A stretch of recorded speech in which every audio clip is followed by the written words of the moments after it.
Hello, hello. Hi, John. I see Anne's over there on YouTube lurking. Hello.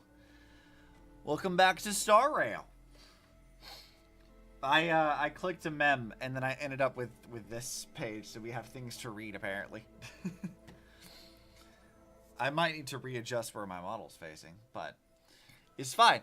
We're gonna read what Mim has to say, and we're gonna get more stuff. I want to see Cipher. I want to see the cat girl. I've been seeing clips of her on TikTok for like 2 weeks, and I want to see her. So we're gonna go for hopefully like 4 or 5 hours, maybe depends on how late it ends up getting.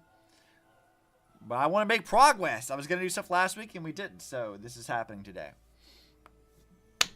Did you know that Akuma is full of stories about Midamos? He's just bursting with tales. Are all princes like that? Let's see. Who's stronger, him or Finan? Is he stronger than Kevin? I heard that long ago they fought each other for 10 days and 10 nights and it ended in a draw. If you ask me, it must be because they have different strengths. Power, endurance, strategy, that's where Midamos excels. But Finan is more balanced and well-rounded, more focused on technique. And he's also really lucky. I beg to differ. Kislanos are not lucky. It's really too close to call. Oh, and there's another rumor that Mighty is a throne tier warrior. I don't quite know what that means, but it sure sounds like he's a force to be reckoned with. So they're saying he's like a on par with Kiana then, which I don't buy. Still, there are really way too many rumors of Midamos flying around. If they were all true, he wouldn't even have time to eat, would he? I wonder who's spreading all the stories. Sure is mysterious, don't you think? Sure, Mim. Okay, so let's see. Also, I do have Hyacine. I could pull for her, but I'm kind of just waiting for Cipher. I don't remember when Cipher is supposed to drop, but I do kind of want to roll for Cipher. I know that like on the rerun, Aglaya is supposed to be a part of that too. Like it'd be like Aglaya and Cipher running side by side, which is a struggle because I do kind of want Kevin, but also I want to save for Cyrene. So I don't know. But you know what we might do? Hold on, what's my pity at right now? Let's see. Before I go continue plot. Where are we at? 5, 10, 15, 20, 25, 30, 35, 40, 41, 2, 3. Okay, so we're at like 43. Stack 3 times 3 experience. I know, this is a struggle. I might be able to do a 10 pull and not get Hyacine and her fat fuck. Look at this fat thing. We might be able to, but do I want to risk it? Is really the question. Because I haven't played in a while. I haven't done any pulls in a while. My drop rate might actually be more generous. Maybe I should wait until Cipher shows up.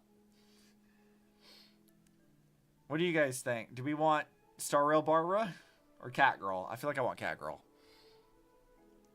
Actually, I really want Castris, but I have to wait for the rerun for a while. Cass, I want you in my teams. I don't even know what teams I would build with you, but I want you in my teams. I'm glad to be in your company again, miss. Sure. Tell me about the Titan on Thanatos. Thanatos controls my fate, in a sense. The curse I bear came from them. Ah, okay. So that's why you can't touch people. And they have something of mine. Something of great importance that I must get back from them. Dude, look at how short Hyacine is. Girl, you were like puntable height. Actually. I could just kick you like a football.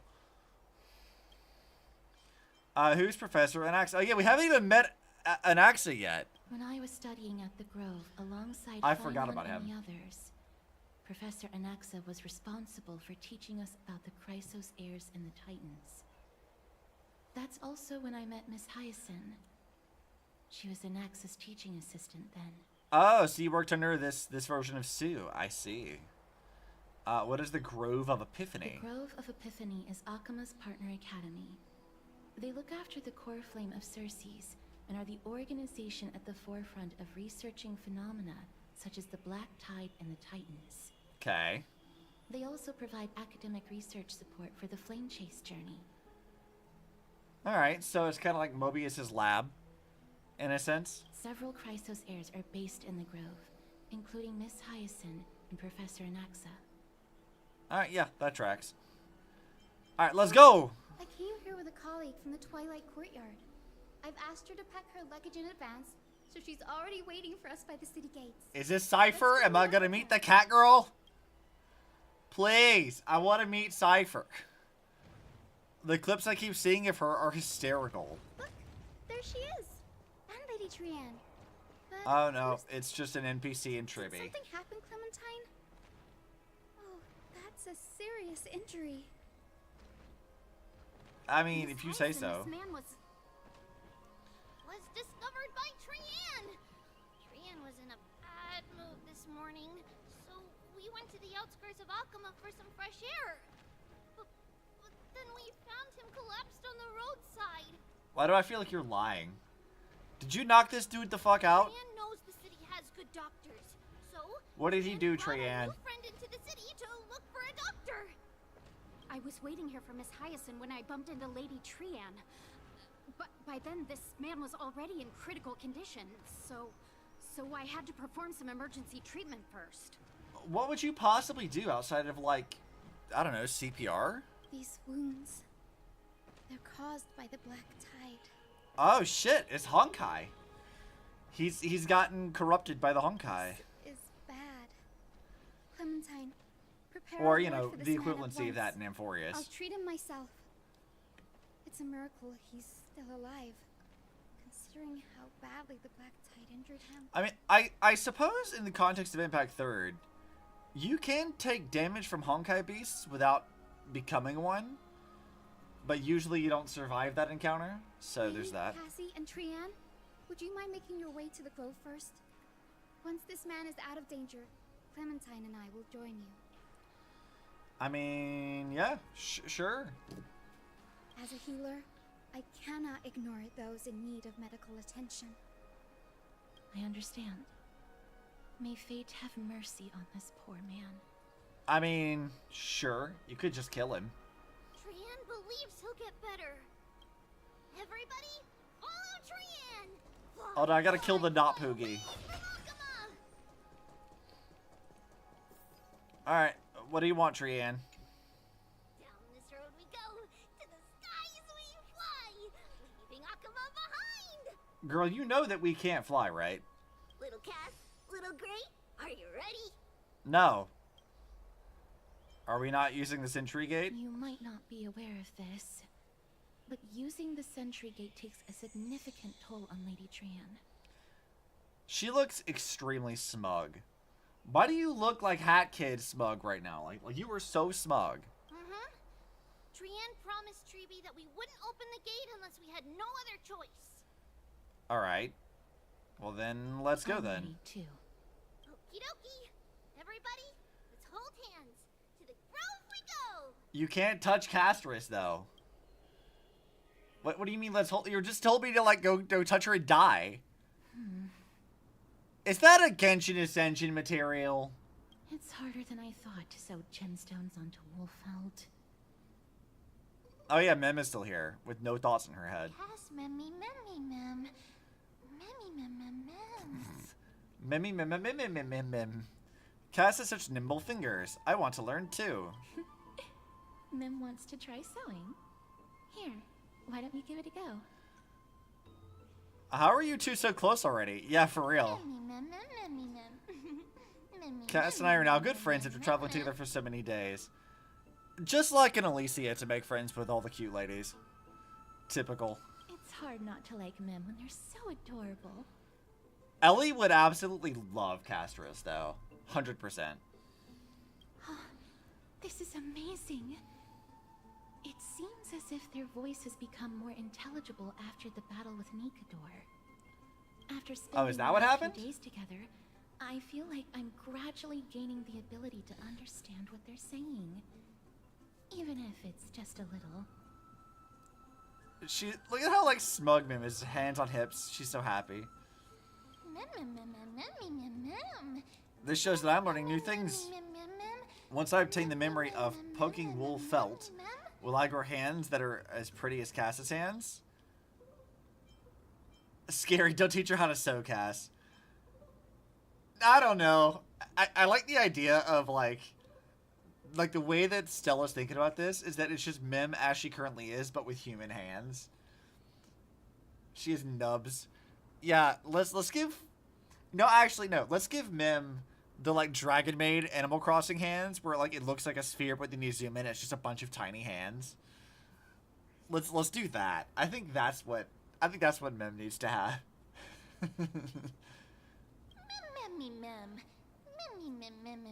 That's horrible. You can't say that to a girl. That's a very Ellie-coded response. I'm just poking fun at you, ma'am. Don't worry about it. I was just kidding. Anyway, I believe that this trip to the Grove of Epiphany will definitely be a fruitful one. How exciting. I wonder what changes I'll experience next. You know, I feel like being a voice actor would be really funny if all my role was... If that's all I had to say, and I got paid to do that, that'd be amazing. Transform into a cute girl. Now, yes, do it. I know you will. Ah, you don't have to yell. I'm just messing with you, Mem. Is everybody awake? Little pink puppy? That's what she calls her? And, a little pink puppy? Wait, is this the first time you've met Mem? Puppy? I've become a different species altogether. And here I thought she was just about to give me a nickname like Little Memmy. That's actually fun. Lady Trian. And then Cass just sweeps that under the rug and doesn't respond to it. That's good. You were talking in your sleep. Did you dream of many things? Sleep talking? What did Trian say? Why do you sound like you're trying to hide some information from us? Something like, Mommy, doll with sword. Let's fight together. We'll be brave. Ugh, it's so embarrassing. Please don't make fun of Trian. Don't worry about it. People talk in their sleep all the time. I do it. Of course not. Wasn't Lady Trian's mother also the Holy Maiden of Yanisopolis? Alright, we have her family tree to understand. Uh-huh. Mama was the strongest Holy Maiden in all of our history. She also gave us the prophecy of deliverance. And she had red hair that looked like a cute red mushroom. You know, I know that this is not at all relevant per se, but anytime I hear a Holy Maiden, I think of like Holy Maid or whatever, which is like how they talked about Colin and Impact 3rd. I can't just like help but not think about that. I know that's not what that is here, but like it does evoke similar imagery in my brain. Just paladin type, really. But Trian can't remember what Mama looked like anymore. Not even in the dream just now. That's sad. In that case, Artemis and I will lend Trian a hand. But you don't have hands, only paws. It's just a figure of speech. Look, I don't have March here to mess with, so you're gonna have to make do. Okay, Mem? This is just gotta happen. Think about it. There are so many memories scattered all over this world. Surely at least one contains an image of Trian's mama. Sure. If I keep a lookout for it while searching for memories along our journey, then Artemis can go boom! And not only will Trian be able to remember what her mama looks like, but she'll be able to walk and talk, or be able to talk with her, right? Mem? Trian thinks that's a great idea. Can the pink puppy help Trian out? Only if you promise to stop calling me a pink puppy.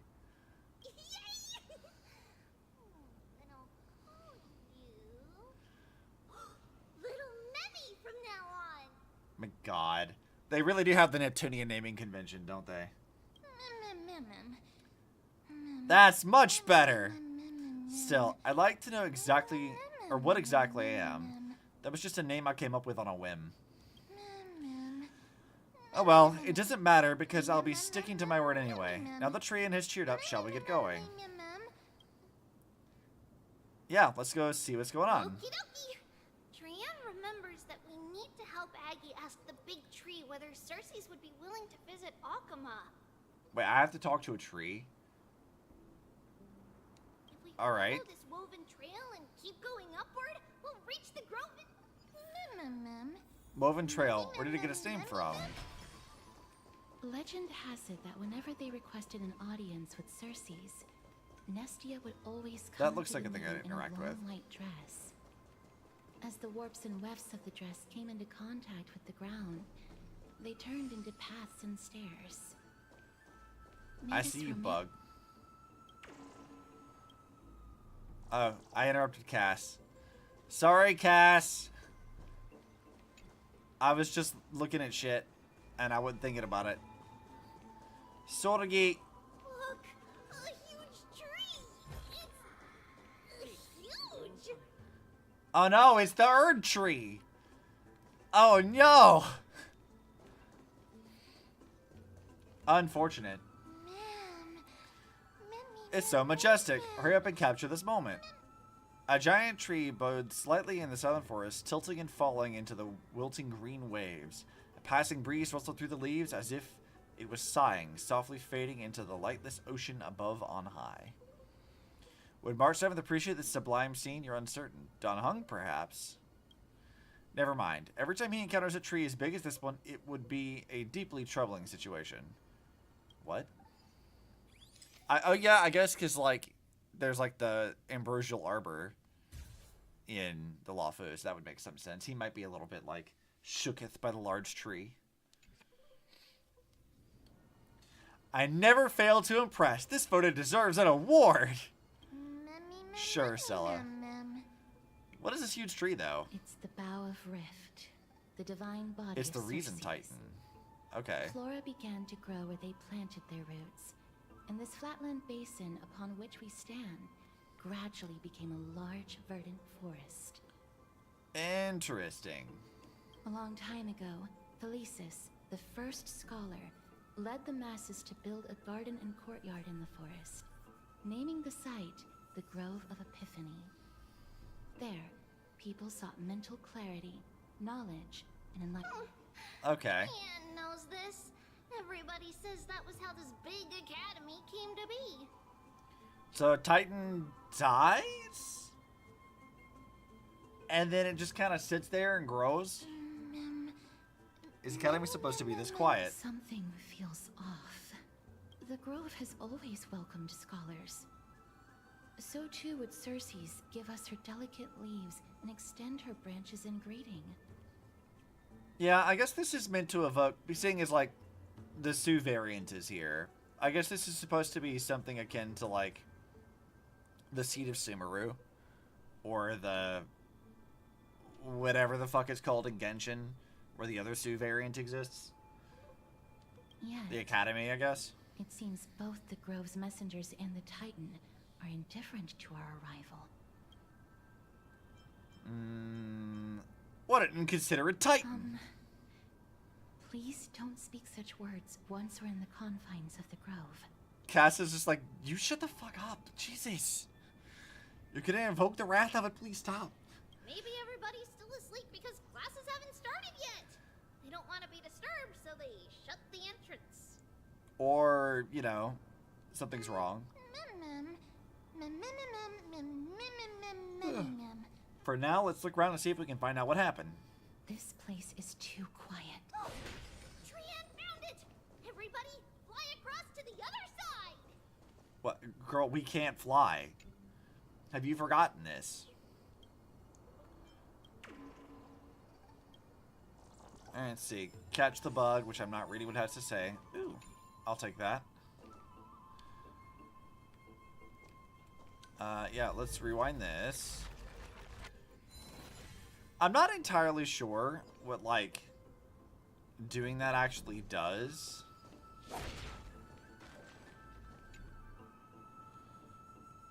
Okay, so I just look at the stuff and it's not open. Okay.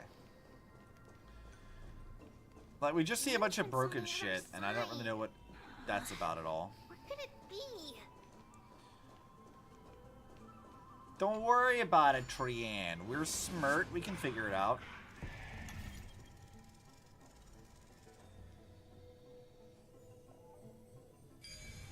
Look, we made a star, and now we're over here. Eyes are so sharp. I knew mean, you would find it. If The you say so. courtyard of Storgi should be just ahead of us. A Storgi? That sounds silly. And made up. Wait a minute. I hear that. Hiding this shit from me? How dare you? I'll take that. As I expected. Something's not right here. Well, I don't see anything, Cass. What's going on? Even though we're not scholars, someone should have come forward to receive us by now.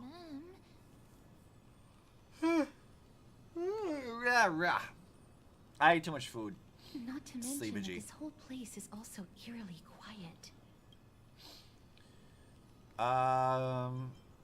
Maybe Aglaia didn't give him a heads up. There is no way she would have neglected such an important diplomatic matter. Hello? Is anyone there? That is a mildly annoying delivery. Very childlike, though. How was food? It was fine. For other people in chat, I went to Burger King to get some food real fast because I had other adult errands to run today. And they had a How to Train Your Dragon themed like meal, of which I ordered most of. It was fine. It didn't taste all that much different from anything else. It was serviceable fast food. No one's here. What should we do I now? have an idea. Lady Trianne, could you lend me that golden spindle? Do you remember? Lady Aglaia said this. While you're in the grove, the golden thread of the weft can also render all things around you visible, regardless of whether they're corporeal or not. Okay, so use the Genshin Ascension material to find This is invisible stuff. achievable because the grove is not only where the roots of Circes are, but also where the chrysalis of gold manifests. Oh, Nestia, with the weft as my vow, I definitely know what those beseech you, words mean. entwine my body with your golden thread and affection. It's just some kind of ritualistic This prayer. is a proverb that was recorded in the handbook of Nestia's priests. Okay. If I'm not mistaken, we should be able to draw power out of this butterfly exuvia with the golden thread. There isn't a reaction. Did it not work? Yeah, I don't really know what we're doing right now. But that shouldn't be. Everyone look over there. Something's appearing. It's a plague doctor and or a person in a hood. Is that a white dryad? It looks kind of like a plague doctor. I think it's meant to be like a person in like a hood. Like the secret cabal of the grove or whatever. But like it definitely looks just like a plague doctor just staring at me. Now before we go do that. Shinies! And also lore. Let's do this thing. Give me that!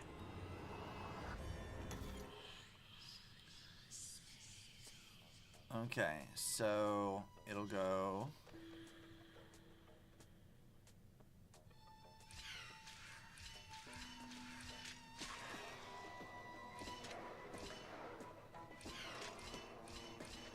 There we go. No problem. Easy solve. Unlike the one that I still didn't figure out from before. Thank you. Let's see. I guess I'll fix this thing. Still don't know what I need to do about that.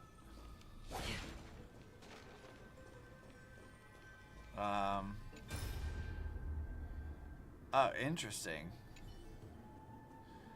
Master whatever. Callie.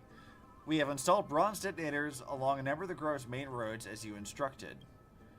Very good. Can we proceed according to plan? There will be no issues on the technology side. We have already held detonation tests and ensured that they are able to damage the bodies of Titans. It's just... Just what?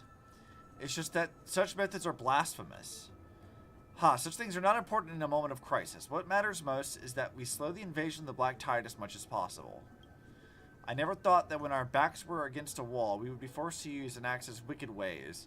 Other scholars held such reverence for the gods that they have never researched such evil tech. Even if the Titan disagrees, it's not like they'll say anything. Alright, that's enough lamenting. Gravitas, you have another important mission now. I need you to find a way to leave the Grove immediately and head to Akuma to request aid. I do not know if the Grove can withstand this threat. If we can just hold out until reinforcements arrive, then all will be well. If not, I have no choice but to trust the core flame to that woman. You want me to leave the front line and be a deserter? No, there is no way. You're a Chrysos heir. If anyone is going, it should be you. Oh, we're having a Chrysos heir who's not like one of the shiny playable characters? Don't argue with me. You know you will never win. It is precisely because I'm a Chrysos heir that I must stay and fend off the Black Tide. I will endeavor to ensure we survive until reinforcements arrive. I may be a scholar, but I know a bit about fighting. Any normal Black Tide monster is no match for me, so you need not worry. I just don't want to be... Calling for aid is not desertion. If you were not prepared to risk your life, the Black Tide would simply intercept you and kill you before you made it to Akuma. Gravitas, you are the fastest among us. Among us, he said the thing. The meme. Obligatory reference.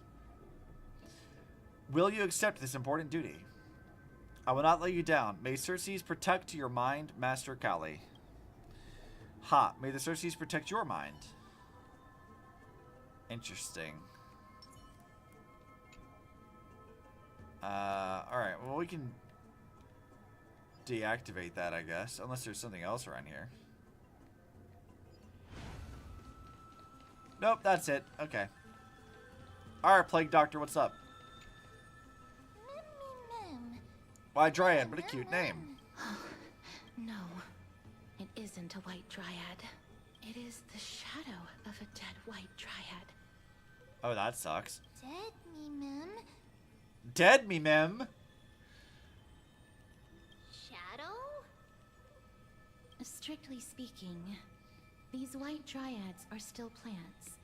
Okay. They only gained sentience as a result of Circe's blessing of equality. But their sentience is minimal when compared to that of humans. These flowers have already died. What you see here are just faint afterimages of their souls.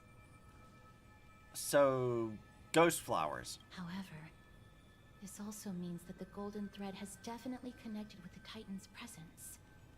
Without the golden thread's outlines, we would not have been able to see them at all. Interesting. But what happened to them? Why are there only tiny shadows of them left? Girl, you call them tiny, but they're like the same as you. She's a Pokemon becoming a legendary. Mem, yes. Mem absolutely is. She'll become the legendary lesbian Jesus. Inevitably. Mem, can you read their memories? I believe in her final evolution as lesbian Jesus. Let me try. Memmy try. Mem. Don't say it together with me. You're distracting me. It is kind of funny imagining, if we are correct, that Mem is supposed to be Cyrene. This is a version of Alicia, and we can just kind of fuck with her. We weren't able to do that because Ellie was always the one who was like messing with everyone else in the Elysian realm. So having a version of her where we can kind of poke fun at her a little bit and just rip her just a tad is very fun. I like seeing how she reacts. Black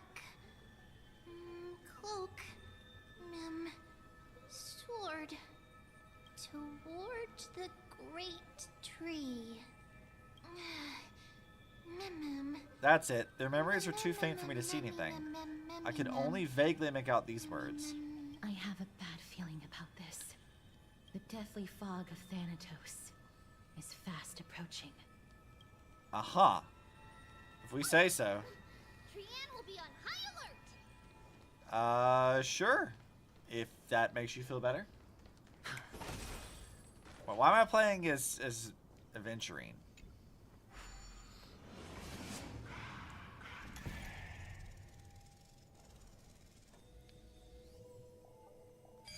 There we go. Give me the spiral. The smell of death is becoming more and more intense. There, on the steps. Oh. Interesting. That is straight up just like a Honkai zombie, isn't it? More corrupted looking form. It looks more like something out of Zenless, but like... That's a Honkai zombie. Like, it's got the right color scheme and everything.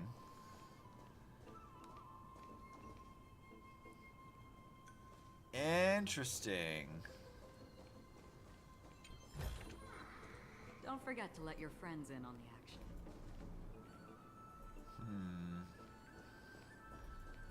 Lots of dead peoples. This looks really scary. What kind of beast is this? Or is it the Death Titan's ken? No, it's neither of those. It's a Honkai zombie. This is a creation of the Black Tide. Such creatures are formed when living beings are corrupted and turned Yep. into deformed hollow Literally husks exactly of that. themselves. That is literally a Honkai zombie. Very transistor of them? Yeah. Like, to explain to people who are unfamiliar, the way the Honkai corruption works is like you get infected with it, and you go through what is called like Honkai Cascade, where eventually like the amount of Honkai levels in your body like hits a certain threshold, and then when you hit Cascade, you rapidly morph into a Honkai zombie of some kind. So they're almost always humanoid of some form, like if they were former humans. There's some exceptions, like Kevin becoming his like harsher finality form thing or whatever. But most of your like run-of-the-mill Honkai beasts, if they're not natural occurring Honkai beasts, they're going to be zombies that will be formed in this exact way. Husks of their former selves, increased aggression, things. This is your typical zombie stuff. So I don't remember exactly how it's like, because you can take damage from them and not actually be corrupted, but I think like just exposure to Honkai radiation is one of many ways you can become a Honkai zombie. Like if Honkai basically gets in your system, you're fucked, regardless of how it gets there. It's very much zombie virus, but like not exactly, but close enough. Everybody, stay alert. Regardless of what has happened to the Grove, the fact that we're seeing the remains of a Black Tide creation here definitely doesn't bode well. Should we inform Aggie about this? Ma'am. Wait. That black thing seems to be moving. Oh god, he's got the TikTok meme filter as a voice. The monster is alive. Trianne will protect everybody. I will say, this is like a Honkai like monster design is definitely more interesting than the ones they have in Impact 3rd. Because like Honkai zombies in Impact 3rd are like, they're still like recognizably human, just like white skin and whatever else. They clearly have like forms that like look like monsters, but like they still kind of look vaguely human. This goes a lot harder into like the Honkai like what's the word I'm looking for? Carapaces and things like this. This feels like something that was maybe once human but no longer is, whereas the other ones still feel like you could talk to them and be fine. To the point that they even did this in like the Elf Academy anime, which is not technically canon, but whatever. I like this. This feels more like a proper corruption in a lot of ways. Trianne, please hide behind us. Miss, let's do this. Alright, well, let's fight this shit. Certain enemies will inflict allies with the corrosion state. Attacking enemies will restore corroded HP. The more targets hit, the more is restored. As expected. The words black, sword, and cloak. They're talking about the Black Tide.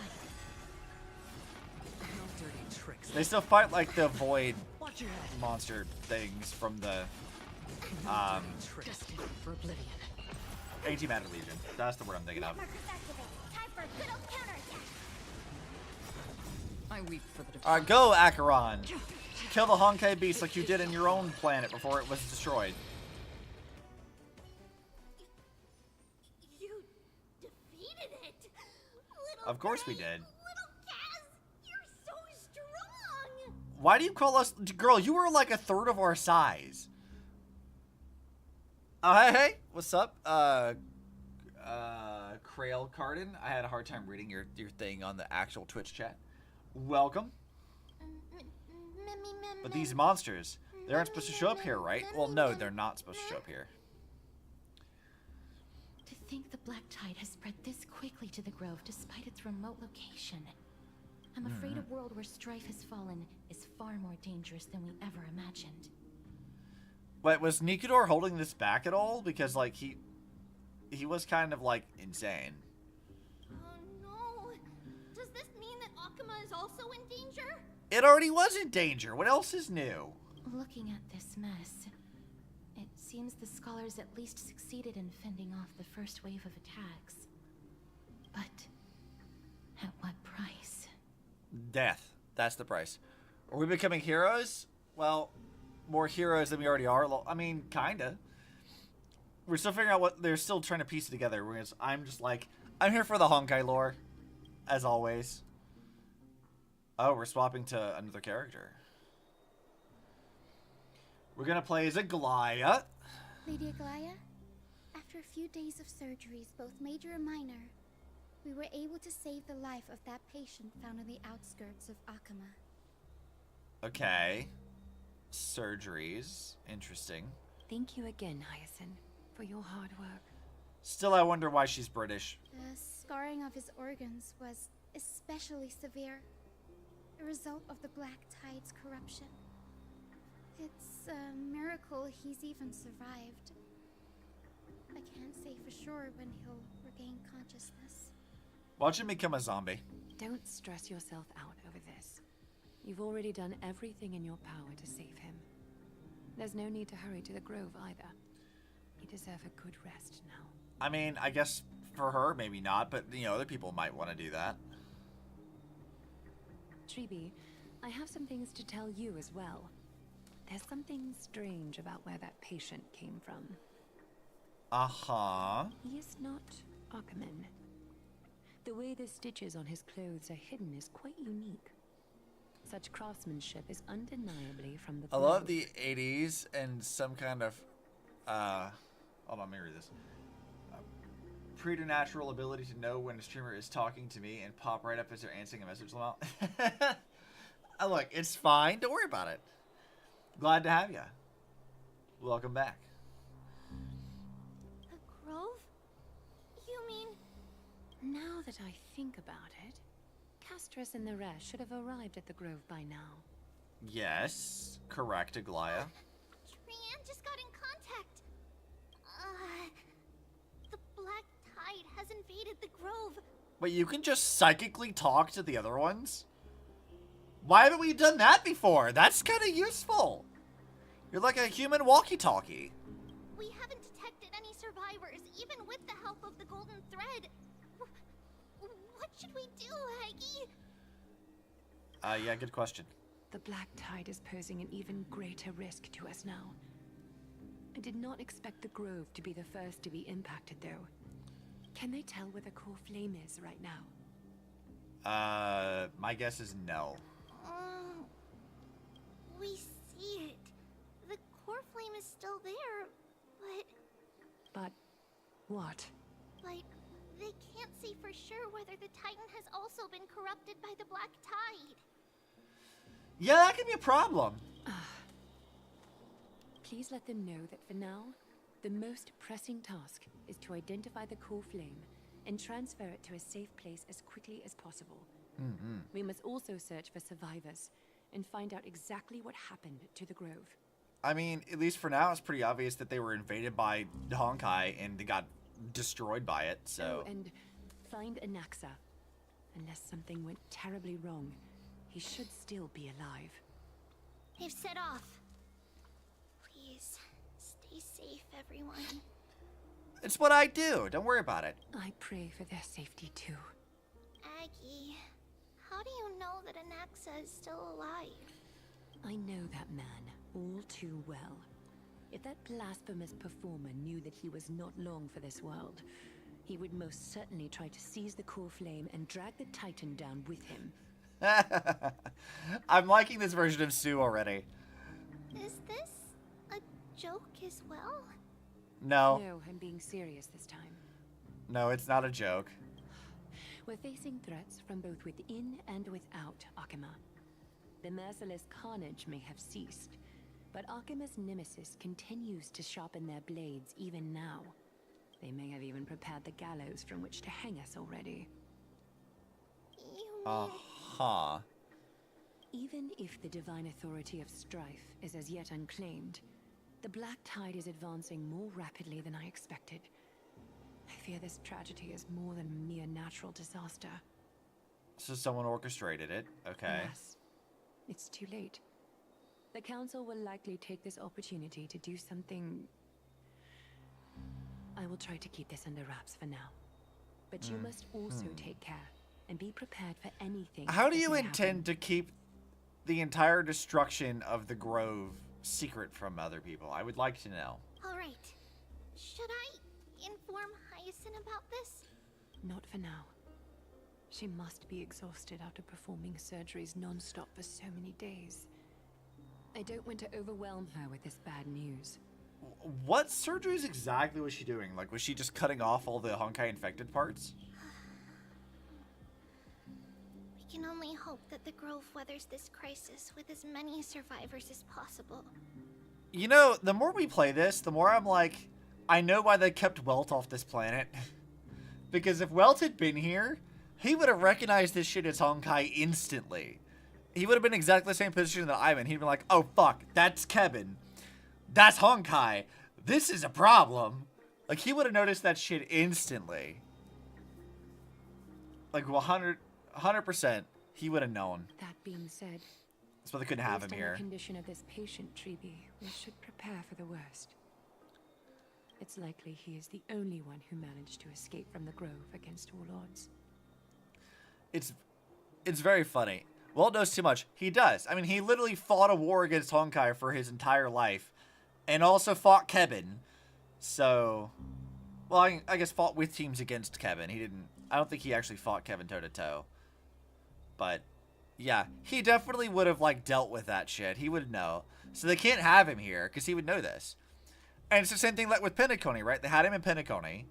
And he's talking to Akron, and he's like, yeah, I know this shit, because I dealt with this already. And he talks about what Kevin was trying to do to Project Stigma, so it's like, he would know. It makes me wonder why they brought him in Star Realm.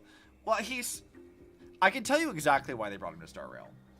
It's because, for a lot of people who are playing this game, when Honkai eventually gets added in properly, when they actually address what it is actually called,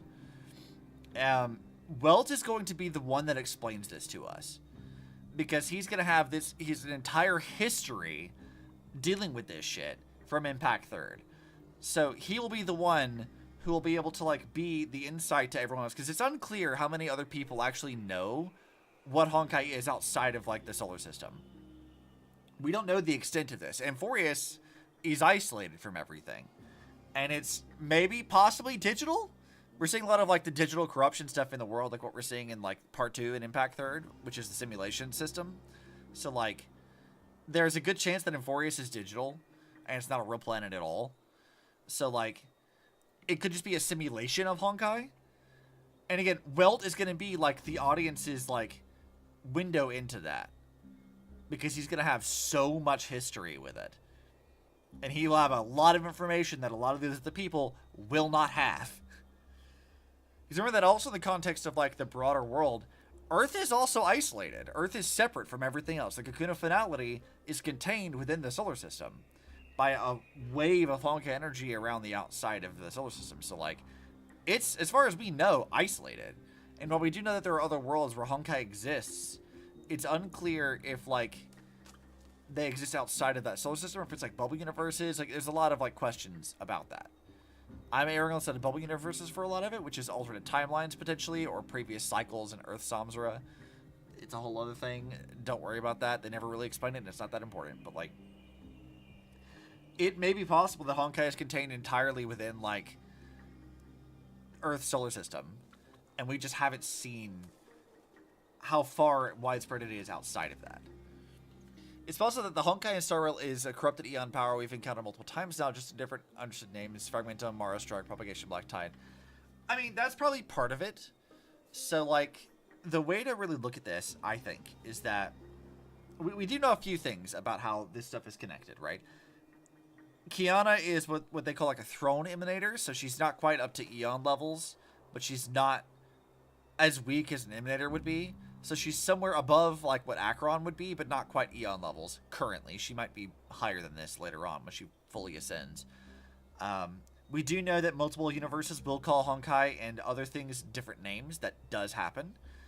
But, like, it's unclear if Honkai actually is a product of an Eon specifically, or if it's something entirely different. Because by the Impact Third explains this to us, is that Honkai energy kind of, like, flows through the imaginary tree, which, remember, is, like, the branching timelines that connects, you know, histories and stuff of planets. So, like, Honkai is a deeply rooted thing in the structure of the universe of Hoyo stuff, right? It's not, like, just a very specific thing. So, like, Eons, I feel like, aren't actually creating it. If they're using Honkai at all, they might be channeling it, they might connect to it in the same way that, like, Hershers do through their Hersher cores, but they're not creating this in the same way. The question that Honkai Impact Third leaves us is that we don't know where the Cocoon of Finality came from. We don't know anything really about it. It seems to function kind of like a parasite in some ways, but, like, it's difficult to really say what the fuck that's about. So the question that's been on everyone's mind since Star Wars launched is, how exactly do Eons connect to Honkai? What is their connection? And I'm not entirely convinced that they use Honkai energy in the same way that we're used to seeing it. Fragmentum is the closest I think that we've seen to Honkai. It operates very similarly. Is it actually Honkai? I'm not sure. Whelp was also absent that time, so we could have had his insight, maybe, but either he does know what it is and has chosen to, like, hide that information, which he has been known to do, or it's from something else. The Cocoon is a remnant of or related to the Terminus of Finality. If that's the Eon of Finality, then no, they're not. I can already tell you it's not. The Japanese term that they use for Finality in Impact Third is not the same term they use for the Eon of Finality. So all the Finality stuff we see in Star Rail is not the same thing as the Cocoon of Finality. They are entirely separate entities, because they're using very different terms for it. In English, this is not as clear, but in Japanese and Chinese, yes, it's a lot more clearly distinct that those are very separate things. So those are not connected. We don't know where Honkai sits in this yet. Exactly. Amphoreus seems to have a lot of ties to it. We're seeing Honkai-related characters like Finan showing back up again. We're seeing Honkai corruption. We're seeing things like, for those who played Impact Third, is all very, very familiar. I think comparing it to Part 2 of Impact Third especially is a very useful thing, because if you look at, like, how the Shadow Disaster works in Mars, we know that Shadow Disaster is another form of Honkai, a more, like, I don't want to call it primitive, but a different variation of it. And even inside of, like, the Mars quantum computer system, you see this corruption in almost exactly the same way that we're seeing it here in Amphoreus. So we're seeing Honkai stuff show up, but as far as, like, where it actually goes, I am always very of the mind that until we know for certain, I don't want to make a lot of claims without evidence. I don't think that adds up, because there are other various examples of things not being... Yeah, like, there's different terms for things. Like, if you go from planet to planet, they call stuff very differently. So in Impact Third's universe, for example, we have, like, the Sea of Quanta. That's, like, the higher dimensional version of the space between planets kind of thing. And if you go through and play, like, Captiverse events, you go to the Yai Kasumi stuff, like Ninja Sakura, they refer to that as the Sahya world. but it's effectively the same thing. That's a very different thing than using the same word in English, but having different, fundamentally separate terms for it. It's a whole different thing. That's where I sit with that, is that they are not the same. Because I feel like the problem with doing that from a broader narrative perspective is that reducing Honkai to just the creations of some Eon makes it a lot less of a threat, if that makes sense. Honkai is, so, as we understand it currently, a naturally occurring cosmic force greater than anything else. And it exists on a level that's like intertwined with the structure of the universe. Saying the Eon of Finality created the Cocoon of Finality, that's where Honkai comes from, reduces the amount of power that actually has narratively. And it's not, like, it's a threat, don't get me wrong, but it's not nearly the scale as we have been made to understand it, both through Guns Girl Z stuff and Impact 3rd. Which is why I'm very disinclined to make that kind of claim. What I think is maybe a more likely thing is that Eons work the same way that Herschers do, except on a much, much larger scale. That they're all tying into Honkai in some way, but how they're using it is different. I'm still hesitant to make that claim yet, because again, they haven't really explained how Eons really work. But that's what I think is probably more likely, is that all of them are just tapping into that. And that Honkai exists something above them. Brings to a higher scale, expanding what was known to be confined just to the Milky Way. Well, again, like, the solar system has Honkai stuff we know. Guns Girl Z exists, and that's the whole thing. But we don't... The problem that I have with, like, saying that it's just an Eons thing is that that's one Eon, one force. It's no different from, like, the Creatures of Destruction or the Plague authors stuff, whatever else. Like, it just kind of reduces it to basically the same equivalency as everything else. But that's not how Honkai's been explained to us. And I don't feel like that really works. Now, that might be what they end up doing, but at present, I don't feel like there's enough evidence to really say that that's all it is. I think that what MiHoYo has very intentionally done is they have kept how Honkai connects to the broader universe very much secret. And I think that it would be pretty safe to say that there's a deliberate reason for that. That, as we mentioned here, they've kept Welt out of Amphoreus, because Welt would notice this shit instantly. He would know this. If it were purely just Honkai is the same as Eon stuff, he would have mentioned this already. And we already have a line of dialogue. If you go talk to him on the train earlier on in the game, he tells you outright that Eons are not the enemies of Earth. They are not the same things that they fought when he was on Earth. He tells you this explicitly. Eons are not the same.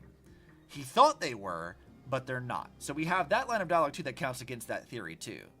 That Eons are not Honkai stuff. They're not Herschers. They're not the Cocoon of Finality. They don't function that way.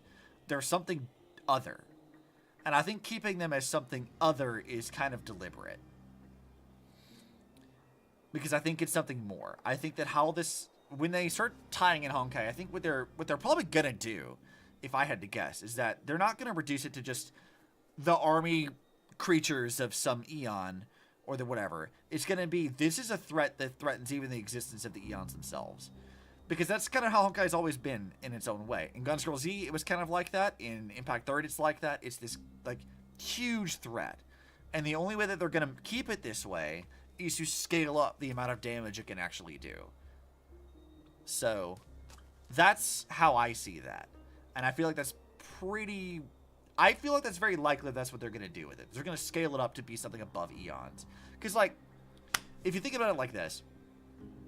Let's say that it is just the product of a singular Eon. Why, if that's the case, why is it isolated in just Earth? Why is the one solar system specifically the only place we've seen it confirmed? Why would that be isolated? If it's just something that Eons can make at any time, why wouldn't we see it show up as the way that all the other Eon stuffs do? Why would it be isolated from everything else? Why would Earth be isolated to the point that even the Astral Express has no idea where it is? It's not on any of the Trailblaze missions. When they go and talk to, like, Kiana in Impact 3rd, they say specifically that Earth has no influence of Eons. That there is no Eon that protects them. Why would they add things like this if Honkai is just some puppet of some Eon that they already know exists? They already know about the Finality Eon in Star Rail. It's not a mystery. They already know about this stuff. If that's the case, Honkai should be, like, Welt should know, like, just like, yeah, it's just some puppet of these eons. Yeah, I know about this shit. This shouldn't be that. But there's weird little things that they keep seeding in that, like, imply that how Kiana works, how Honkai works, is something not like what we're used to seeing. And the only term we've got thus far that I haven't even seen in game yet is Throne Emanator.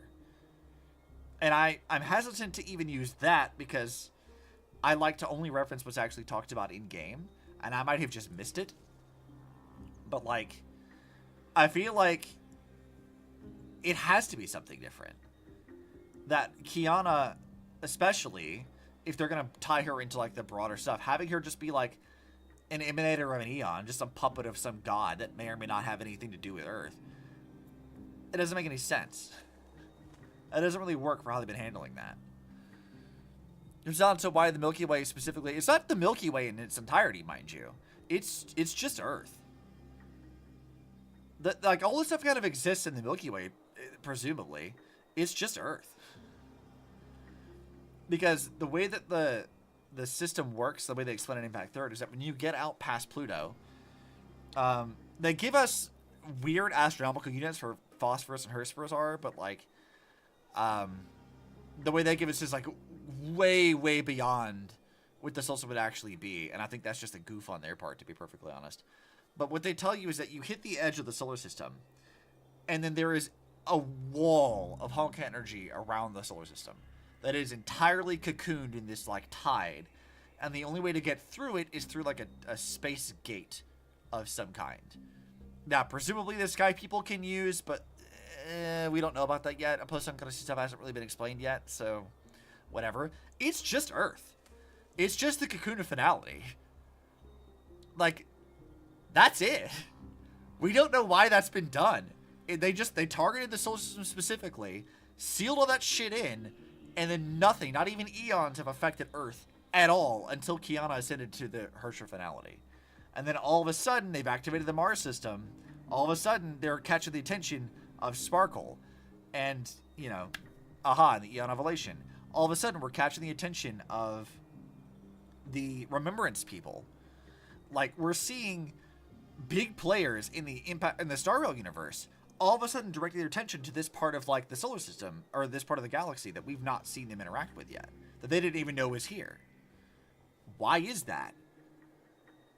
And I think that big question of why is really at the root of my reasoning currently. I might feel differently after we finish Amphoreus' story, but, like, my current understanding based off of all the lore that I have habitually consumed is that Honkai is, like, deeply entwined in the structure of the universe and something far beyond eons. But why it isn't affecting anything outside of Earth? Who knows? Maybe it needs a conduit. I don't know.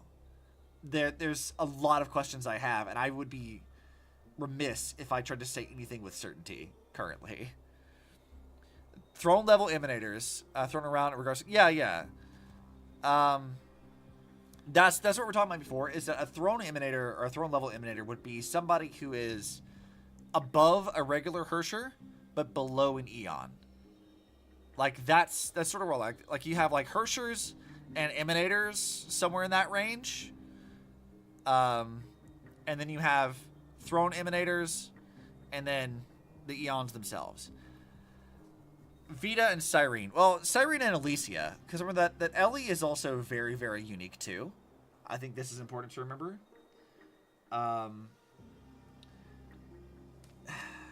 Ellie is very, very unique, and I imagine that when we get far enough in Amphoreus, this will be the case for Cyrene as well.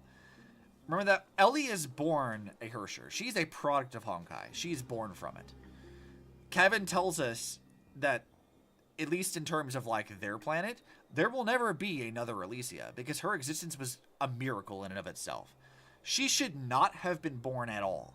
The fact that Ellie, a creation of Honkai, is the way that she is, and becomes human, in a sense, is extremely unique. And we know that the level of what her powers as a quote-unquote Hersher were was something very separate from the rest of Hershers. it's like a complementary thing to that of the Hersher finality.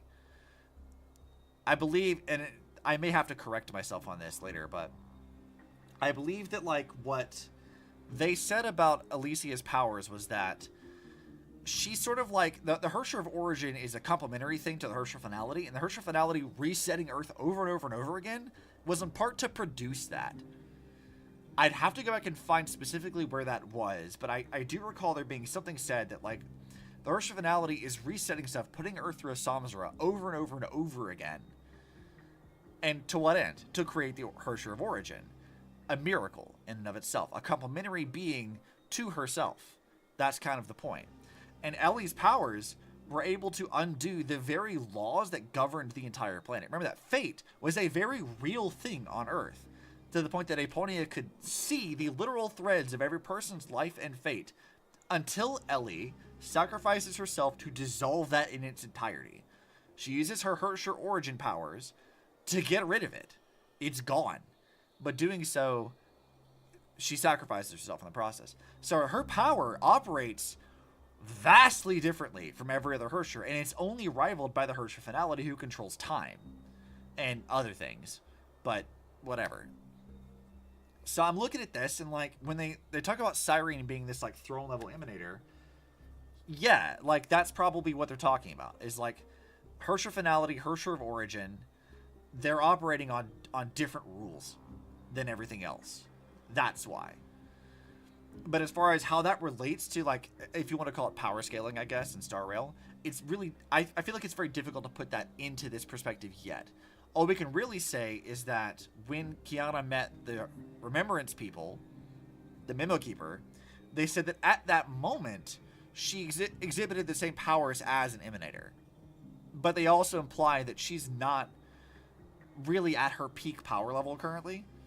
Kiana's still learning and trying to understand the Cocoon of Finality, so she hasn't reached her full potential yet. There's still something beyond this.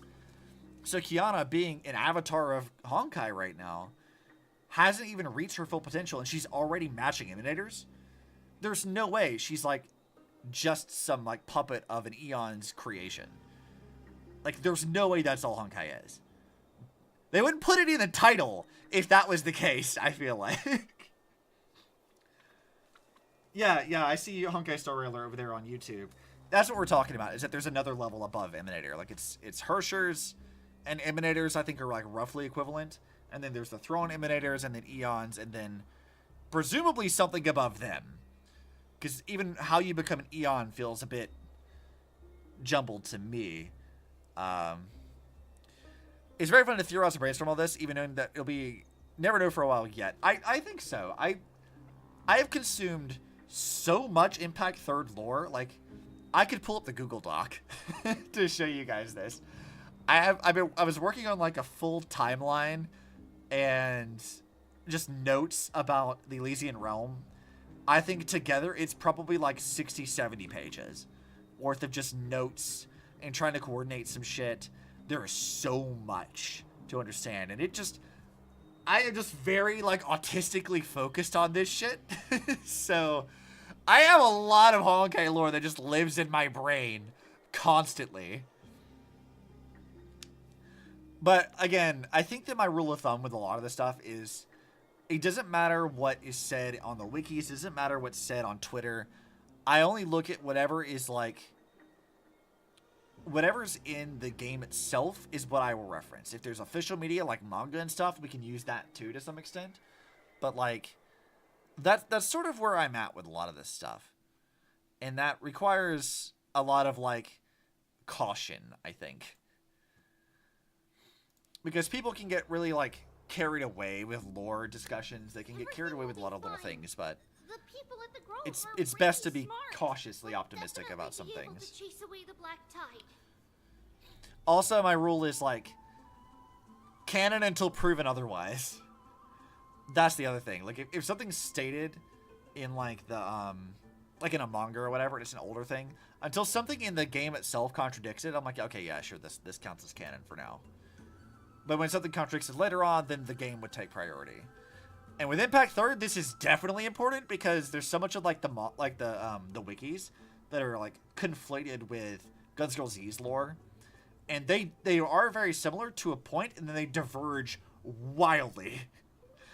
And for a really long time, this is why I felt the need to, like, make my own notes about stuff, was because they kept conflating a lot of the same lore, and it led to a lot of misunderstandings and confusion about a lot of what the game was actually trying to tell us. And part of that's because Impact Third's early stuff is, like, really bad about communicating things to you, but, like, there's a lot of confusion there. Starl, I think, does a little bit better about it, but we're still at, like, at this point of how do these things connect? Like, how are these things the same? And Welt is going to be our key to that. He's going to be the thing that tells us. He may not survive it. He might die from that. But we will learn eventually. And I think he's going to be the one that walks us through when we actually drop Honkai as a term. Welt's going to be the one that tells us about it. Like, it's going to be that. We know, like, again, he's already confirmed a few things for us. Eons are not Herschers. They're not Honkai. He's confirmed that. That's in-game for sure. They're not that. So Honkai's something else. But what it is, where it comes from, and why, I don't know. It feels like the early days of Impact Third, where, like, we were asking ourselves the same questions back then too, and then we get to the end of Part 1 and they kind of give us some answers, and then it's like, okay, we got some answers, cool. I still have so many questions though. Explain yourself. That nothing is canon or real until the game explicitly tells you. Yeah. If there's official manga stuff, I feel like you can count that as canon until the game contradicts it. Because Impact Third is like this. Like, a really, really great example of this is, look at Sakura Samsara.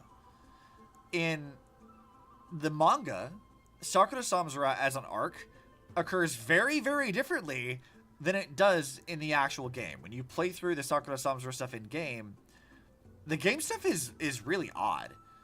And a lot of people consider that the game part, which I think came out earlier, to be non-canon because it, like, doesn't really explain some stuff. But then you have things like later on in the Elysian Realm, where Mei references the creation of the katana that comes from that, which Sakura of the previous era is like, yeah, no, we didn't have that. Sorry, that's not a divine key we had. And confirms, at least in part, that section at the end of Sakura Samsara in-game is canon, where it creates the sword. But it's like, okay, well, we got this weird shit in the manga where, like, Teddy's the main protagonist, but then we have in the game where Keanu's the protagonist. Explain this shit. So you have to kind of just, like, look at whatever, like, the end goal of it is, and, like, kind of decide, okay, well, which came later on, because the more updated thing is probably going to be the most correct thing. If it's in-game, we can reference it, but, like, it's a whole thing. Like, you kind of have to, like, make a judgment call on it. With that one specifically, I think the solution I came to is that the end result doesn't matter. It doesn't matter if Teddy was the protag of that. It doesn't matter if Kiana was instead. The end result is that Teddy was sort of a victim of it, and that it was resolved, and that resolution led to the creation of the Divine Key of Jizumitama. Or whatever they call the actual sword, not the boss. But, like, that's a bit of a tangent unrelated to this game. I don't know how many of you guys have actually played that stuff or not, or even remember. But yeah, that's sort of where I'm at. So with this stuff, there's not like, there's not a manga or anything that I know of. So it's kind of whatever the game gives us. And then Impact Third has already set up a lot of the Honkai related things, but it has been kept very separate to a point. I feel like I remember a line in the game where Welt or somebody explicitly tells us that Welt is in the Star Wars universe, even if he doesn't know how, but he has the power he did in his prime, which is super vital for his capabilities. Yes and no. Welt has been very sparse about how he got here. The one thing that we do know is that when they were talking about, like, when Star Wars first launched, they were redirecting you to the Alien Space manga that's for Impact Third, where after the events of a Post-Honkai, Welt and Vord Archives get stranded in space somehow. They go on a little side quest to stop the Sky People's invasions, and then they get rescued by Shugura Kira and the Sugars. But since then, it seems like at least part of that has been retconned. Likely being rescued by the Sugars and Kira. But them dealing with the Sky People nonsense and a Post-Honkai getting stranded in space, that did happen. They were picked up by Himiko at some point in time. And we know that Vord Archive stayed on the Express with Welt for a little bit before he fucked off to go do his own thing. As far as Welt's capacity of his powers are concerned, he doesn't have his powers as a Hersher anymore. We already know that. What a Post-Honkai tells us about it is that Welt has residuals of his power in the same way that May does. Because by that point in time, their Hershey cores have kind of dissolved, and with Welt's case specifically, he gave it to Bronya, so he doesn't have his Hershey core anymore. But he still has, like, remnants of that in his system, so he can still utilize that to some extent. He also has the Star of Eden, which is a divine key that utilizes a Hershey core. So his Kane is the Star of Eden, and can create a black hole by utilizing the power of a Hershey core. So he's not, Herrscher of reason strength like he was back when fighting Sidon, but he has tools at his disposal that are devastating to anyone else here. Like, the Star of Eden, as we understand it, could fight Acheron toe-to-toe. Like, he could, if he wanted to, fight an Emanator, I feel like. And that's not because he specifically has his Herrscher strength anymore, but because of the tools he has and how his experience in being able to do this stuff already. But Welt is not... I feel like if there's any character that they're going to kill off in this game, Welt would be one of them. I think that they're going to have him face off some stuff. He's going to showcase his true powers, but it won't be enough because he does not have access to everything that he used to. Because even Impact Third has told us that that's not the case anymore. He just has other stuff. So... that's how that works, at least is my current understanding, until the game tells us otherwise. But, I don't know. I want Welt to do more stuff. Bring in Tesla, goddammit. I need his wife here. I need his wife. Which is apparently a point of debate for some people, but, like, whatever. I knew all that. The power of comes to the core, which he doesn't have yet. I heard that he himself got the power he had in his prime. I don't know what that would mean in this context, because I've not seen, like, if there's a line in the game that says that specifically, I've not seen that. Like, that would be news to me. Is that currently, the way that I understand Welt's current situation is that he has a degree of strength, and I do think that, like, some people in the Star Wars community specifically have been kind of overhyping how powerful Welt actually is.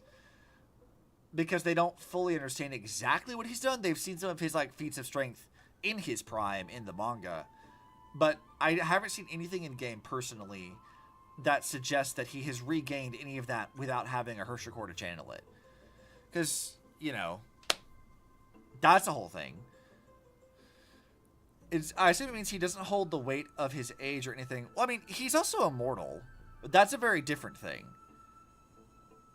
He's kind of like, or at least I think he's immortal. I think he works the same way that Tesla and Einstein do, because Tesla and Einstein are effectively immortal as well.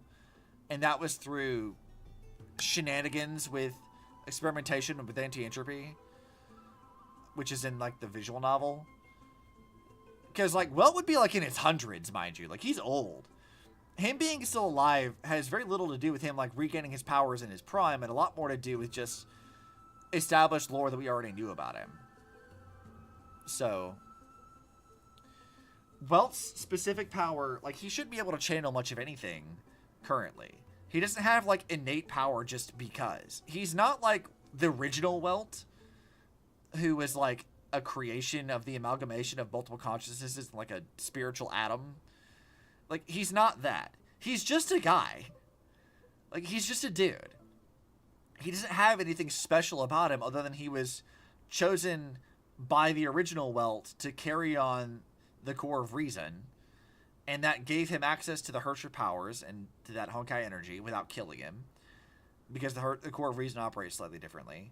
And then he passes that to Bronya, has residual effects by having had the core for so long, and having died to be reconstituted multiple times, and then he just wields the Star of Eden around, which is basically Herrscher level powers at his disposal whenever he wants. I don't think there's anything special about Welt specifically, other than just, like, the experimentation that they did, like him, Tesla, and Einstein, that made them immortal also affected him. I think it did anyway. I'm a little bit rusty on that part, because that part's not explained well in the game, and I haven't found a good translation of the VN yet. He got his anime protect powers. Yeah, he does. Said he'll save Himiko and break the cycle. What my headcanon is currently, is this. In the manga for Alien Space, whether or not this is canon, I think doesn't matter. I think it will be relevant later. Is that when Welt and Void Archives are kind of lost in space. They go to stop the Sky People's invasion so that the Post-Honkai stuff doesn't happen again. And while they're there, they find that the Sky People are monitoring Himiko. Potentially the Star Rail Himiko. We're not sure exactly which one, but a Himiko they are monitoring for some reason. Presumably it's the Star Rail one, but it's not really confirmed. They're monitoring that, and he intervenes, stops them from invading that Himiko's planet, and then he's rescued. So what I think is likely the case is that Welt, because of his ties to Himiko already, like, in that manga specifically, they give you the backstory of how Himiko in Impact 3's universe became a Valkyrie, and that's a lot to do with how Welt fought her dad to the death, and then they lied to her about what happened to her dad, and so she becomes obsessive, and then joins Schicksal to become a Valkyrie, but she has bad Honkai adaptability, so it kills her. And eventually, she, like, sacrifices herself to save Kiana, right? And so she dies. And in the fast forward sections after Post-Honkai stuff is done, Welt reminisces on this, and he says, like, yeah, that was my fault. That in an odd way, his decisions back then led to Himiko's death. And he intervenes to save that Himiko because of this. Because he's like, yeah, I wasn't able to save my Himiko, but I can do that here. And I feel like he's sticking around on the Express for much of the same reason. He's like, here's a Himiko. I am not letting this motherfucker die. I refuse. Like, he has done what everyone in Impact 3 wanted to do, and they're like, nope. Himiko lives, goddammit. We're not letting her die. I refuse. And I think he's here specifically for that. And it's very funny. So whenever some threat comes up to the Express, I feel like we're going to learn about Honkai stuff. He's gonna succeed in his mission of protecting Himiko, and then he's going to die. And then maybe we'll see Tesla, who's going to be mad that her husband is dead. And then also he never came back. Which is another thing, too. Welt is, and has always been, that motherfucker, and I assume he retains that in Star Rail. A bit.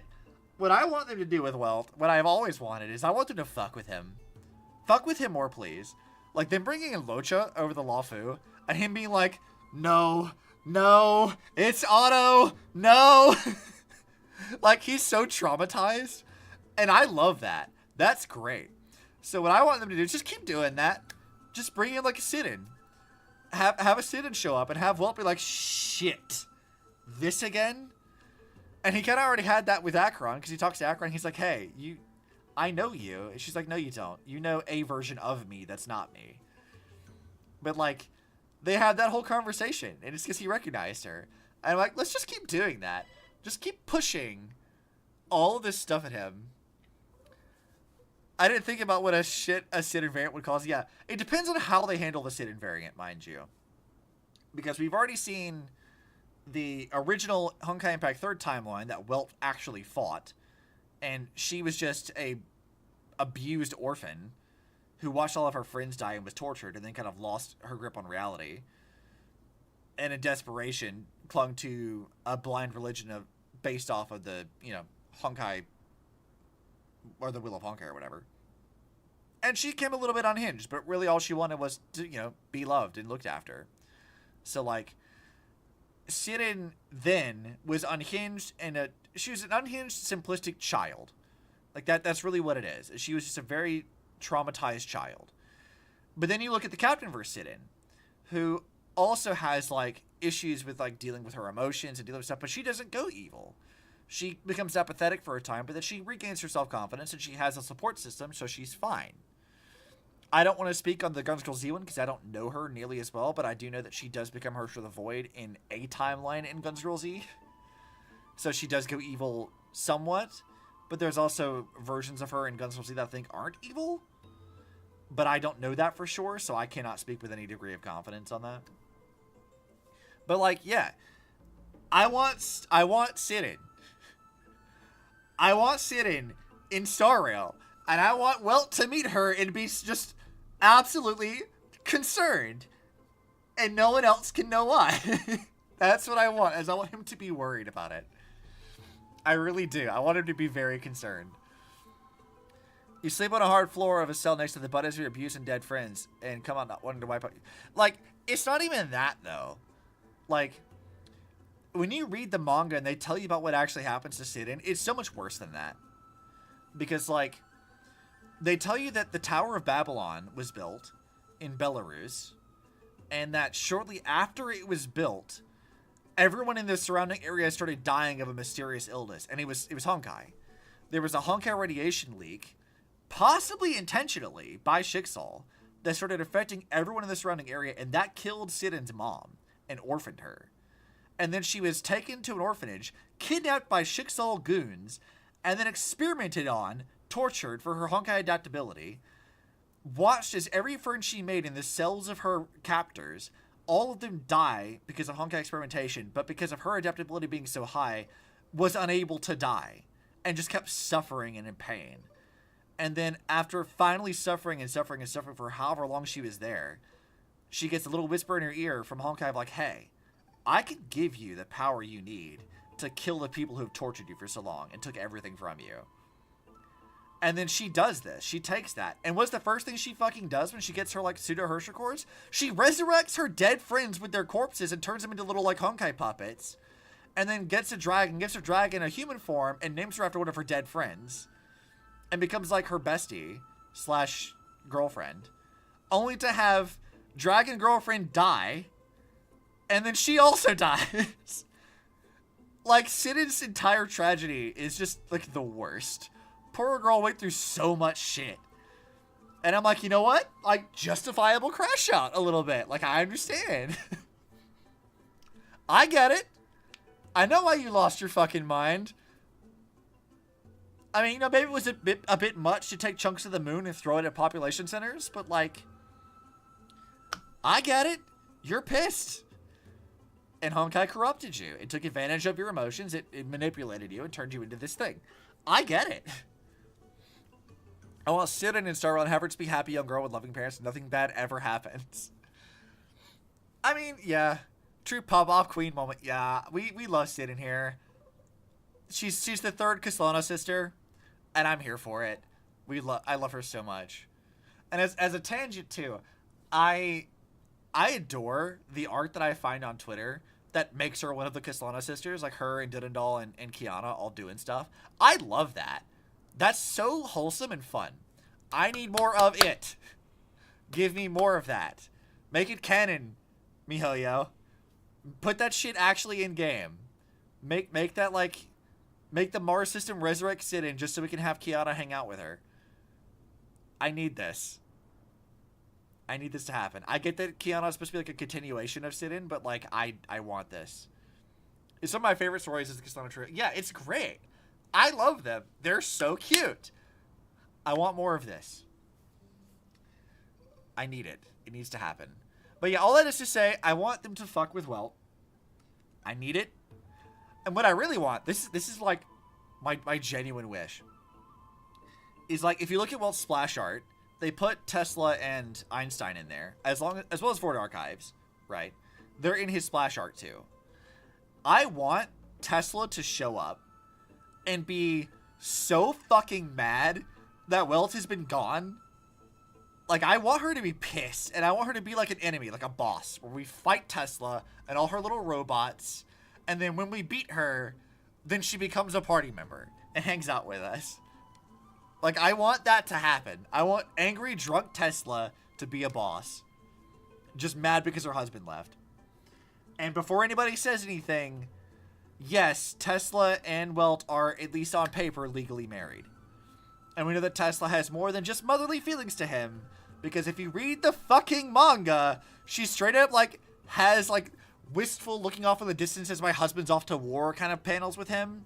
They, like, have a romantic dance together. This isn't like a mother-daughter dance. It's straight up just romance. Like, she has a thing for him. And at this point, it doesn't matter because they're both fucking immortal anyway. It doesn't matter if she was there when he was a kid or not. They're both immortal. So, whatever. Einstein definitely is like a parent to him, but, like, I don't think Tesla is. I think Tesla wanted something else, and it's unclear if Welt reciprocates that or not. But they are, at least on paper, legally married, and Joey is their kid, who's a clone of the original Welt. So, there's that. So, fucking fight me, comments, because I I am here. I don't necessarily ship it. Like, I like Welt with, like, other things, and that's fun. But, like, Tesla and Welt are married. No one ever calls her his wife, which Carol does point out in Post-Honkai. There is that. It is a thing they kind of dodge around, which is why I think it's, like, an on-paper thing. But, like, I don't know that Welt has ever reciprocated that feeling towards Tesla. I think he's humored her, but I don't think he's ever reciprocated it. But I want her to show up and be mad. Like, I want it. I said that's our own kid to cry about now. I mean, yeah, Corley's still around. She got stabbed, but, you know, she got better. Kinda, maybe. We don't know the context of that yet, but Corley got stabbed. She died for a bit. I am curious how they're going to resolve that, but we'll have to wait till next patch. Which I won't be streaming any of that, because I always record it first. I need, like, a second account where I can start streaming that stuff instead of, like, just recording it. But then that means I'd have to be playing through it twice. Once on my personal account and once on the stream account. And I don't think I have the time for that. Then again, I haven't been using this stuff to make any videos, which is what my original intention for recording everything was. So maybe I should just start streaming it. And just give up on the idea of, like, reusing that footage later for video stuff. I'm going to continue part 2 until I finish all of part 1. I mean, that's fair. I would say, like, the way that, like... I think the way that MiHoYo talked about part 2 is a little confusing. Because, like... They sort of made it out to be, like, part 2 is a completely, like, a new, like, a fresh start kind of thing where you didn't need context. But, like, you kind of do need some context. You need to know at least some of the, like, big events that happened. Like, you need to have some understanding of a lot of this stuff. And while there's a lot of new casts and new things going on that are not connected to old stuff, it does still help with the context, I think. You definitely want to play 1.5, though. You definitely want that, because you need to understand Vita, and that's all 1.5, so you need to play that shit. For sure. But yeah, I think playing all of part 1, and then all the Legion Realm stuff, and then going into 1.5, and then part 2 is the way to do it. I got past the first few parts of part 2, but stopped at some point because I knew they were going to rope in part 1 essential info. I mean, yes and no. They reference, like, Kiana becoming the Herrscher finality. They talk about that. They talk about other events, like Otto's fate, and the events of part 1.5, like how Vita, like, is a problem, among other things. They reference what happens to Griseo and the rest. Like, they talk about that stuff. But, I mean, outside of that, there's not, like, a huge amount. It's just understanding, like, again, some of, like, the big things that happen in part 1. Like, what happens to Otto and Schicksal after all of that stuff is resolved. Kiana and Kevin's fight. And all the 1.5 stuff. All of that is fairly important. But, like, do you need to know that Sushong came back after 500 years to go fight Fuhua for a little bit and then run off to go explore the world and learn new things? No, you don't really need to know all that. Not really. Sushong's around. She likes to travel and drink boba tea. Just don't worry about it. It's fine. She's not a grandma like Fuhua is. Part 1, what I've done so far is up through chapter 28 and leaves around chapter 1. What is chapter 28 again? I'd have to actually open my game, and I don't know. I'm trying to remember now. Thus spoke Apocalypse. Okay, so you're in Otto's fate. Like, that's a pretty good chapter. I like that. Definitely want to finish the Elysian Realm stuff before you go to the actual, like, finale to it. That's the proper chapter of, like, it's in the 30s, I think. Or maybe it's the thing right after Thus spoke Apocalypse, actually. You definitely want to finish the Elysian Realm stuff because it's the best shit! It's my favorite! Nothing has come close. Elysian Realm is so peak. I stand by it. It's really good.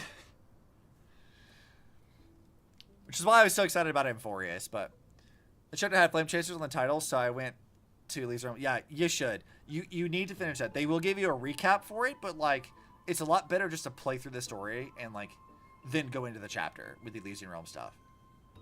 It's a lot more satisfying that way.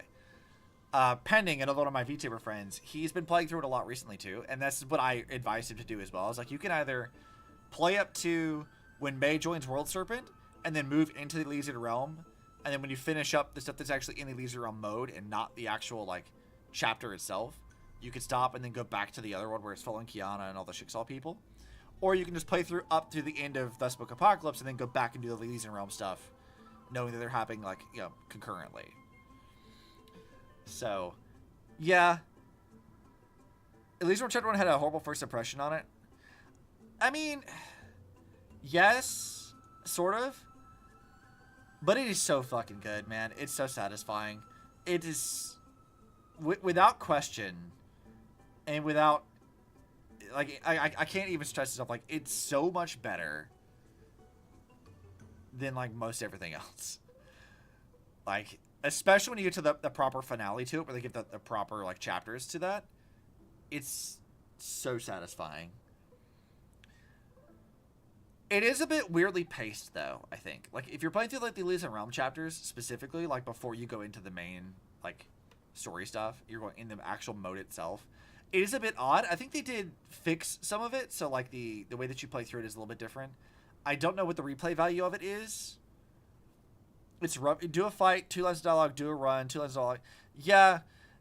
The thing is, it's, like, it's better optimized now than it was, because what it used to be was you would have to do, like, you'd get some bits of dialogue, you'd go through, do like a bit of a run, like a shortened run of like the Elysian Realm mode, and you would get some more stuff to it, and you have to kind of keep going through. You have to do, like, proper runs of Elysian Realm, not just, like, you know, truncated sections of it, which I didn't mind because I'm very patient of a player in general. But, like, yeah, that was a thing. I don't know what the replayability of it is now, but, like, I'm here for the lore, and I had a great time with it. I especially like when they did the proper story stuff where you're not having to do that anymore. Like, when you get to the chapters after Thus Spoke Apocalypse, like, yeah, that shit is so good. And I think, if I'm remembering correctly, that series of chapters is the longest stuff that they had released up to that point. It was the biggest patch we had. It was massive. So, like, there's a lot of shit to go through in there. And it's so good. Elysia is not my favorite character thus far without good reason, right? Like, she's so good. That arc is so good. I listen to the music from that shit all the time. It's just, it's good. I love it. Right. I forget I was supposed to be doing Star Rail. We've been on a tangent for like 20 minutes. Yes, thank you, ma'am. We're looking for an AXA. How should I put it? Lady Aglaya doesn't trust Anaxa at all, I'm afraid. Typical Honkai nerd. Oh yeah, dude, this is, I live this shit. Poor Charlie. Charlie is my buffer friend. So she hears me, like, every new patch that comes out, and I've played through it, I will just info dump at Charlie. She gets every bit of it. She knows so much about, like, my thoughts on, like, Honkai lore and Genshin's connections to things and stuff. Like, she knows so much of this because I just dump all of it on her. I'm like, she doesn't play any of these games. She doesn't play any of this stuff. And I just dump it at her. To the point that, like, correct me if I'm wrong, Charlie, but, like, at her old job, she was able to talk to, like, a customer about Honkai lore and Genshin stuff, having not played it at all, and actually talk about theories and things, because I dumped so much info on her. She now has a pretty decent grasp on some of the lore, because I dumped all of it at her. I had a friend who will just let me drone on about Honkai stuff. Yeah, Charlie's my buffer friend. She just lets me. She indulges me. I appreciate it. I definitely get to a point where I annoy people when I talk about the same stuff all the time. And I'm like, look, I'm sorry. Honkai's consumed my life. Genuinely. It's an issue. Were you in a similar situation before, Believe friend? me, she is far nicer to the two of you than she is to Anaxa. Oh no, how is Aglaya gonna respond to an accent? That's very funny. Did she just hate him? Despite being a chrysosaur, Anaxa They're about to resolutely get believes yeah. that titans and prophecies are a load of nonsense. Okay. During our regular citizens' assemblies, he always votes to oppose the flame chase journey. So he's a contrarian and a pain in the ass. Hilarious. And he's still able to conduct research here. Did you just say that the Grove is an academy that was established around a Titan? Trian knows the answer to that. Everybody says that Circes, who symbolizes reason, is the most tolerant of novel ideas. Apart from Kefali, they're the Titan who treats us the best. You know, I can't say much about Anaxa currently, but I do find it extremely fucking funny. Like, he exists in a world that, at least to his knowledge, has physical, actual walking gods. And he's like, no, I don't buy that. I don't believe that shit. Like, okay, Anaxa.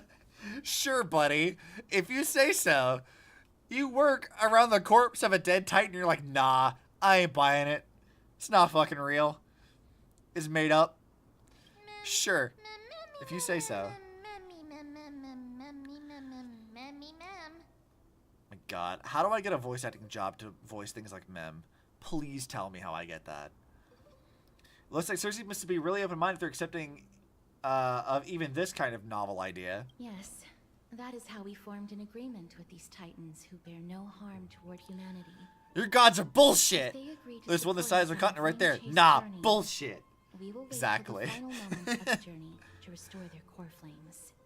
With the exception of Oryx, that is, they didn't lend us their power willingly.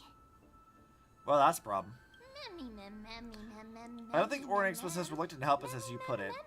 Or they wouldn't have deemed Artemis, or Stella, as worthy and allowed me to join alongside all of you. Generational hater, gotta love it. I do. I'm here for generational haters. That is true. It's also fortunate that these gods weren't corrupted by the Black Tide and did not descend into madness. Yet. Trian believes Circes will be alright. After all, everybody says that the people of the Grove are really smart. They're also really dead. So. Little Gray and Little Cass, just leave the task of finding Anaxa and everyone else to Trian. It's easy for Trian to look for people because we can fly. So you know that you can fly, but the rest of us can't, and yet you keep telling us to fly anyway. Girl, you are a troll. Good idea. In that case, please bring the weft along with you, Lady Trian. The golden thread will be much more effective from up above. Please promise us that you'll take care of yourself. Yeah, don't die. Okie doke. Yet. If Trian gets in trouble, we'll look for all of you. In return, if you get in trouble, remember to call for Trian, okay? We'll come right over and open the gate for you. I have mixed feelings about her referring to herself in the third person. That's the other thing I wish to mention. Do not open the gate unless you have no other choice, Lady Trian. Your body is not in good shape at the moment. Unfortunate. Okay, we will keep that in mind. Trian was just trying to help. Do you not know your own limits? How old are you, even? Of course, we know that. After all, Lady Trian is a demigod, the most powerful among all of us here. Wait, she is? In what way exactly? Cass, you can literally kill people by touching them. How is Trian more powerful than you? What does she even do? Remember all those brave heroes in the tales you've heard? They would always save their strength until the very last moment. That way, they could ensure that nothing went wrong with their plans. Isn't that right? I find the way that they talk to Trian really odd. Because, like, on the one hand, they're like, yeah, you're the most powerful of us. They use, like, you know, the honor of, like, Lady Trian, things like that. But then she'll do things like this of, like, hey, remember those bedtime stories we used to read you? Yeah, remember those stories. Remember that stuff. And they kind of talk to her like she's an actual child. But I'm like, isn't she supposed to be, like, older than most of them anyway? Like, why do they all talk to her like she's a child? Is it just, like, a mentality thing? Like, what is that exactly? And Cass, I'm still calling bullshit on her being more powerful than you. Because, like, you can hear Titan's voices. You're understanding how Mem operates despite, you know, her nonsense. And you can kill people by touching them or just being near to them. I don't see how she's more powerful than you currently. I've seen her reverse time and say prayers. and fly. And open gates, I guess? She's like a support character. Like, okay, sure. In that case, brave Trian shall clear the way for all of you. Or, you know, maybe it's more like they're just telling her that, where it's not actually correct. Maybe she's like, you're the most powerful of us, in the same way that she would tell a child this. Like, you're super strong. Ah, you've punched me and I took damage. Like, again, I always ham it up for kids. Maybe that's what they're doing? Before or after you learn about Triby's past? All we know about Triby currently is that she's like a priestess of Yenisopolis. And that her mom is dead, but she can't remember who her mom is. So we don't know yet a lot about it. I think they've also said that there used to be more of her. And there's now only 3. As I understand it, based off of, like, leaks that I've seen, is that the Tribbies used to be, like, one individual who I'm pretty sure is, like, what they're calling mom, but it's really just their memories of their previous self. And she got fractured into multiple little, like, chibis. Because reasons. And that's why she looks and acts like a child. How correct that actually is, I don't know. This is based off of, like, what I've seen in game and also my passing understanding of stuff I've seen on Twitter and TikTok. Because you can't really avoid spoilers, especially for stuff that's 2 patches old, so. Still always looks like she's half awake. Yeah, she looks very sleepy. Until she's smug and then she gets the Roblox face.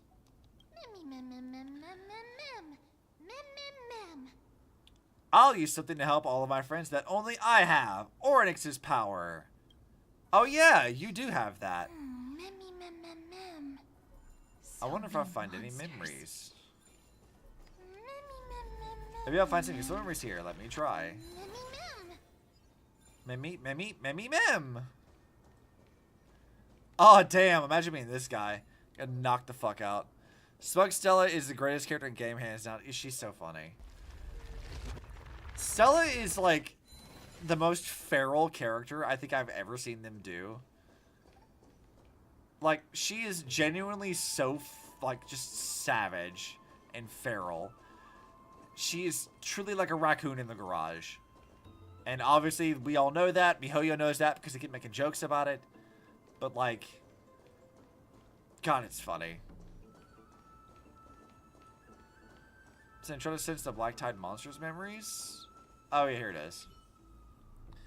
The monster's body is twisted like brambles, not allowing any living being to approach. Let me see. Ow! That hurt. And I didn't even detect any memories. Well, I mean, yeah, that would make sense, considering that it is a twisted version of a person. You're not going to find much of who they were. Like, they're dead now. They be Dunyan rings. Alright, I guess we'll go look for more then. Okay, I can't look at that. I really can't shake the comparison between, like, these corruption things and the part 2 stuff. Like, going into, like, Langshuo and seeing all the corruption. This is straight up just that. All we need now is, like, source material and stuff. Sarah's been your favorite character since the closet in Gerda Hotel. Oh my god, the closet thing. I forgot about that. She's so funny. The black-colored monster has fallen like a toppled statue. Within its body lies golden ashes, perhaps the same substance as the golden blood that is commonly seen in Amphoreus. Meme. It's no good. I didn't see anything. I mean, surely the only thing you're going to see is, like, death, right? Like, it's not going to be good. A despicable, twisted life form. It was once a living soul that could mourn pain, but now it can only turn its head at others until its soul drifts silently out of its shell. Maybe this monster will show us some useful memories. I shouldn't have got my hopes up. Wait, so she just sniffs the corpses? I really tried my hardest. Why couldn't I see even a sliver of memory? It could be because when a life is devoured by the black tide, it loses its soul. Yeah, I guess that would make some sense. Sup, bug? You're mine. Thwap. Give me this. I probably should have Topaz in my party to passively get all the chests, but whatever. If I get in a combat encounter, I don't really want her right now. I can't open it. It's locked. It was probably sealed in order to ward off the black tide. A lot of good that did. Yes. Most of the doors in Amphoreus are sealed using the power of Yanis.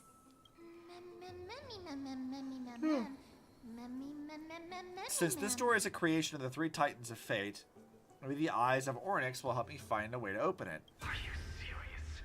Just a mere door, and your first instinct is to call on the gods? Lamau? Is this Anaxa? I'm here for this. Let's go, buddy. Memmy! Before you try unlocking the door, perhaps you should first find a way to clear the fog that clouds your vision. Oh, he's asshole Sue. Oh, I love that already. We're so used to Sue being kind of like a chill dude. But like, after Genshin released their version of him where he's just a dick, I'm kind of here for asshole Sue. Because it seems like... okay, this is my headcanon.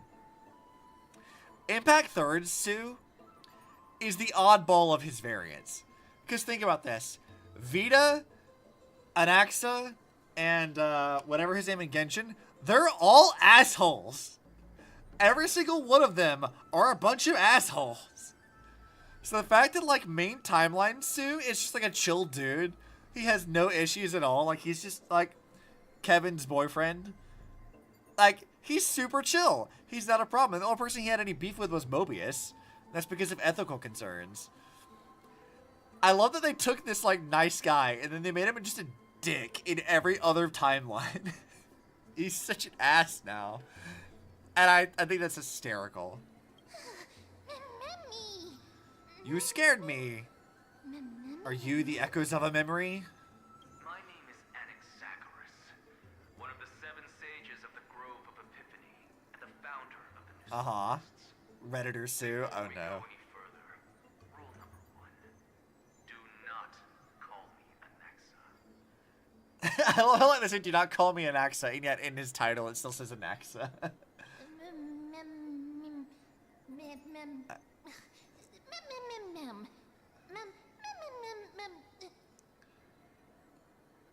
You know what? I gotta give them credit for Mem doing all these dumb fucking sounds, and yet she's still able to like enunciate in the same way that she would if she were just reading it properly.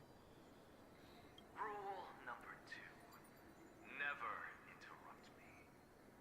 Silence is golden. He's such an ass. I love him already. What a difficult person. Meanwhile, Ellie and main timeline's like, Sue, you know what? I feel like he's just always asleep. You can just walk away. He'll never know. He's just asleep. His eyes are always closed. He's a good middle-of-the-road reasoned person. And then now she's like, what a difficult person this is. Mim, dickhead. Mim. Yeah, I love that meme. That's exactly how he is, though.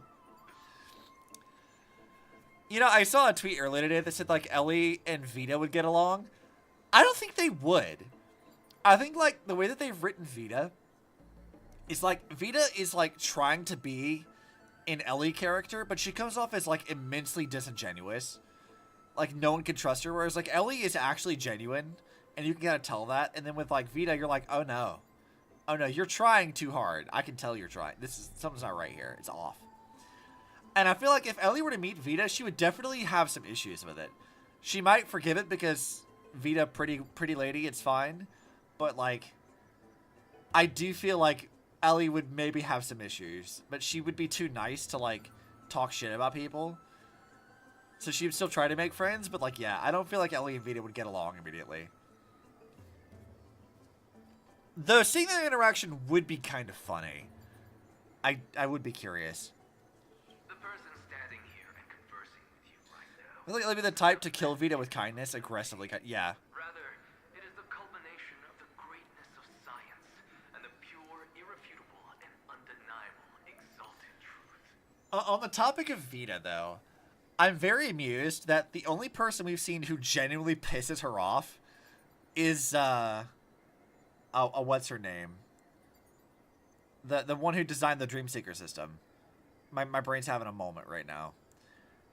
But, like, Ajita. Yes, Ajita. Like, Ajita is the only person we've seen who has actually successfully managed to piss her the fuck off. To the point that Vita's like, I will destroy your fucking hologram. You annoy the shit out of me. Mind your damn business. Like, she's so upset and actually mad. And it's really funny. So I wonder if, like, Ellie being super nice to her is, like, it would just immensely piss her off. I wonder if Vita would be like, no, mind your damn business, Ellie. That's all beyond far out. Yeah, it's a little far in. It's some recent stuff. Vita is not bothered by anybody because she holds all the cards, right? Like, that's her thing. Is that she's in control of the situation. And when she loses that control, that's going to get on her fucking nerves. So I feel like Ellie, being the way that she is, would probably get on Vita's nerves after a while. Because, like, Ellie couldn't be manipulated. And Vita would have an issue with this. Vita would not have the control over Ellie that she would want, so she would not like it. Mobius and Vita would be besties? Maybe. But again, it's this control thing. They'd be both trying to control each other, and I think that they would have the same kind of reaction that Ajita and Vita do. I feel like they would hate each other, actually. Because, like, Mobius is not one to be manipulated. And she'd be doing her own thing for the fun of it. And if they got along at all, it would be because their interests aligned, not because they actually, like, really enjoyed each other's company. Because remember who, like, Mobius' actual bestie / girlfriend actually is? And that's Klein. Klein's like a yes man. So, there's that. That's who Mobius actually likes. Whereas, like, with Vita, she would be friends with Vita as long as it was convenient. But I feel like they would definitely butt heads, for sure. Because Mobius doesn't get along with a lot of people anyway. Because I feel like even frenemies is, like, too strong of a term for it. Because that's sort of what Mobius and Ellie are, right? Like, Mobius feigns hatred of Ellie all the time. She just gets annoyed with her shenanigans. But she does genuinely love and care about Ellie. Like, that is a thing. She just doesn't know how to show it because she's a Cinderella motherfucker. But, like, frenemies is sort of how that is with them. On at least the surface level. Whereas, like, I feel like with Vita, she'd be more of like a, I cannot trust you, I do not like you, but you're convenient so you can stick around. Like, that's kind of how I would see that, I guess. But this is also just my headcanon, so it doesn't matter. Mobius is dead anyway. As are all the Flame Chasers, because of course they are. It's been 50,000 years. Well, I guess that's not really true, because Fuhua's still alive.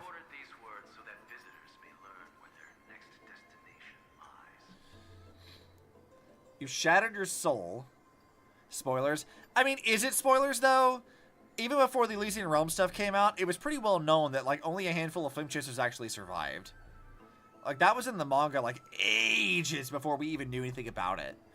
Because, like, what they told us in the manga before was that Kevin and Fuhua went to the moon to fight the Hersher Finality, and they went with, like, 6 other people, and all the other ones died, and that was that. And then we learned that there were 13 Flame Chasers, and we only knew of, like, a handful of them, so you thought there was a chance that Mobius could be alive? Yeah and no. So Mobius, the way that she works is that, like, every time she physically dies, her body kind of turns into black and green goo. And then she consumes nearby energy to regenerate and grows back into herself, but she's younger. And if she dies too many times in rapid succession, there is sort of like a cap to it, where she would revert to a point where she wouldn't be able to grow back again. So she says, and this could be maybe her own boasting about it, that, like, she probably could have survived the Hersher Finality based off of that alone. But we do know that part of that is sort of like bravado. what we do know about Mobius' final moments is that she did leave her cryopod. She recorded a message for her sim, basically saying, like, you know, carry on and do whatever. Be the me in my place kind of thing. Here are my reasons for things. And then she basically just gets irradiated. Like, I had forgotten about this, so somebody pointed this out to me a while back, that, like, after Mobius does what she does, when the cryo chamber, like, shuts down, she does die. Like, I think she, like, opens up a line of communication to her and Prometheus, and then she does get irradiated to the point that she can't recover from it. She does die, inevitably. But, like, given the way that she is, there is, like, a slight chance that she could come back in another way, because I do remember that her, like, fate was a bit ambiguous until, like, later on. But, yeah, she is, at least currently, she is dead. And if they were to bring her back, it'd be through other ways. Because we do know now that, like, the voice of the deep that contacts Sue whenever he sinks into the, like, Sea of Quanta, that was Saw. Like, that was Vita. Or, you know, other Vita, not playable Vita. And then Mobius is dead. And Vilvi's dead. Cosmo's dead. Culpus is dead. Kevin is now dead. He wasn't dead originally, but he is now. Sue is...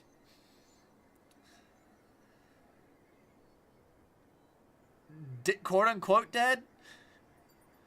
I think that's the best way I can describe that without being spoilers. Quote-unquote dead. Obviously, Fuqua's still alive. Ellie's dead. Eden is dead. Aponia is dead. A Mobius variant, and they put a bunch of tiny hints that leaves you seriously guessing it's somehow old Mobius who survived. I mean, maybe. You know who I think would get along? Mobius and Ron May. Those two should never, ever meet in reality. They should not meet, because they would be the fucking worst together. They would be the biggest problem to everyone in this universe, for sure. Mobius hanging out with Ron May would be a problem. Like, you get the woman who made herself effectively immortal and fucked with people just because, and the other lady who does the same thing and also wants to be a god. So, like, you get these two together, they're going to be a huge problem. That's going to be an issue. I mean, Ron May is already a whole ass problem even without Mobius helping her. Yeah, exactly. Imagine how much more of a menace she would be with Mobius around. They would get along so fucking well. They actually would be besties. Because their interests would be so perfectly aligned that they would absolutely help each other. They would be a menace. Genuine problem. Nothing is impossible. Having said that, alchemy is not omnipotent. Oh, right, he's like an alchemist. I forgot about this. The equivalent part of my soul is being consumed as the price.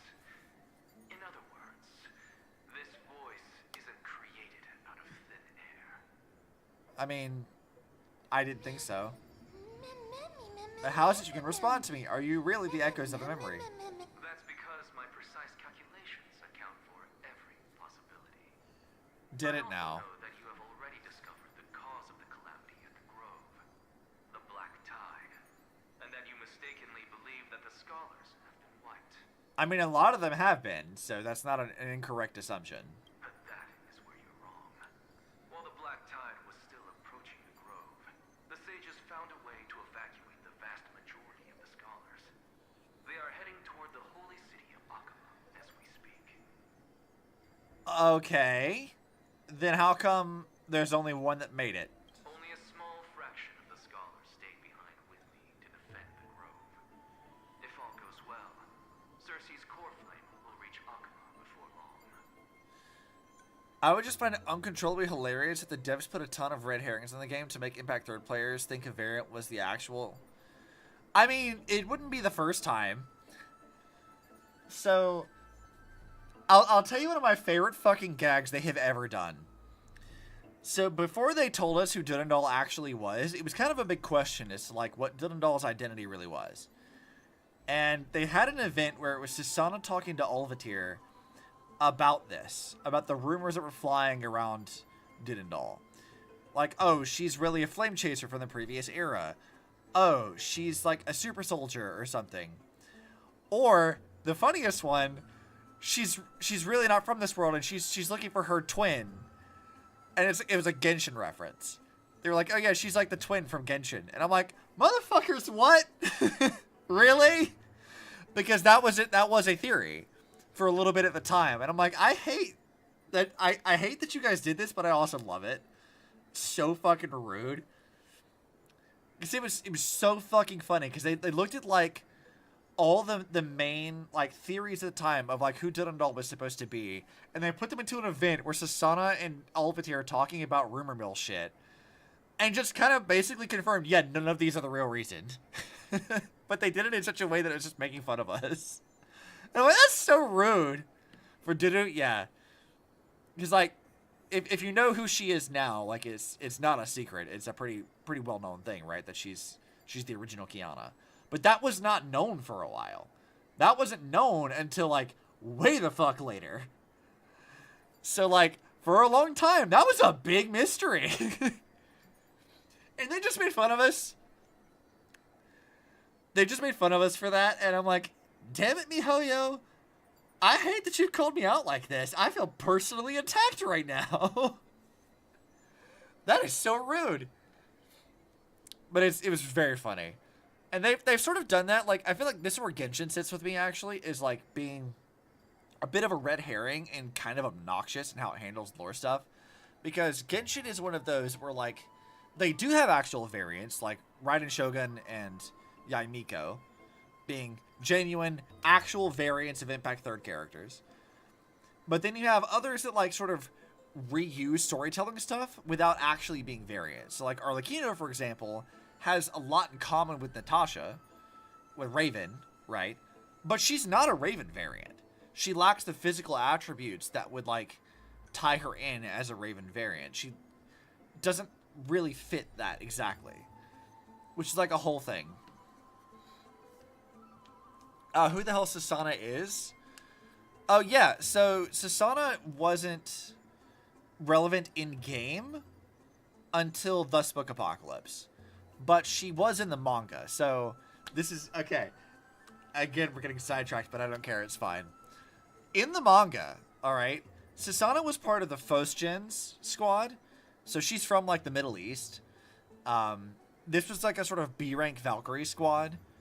And she, like Helia, idolizes Didendal, because she has, like... Susanna has shoujo manga brain. She sees hot lesbians, and she's like, yes... My brain's focused on this. And she's not discriminate. Carol's mom, Lewis, who shows up in the manga as well, is, like, very muscular, short hair. Susanna has, like, a picture of her up on the wall. Like, she's a goober. She has, like, framed pictures of, like, some of the best Valkyries, and she just idolizes all of them, and it's really funny. So she started as, like, a low-tier Valkyrie, and then... Otto and Dudendal and Rita, they're going to go do a thing in London where they're going to go try to track down the second divine key, which is the key of the void, which is a big fucking train. It looks like the Astral Express, but it's not the Express. Need to stress that. The Reburn animation confused the fuck out of everyone, but it's basically non-canon, so you can just ignore that. But yeah, it looks like a train. It's a whole thing. So Otto's trying to locate that with Dudendal's help in London. And they're going to go talk to, like, a curator of a museum about the history of King Arthur and stuff like that. And so the way that the manga presents this to you is that Susanna is just brought in to kind of be an assistant to this. And then you're reading through it, and then they go talk to the curator lady. And she leads him down to a bunker, and then Susanna, quote-unquote, is shot and killed.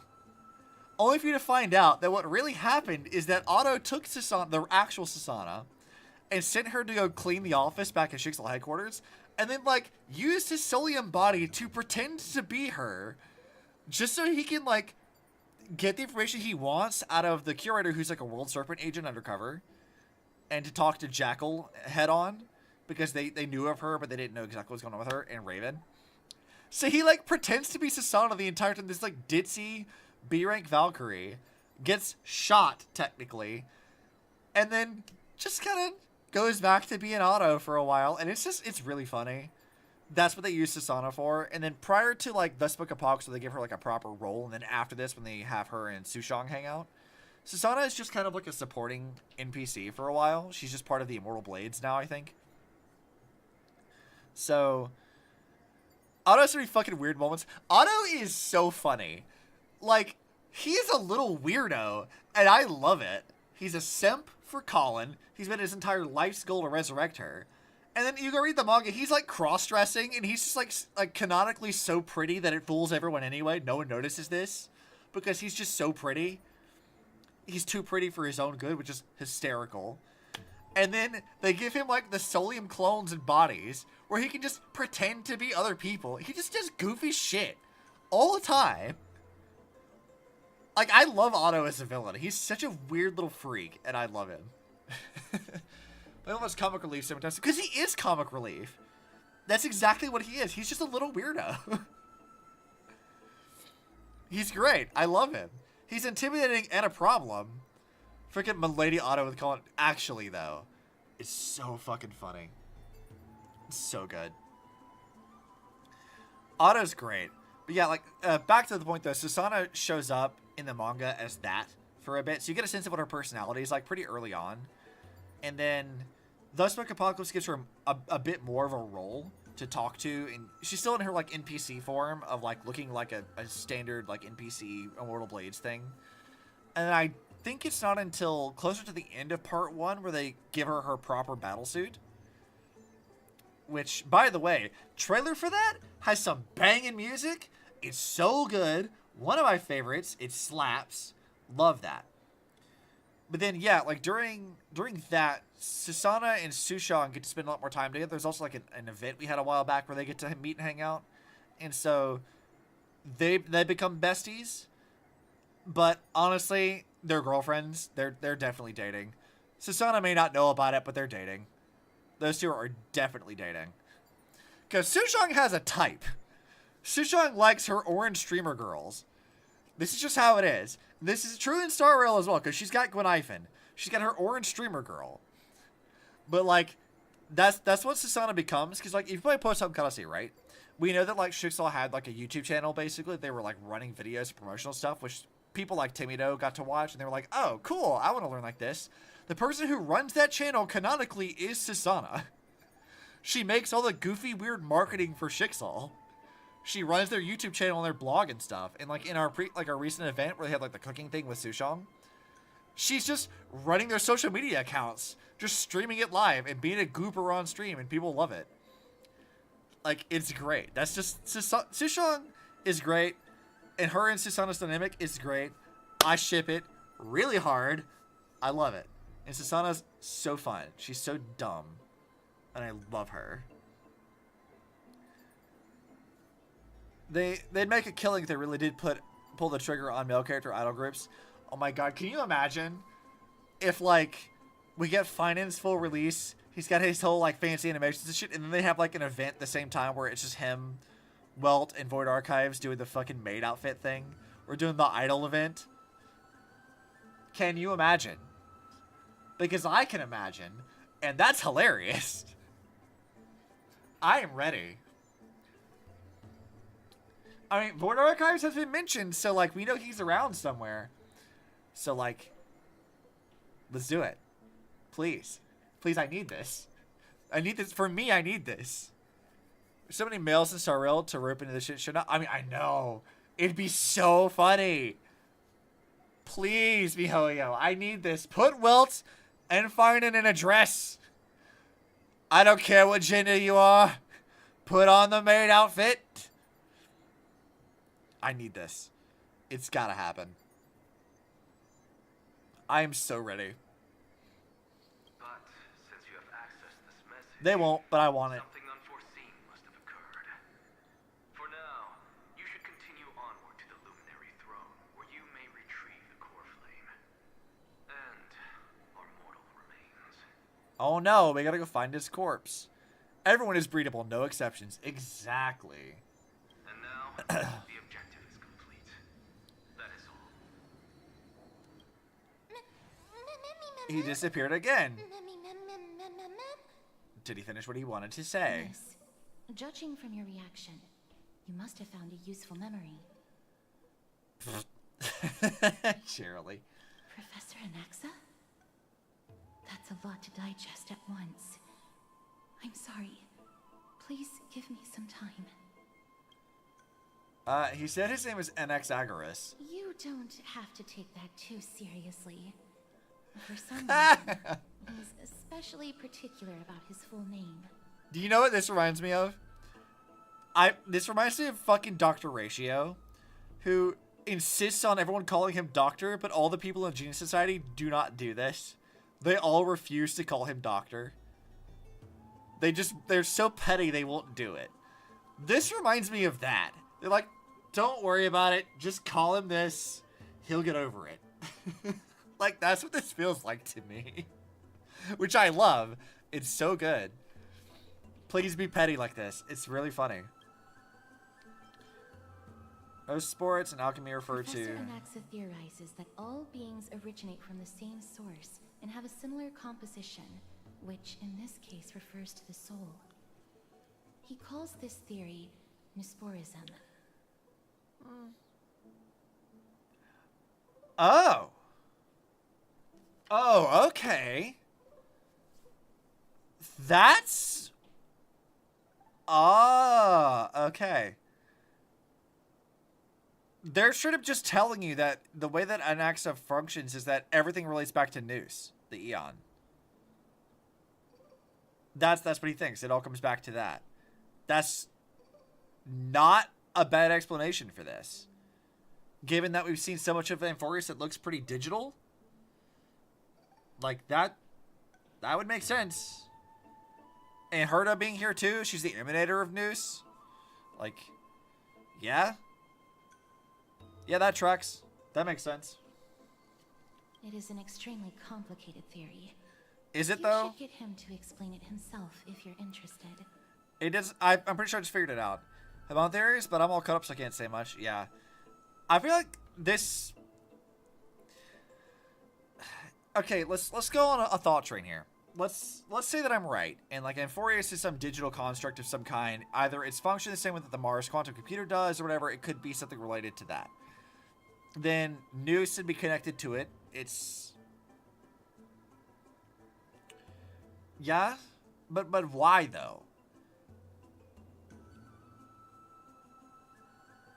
But, you know, okay, here's another thought.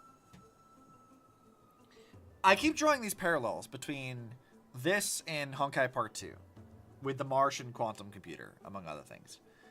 And we know that when Kiana ascends to her finality, time resumes normally on Mars, and then the quantum computer basically sends out like what is essentially a signal to the rest of the galaxy, and people like Sparkle and the Memo Keepers pick up on this, and they now have guided their attention to this extremely powerful simulation system, which does create Samsara cycles of different iterations and stuff. To what end, we don't know, but that does happen. So this is a device that's powerful enough to catch the attention of other beings, presumably potentially emanators and other things. Amphoreus could be another simulation that does a very similar thing. It could be a creation of Nous that's... We can maybe think of it as like the simulated universe, but on like a larger scale, running amok on its own kind of a thing.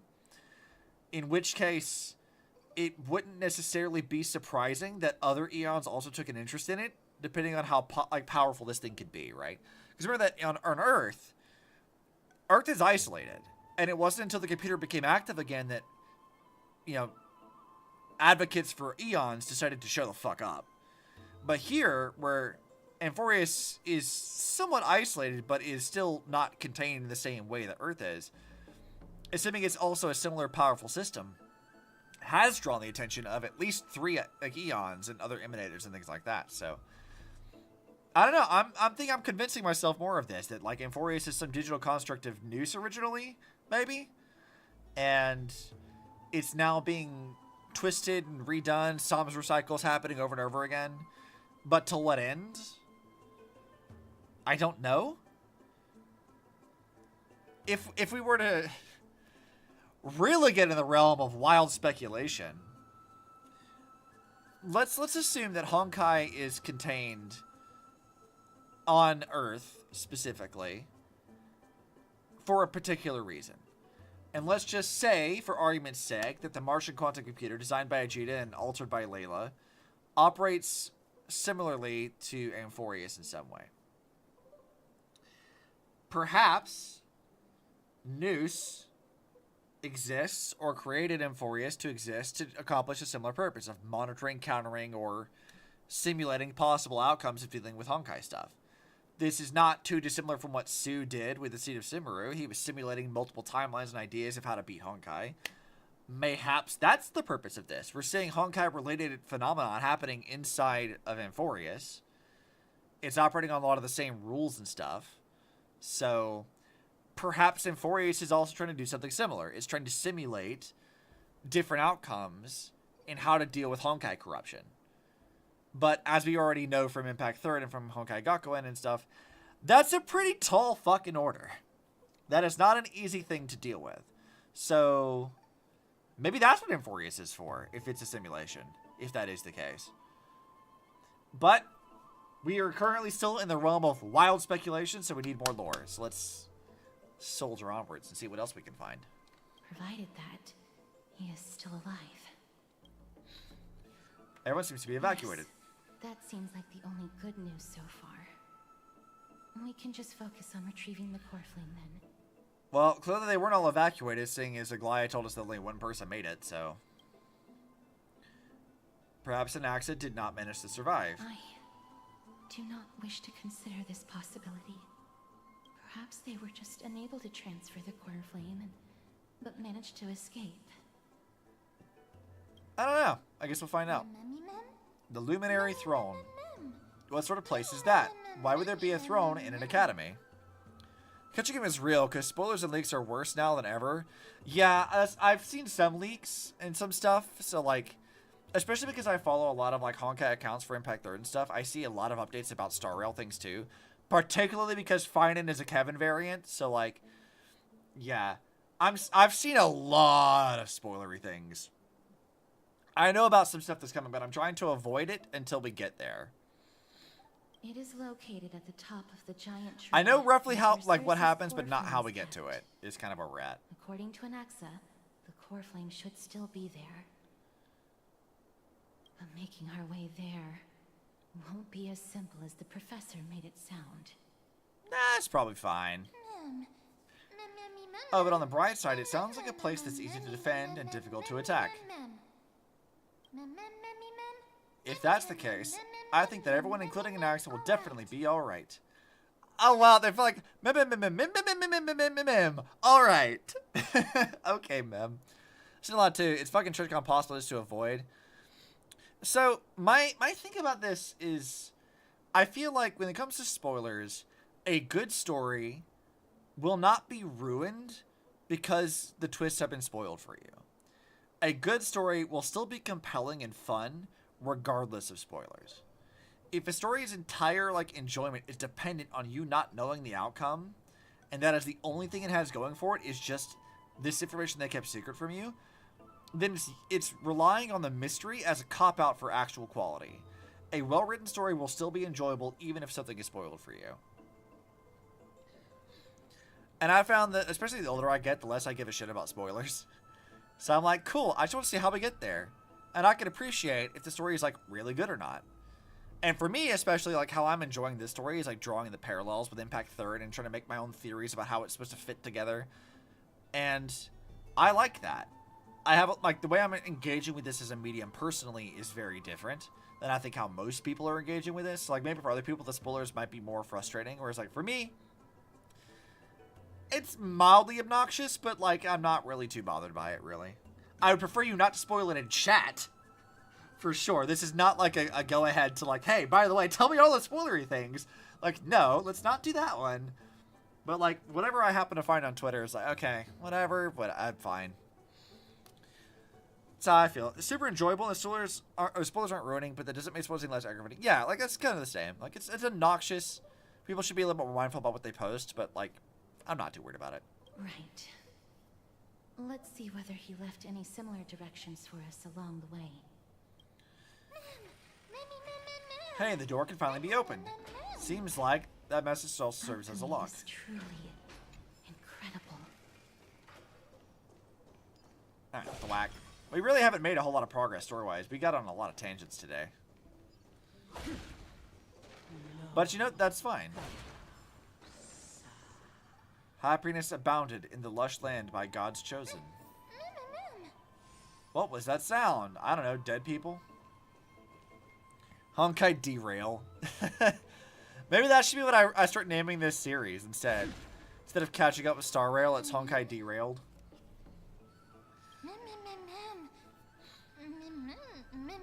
There's no one here. Did I just imagine that singing? No, you didn't imagine it.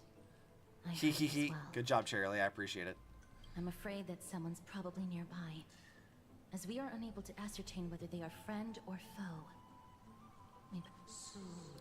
Giants raise their glasses in a toast beheld by the 12 constellations. It's that voice again. This time it's coming from... Spoilers, Bruce Willis was a ghost the whole time! Exactly. I have no clue where it's coming from. So much echo in the library.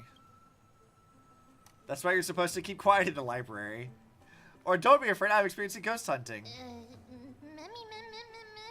Why do you even have experience in that? Don't worry about that. The voice is coming from over there.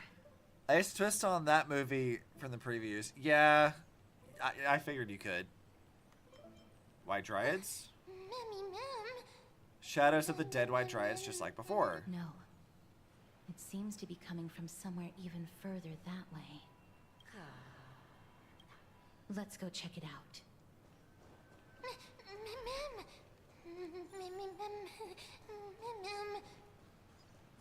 You know, I feel like... This is a bit of a tangent here. I feel like I'm going to need to start changing how I do thumbnails for this series, because, like, I'm going to start running out of new characters to put in the fucking previews.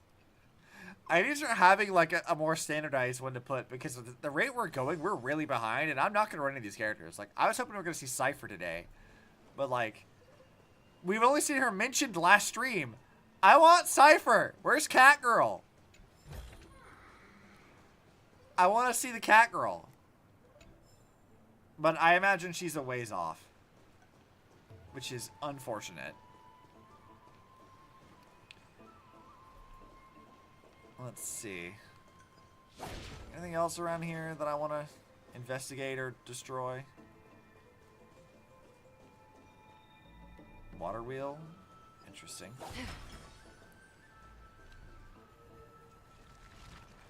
Everyone is dead, life is a lie, God has forsaken us, nihility is law, and nothing matters. Wait, this is my everyday.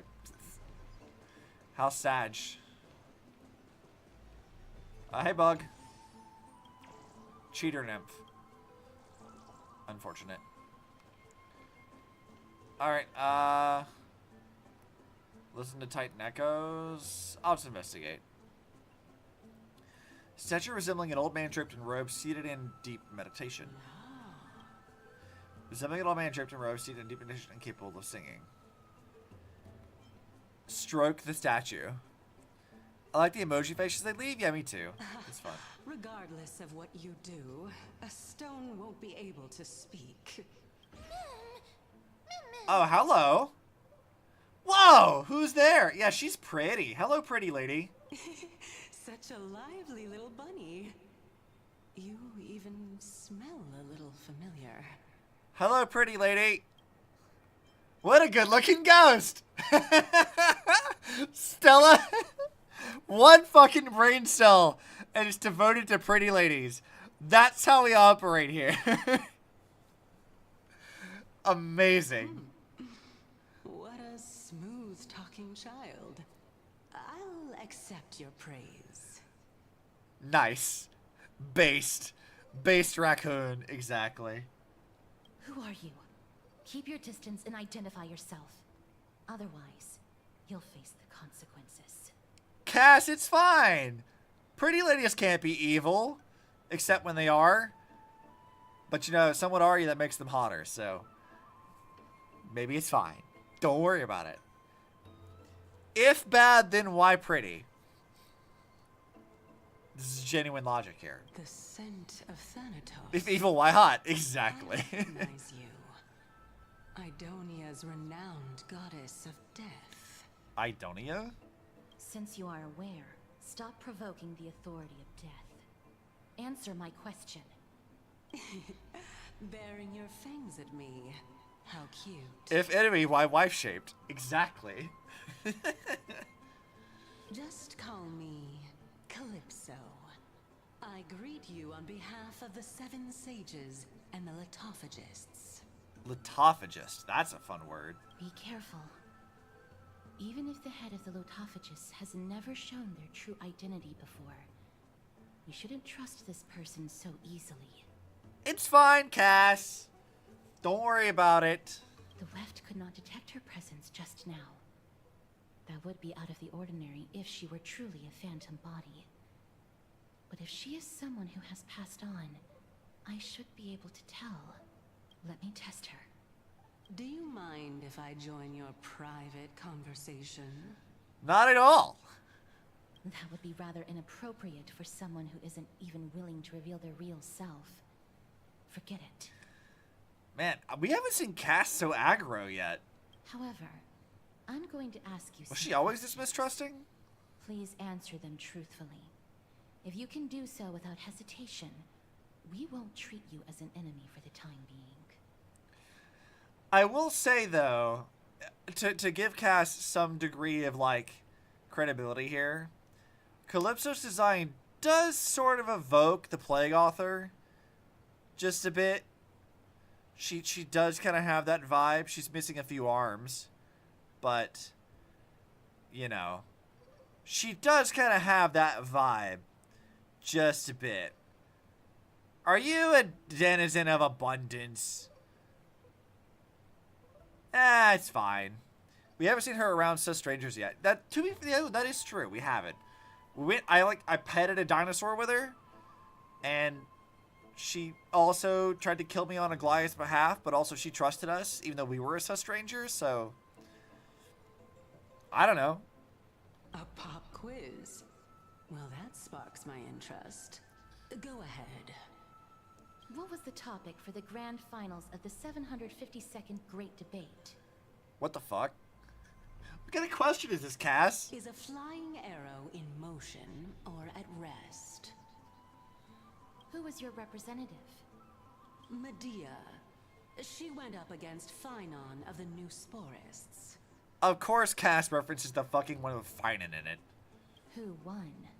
Nobody won because the 752nd Great Debate never took place. What I just mentioned happened during the previous debate. Phynon emerged victorious and obtained his 10th consecutive debate wreath. Also, to alleviate your worries, I shall provide you with a piece of information that's more valuable than the Great Debate. Finan's actually smart? That doesn't sound like a Caslana to me. Caslanas are supposed to be musclehead. They're not smart. They're dumb. Kevin can't be smart. That doesn't sound right. Anaxa the New Sporist is still alive. I saved him, and he is now recuperating at the Luminary Throne. So, are you satisfied with my answers? I mean, Caslanas do have talk no jutsu. Yeah, that is true. I can't argue with that one. This dumbfounded expression of yours is much more adorable and likable than the previous one. As the saying goes, seeing is believing. Why don't you follow me to the throne and take a look for yourself? You know, for an NPC, I feel like I like her design a lot better than, like, a lot of the other NPCs we've seen. Like, I think the problem that, like, especially Genshin has, Star Rail to some extent too, is, like, they clearly use a sort of, like, base model for a lot of their NPCs. and they sort of have very simplistic hairstyles and stuff that they use to kind of swap in and out. They swap out color palettes and things. It's a way to mass produce a bunch of NPCs, which is fine. You know, you have to do that to some extent. But, like, this one feels like it was more intentionally designed, you know? Like, she feels a little bit more not like a copy-paste of different things here or there. She's pretty lady. She's not as, like, you know, deliberate as a lot of our other designs for, like, playable characters are, but, like, I'm fine with this. Like this is a good design for an NPC. We should have more of these. I'll keep my eyes on you at all times. Oh, that's truly an honor. With that, the discussion is over. Man, Cass is so distrusting. It's not the vibe I was getting from her. Use it to ascend. So, the solution is to. And again, let's need to put way more budget into unique NPCs. Yeah, I think you're right. I would appreciate more unique NPCs. I think, like, a really good example of this is, like, the guy we met last stream. He's, like, the, hold on, I'm gonna investigate this. This heart is the source of all water in the grove. Mighty's, like, attendant dude or whatever. Like, unique design, kind of, but, like, he still feels, like, a little bit too NPC-ish to me. I thought they could have, like, maybe changed a little bit of his base model more to make him feel more unique. He just felt very, like, a little too close to generic for my liking. Better than most NPCs, but still, I feel like they could have done a little better with that. Indeed. When the sparks of inspiration burst forth within the grove, dewdrops fall and land within the pool. A lot of time with this game and all the important NPC characters being super forgettable. Yeah, that's kind of my complaint too, is like, Genshin has the same problem. Genshin's worse, I think. But like, yeah, the NPCs I feel like need to be a little bit better designed. Just a little bit more detail to them. I understand that they have, like, you know, limited resources to do this, but I don't know. I would like a little bit more variety. Just a bit.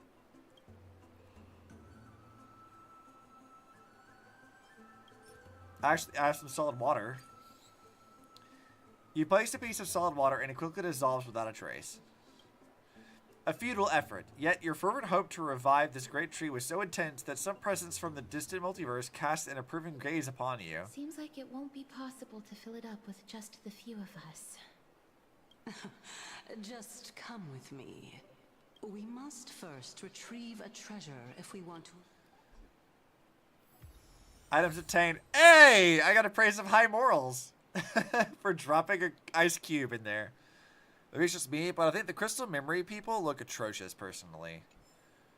Crystal memory people. Remind me what that is. Because brain go brrr.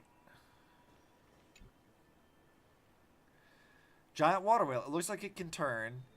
And it can actually turn. If the water wheel could turn right now, it would be a sure win.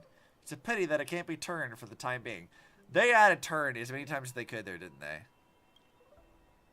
The answer is water. Without it, the water wheel cannot turn.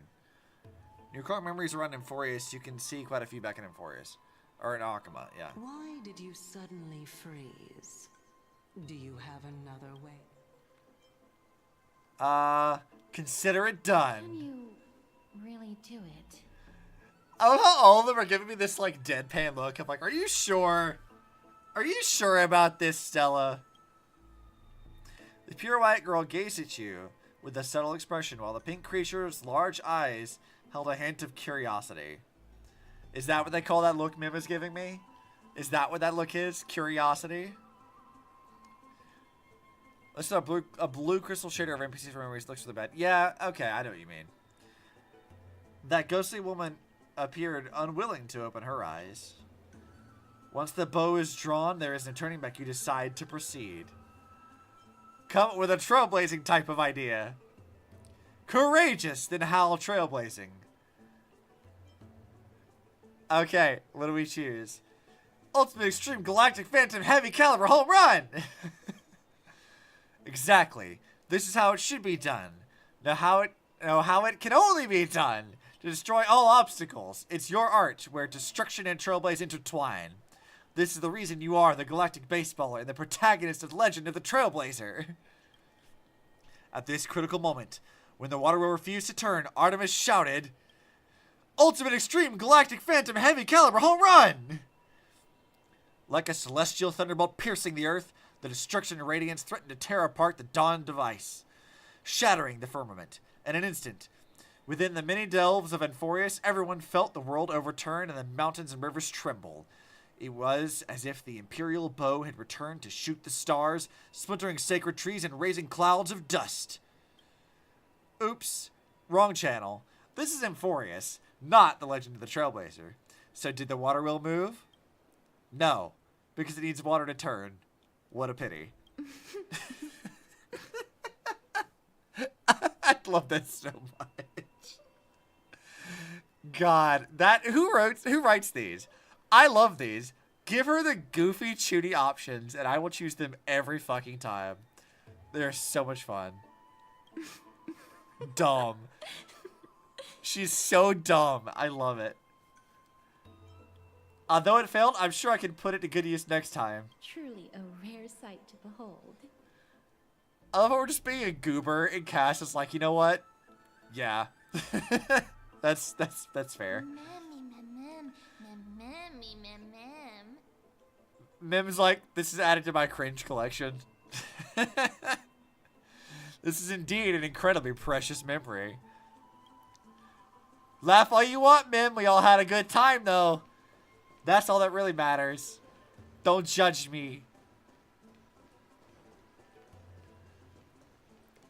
I think I'm beginning to understand why it is I like Stella so much, because I also do the same stupid, dumb bullshit in real life. Charlie knows. I say overly dramatic, stupid shit all the time. Because I'm extra, and it's funny. I stand by it. Always do dumb shit. Don't give me that look, Charlie. You know. Chamber of Purifying Tears. Base, exactly. You have a good memory. Why exactly did you bring us? My intention should be obvious. See that shallow pond over there? Uh-huh. Water lilies grow there. Initially, Circes watered them with their tears, while Nestia nurtured them with affectionate love. They are a token of the eternal companionship between the two gods. Yo, are we getting Titan Yuri? Let's go? Canon Titan Yuri? I was not expecting this in today's stream. Let's go! All the two of you have to do is to cross the deep well and retrieve the golden bough of vows for me. Cal, you're making things sound so complicated. All you want to do is retrieve the flower, right? Is this how you're going to test a nameless? Indeed. Could it be that you actually do not know how to proceed? I mean, I haven't had a chance to look at the puzzle, so no, I don't know. We can retrieve it, but I advise you not to waste your time on any schemes. Oh my. I'm helping you to eliminate your worries and obstacles, and yet I receive nothing in return. I don't recall Cass being this distrusting to us. Besides, the bow is essential for awakening the heart and drawing water out of the source. If you can't find it this time, we can just remain true. Gotta tune in for this part of the story, yeah. Of eternity. Yo, this is like overt Titan Yuri. I'm excited about this. What's that supposed to mean? Are you planning to keep us here forever? You're overthinking things. Although it would be absurd to say that I have. Might as well take a chance to no other explain. motive. I'm simply making use of this opportunity to see what you two are made of. Sure. See what we're made of. Could you have phrased that any more directly? Now is not the time for me to elaborate further. So please proceed. As a student of Anaxa, equivalent exchange should be something that you are familiar with.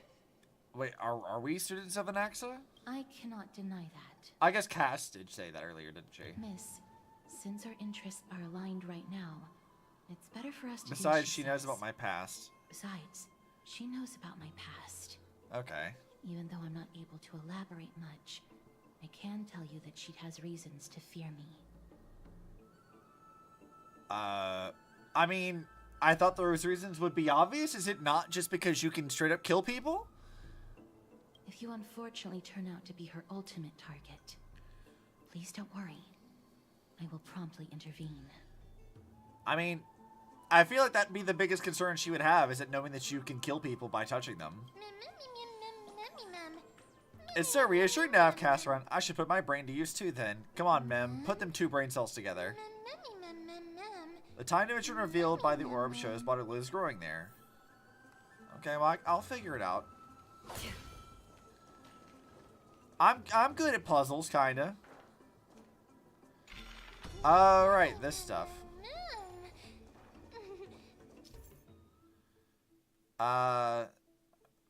Okay, so pretty much exactly what I expected this to be. They're time elevators. Oh, but I need stuff. Yeah, give me this. Thanks.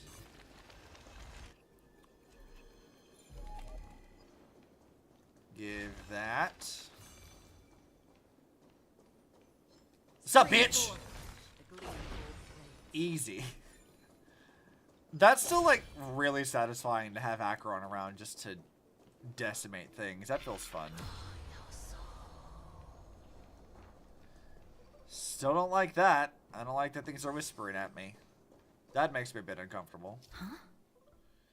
There are Ichor vessels stored here. I'll figure it out. Acheron is just Control-Alt-Delete key for minor... Yeah, absolutely. She's extremely useful.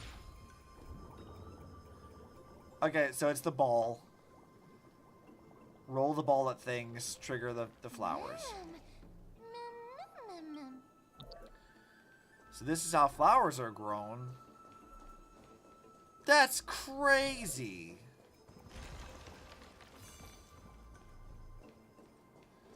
Alright, we can open up this. Thwack. Thwack. Thwack. Bam, bam. Magic flowers are wild, yeah. Engage Miracle Orb. How smart. I mean, I don't feel like this took much, like, brain power at all. I'm just kind of, like, pressing buttons in sequential order. Like, I don't know if that counts as, like, smart.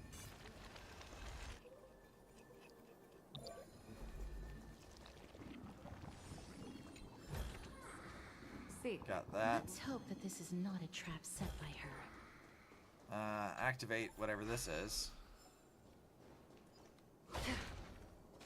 Okay.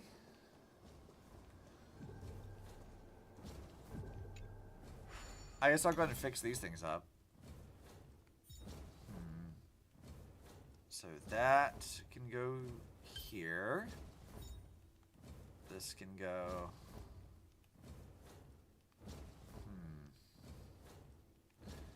Actually, how do I want to do that?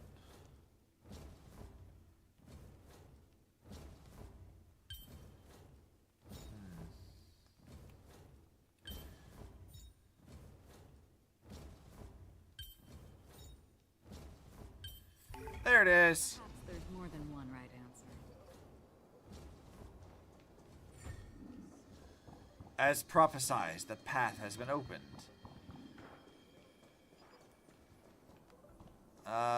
Let's see.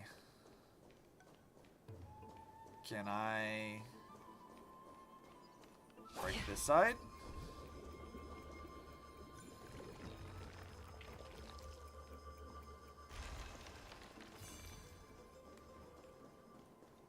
Yeah, we're gonna go ahead and just... I know they're gonna make me do this anyway, so we might as well just finish the puzzle. Stream 4.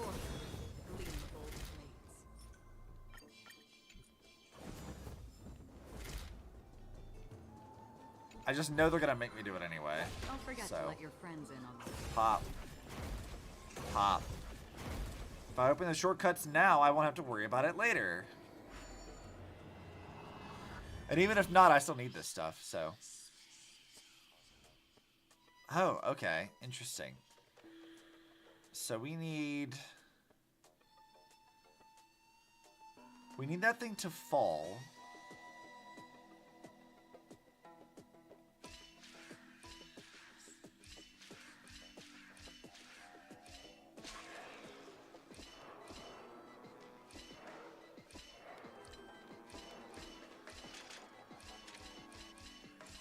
Okay, that was easy.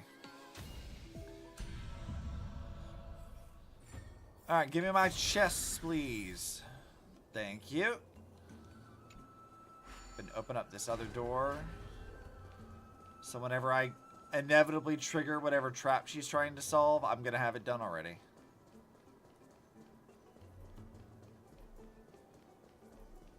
You're not gonna close the window or the doors on me again, I assume.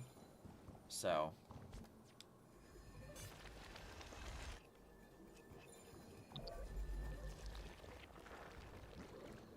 Oh, there's another flower over here.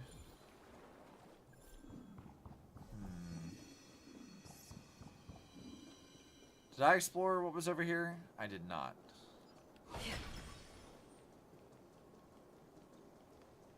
It's another thing.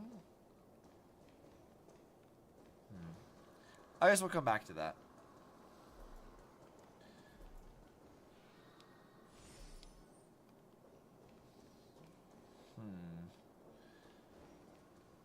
Alright, well, let's grab this. So this is the Golden Bough of Vows. Tell me that thing isn't literally Feng down. Yeah, it does kind of look like it, doesn't it? It very much does. I wonder if it operates the same way. Or it's one of the forms of Feng down, anyway. So we're doing this what we're doing is simply provoking the Titans. There's several eons that have my back. If only they could interfere in the affairs of the Titans. I mean, they probably could and don't. So It's literally recolored Feng. Is it actually? Beautiful. That's interesting. It's even more magnificent than before. Hey, Cal, don't appear out of nowhere and scare me like that. My tiny little heart cannot take it. This is already the second time. Understood. My apologies, Pink Bunny. Is Pink Bunny this time? I'm truly an all-encompassing species. Is this the legendary Golden Bough of Vows? We'll know once we test it. There's a secret passageway behind the pond. It's faster if we take that path. I mean, if you say so. I've already opened up all the other shortcuts, so this is the only way for me to go now.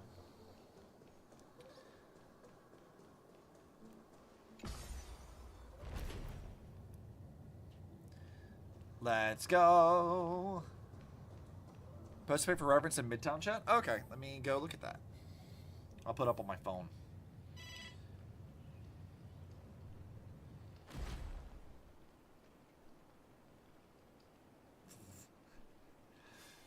Oh, that's funny. Shirley posted something funny in there. Oh, yeah. Yeah, it is just that, isn't it? Huh. Interesting.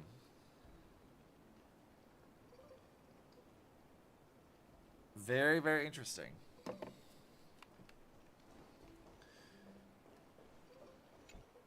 Touch.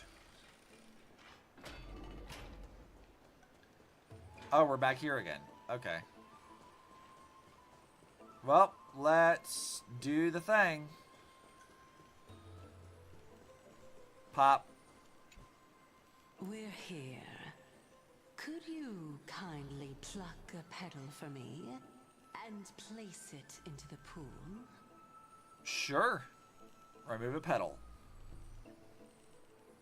Now, can our little goddess perform that again? Huh? That Confirm what? being the oath of Nestia's priests. Right. Got it. Oh, Nestia, with the weft as my vow, I beseech you. Wait, entwine how my does she body know that we with did that golden earlier? Thread and affection. Girl, what? Mom.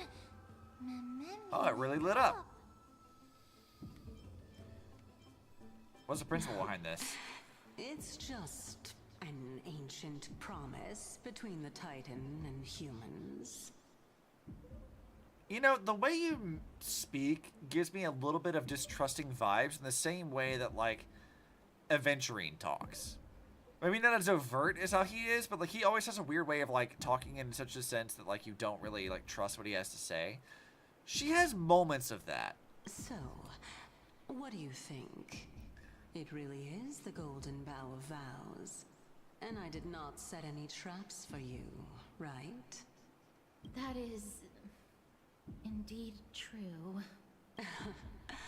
You look like a sad Like when he lost says friend in puppy. italics, yeah, Even exactly. if this is indeed a scheme to get you to lower your guard, you don't. Therefore, why don't we just put Can I learn who's right and who's wrong once aside we overcome and work this? together? Yeah, sure. Yes.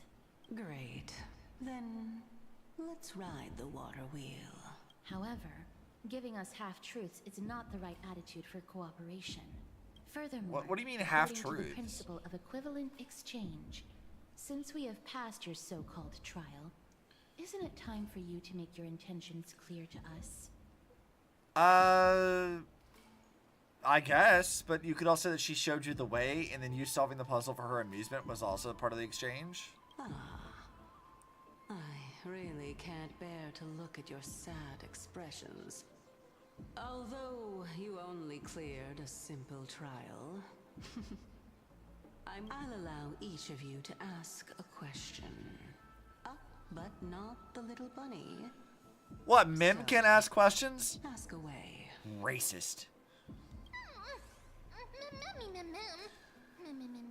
What's this unfair treatment? Is it because I'm too smart and you're afraid that the question I ask will turn Amphoreus upside down? Mem, if you have questions like that to ask, by all means, please ask them. Well, in that case, miss, please go ahead. Oh no. Oh no. They're gonna make me ask this?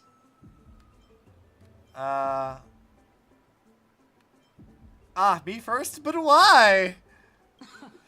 That's no good.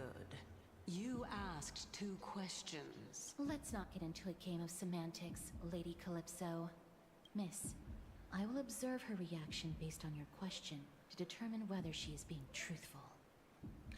Notice that the heartbeat stuff is happening in the background, which is the same thing, if I recall correctly, that they did when Castorus was testing us under Aglaya and she was getting closer to killing us. This is the same thing then, too. This is so serious to her, but, like, why do you care so much? So, don't worry about it. Let's see. Why do you say that our fates are intertwined? Oh, straight to the point. The Titans have cast a net over this place because of the Black Tide. If we want to escape, I'll require your help to reclaim my true form. So she's a Titan, right? Like she's Cersei's. Like she's definitely like in the embodiment of one of the Titans. Cause like we already had that happen with Nias before.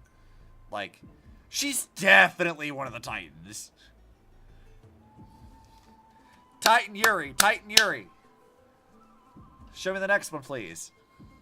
Well, it's your turn now, little goddess of death. My question is, was your previous answer the whole truth and nothing but the truth? There's no point in making this unnecessarily complicated.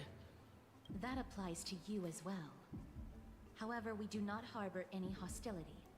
We merely want to avoid any potential harm to us. Lady Calypso, if you want us to work together more effectively, I advise you to answer my question honestly.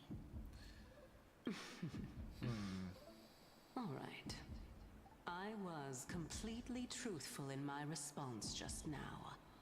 I have not deceived you, nor will I. With all due respect, omitting facts can also be considered deceit. Is that so? Regardless, I still stand by my previous response. Then please lead the way. After all, facts speak for themselves. The truth will come to light once we arrive at the Luminary Throne. Cash is so aggro right now. All right, all right. I originally thought that you were just a beautiful flower planted in the mortal realm by the hand of shadow. But now, I see you have some prickly thorns, too. That's good. I'll just consider that a compliment. Indeed. I'm complimenting your charming naivete. I mean, sure. All right, go ride the water wheel. Throbbing I'll wait heart. for you up there. Yeah, whether it's intentional or otherwise, the heartbeat here definitely has like that vibe from earlier.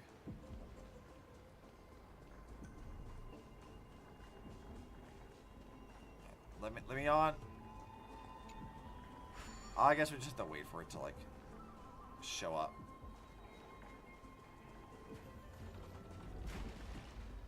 Oh, there's one of the bugs. Gurgle, gurgle. I think I said this last stream too, but I do feel like Amphoreus and most of Star Rail's level maps would benefit from some sort of jump. Like a bit of a jump button would be nice, I think. Hey, you work with Cipher. Where's Cipher? I want Cat Girl.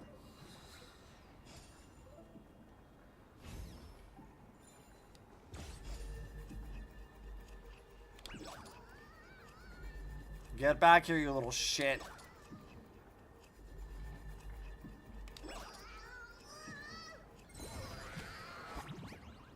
Now, tell me where the cat girl is.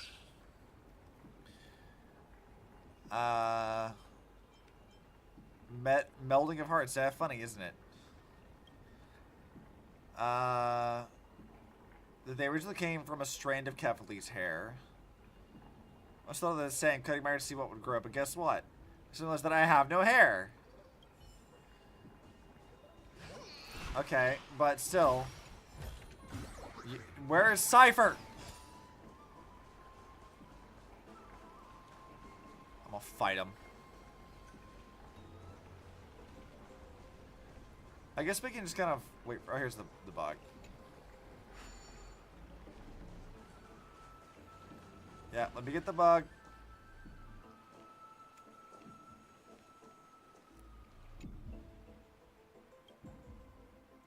Yeah. Hello, bug. You're mine now. More dead dudes. I guess I can fix this. Speaking of which, don't you also have a red-haired companion?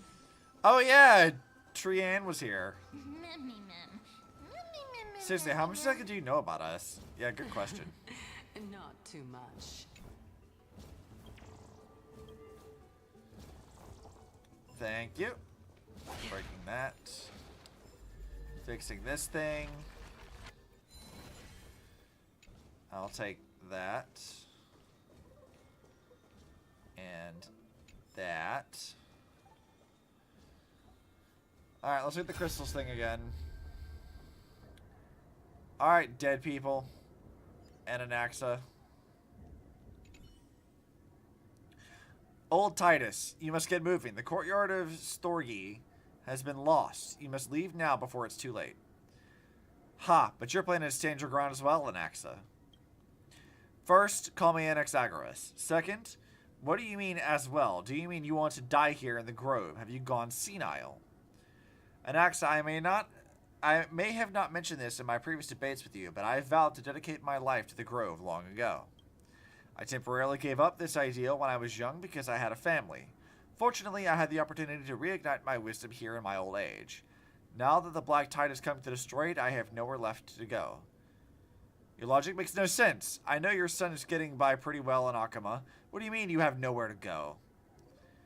Tell me, Anaxagoras, you and I both know very well that legs like mine will only slow us down. How many unnecessary wounds did you suffer just escorting me to the library? The Black Tide descends with brutal ferocity. Even a great crisis heir like Callie lost their life to it. I don't expect that I would be able to leave. I simply wish to sit and read in the Grove Library one last time. You stubborn old fool, have it your way. We were never able to decide a victor in our debates. Let's count this final one as your victory. Let us meet again in the Netherrealm, old Titus. Take care. Finally, it's quiet again. Let me see. I wonder if these brats have been sneaking in pure content into the collection. Just as expected, one punch god Aquila? If this were the old days, I'd have burned this on sight. Oh no! It's a One Punch Man manga. Forbidden Love, the tree, and the butterfly. Damnations, what blasphemous fool put this here? I told you. Titan Yuri! Titan Yuri! Let's go! Whatever, the little brat at home used to love this kind of stuff. I scared that out of him, though. In my final moments, I'd like to see just what is so special about this brain-rotting nonsense. Scandalous! Just scandalous! Beast of the Black Tide, I won't allow you to touch our collection. Oh my, he read the Titan Yuri and was like, hell yeah! Let's go. He's so involved in it. And that steals his resolve to fight these things. Honestly, based.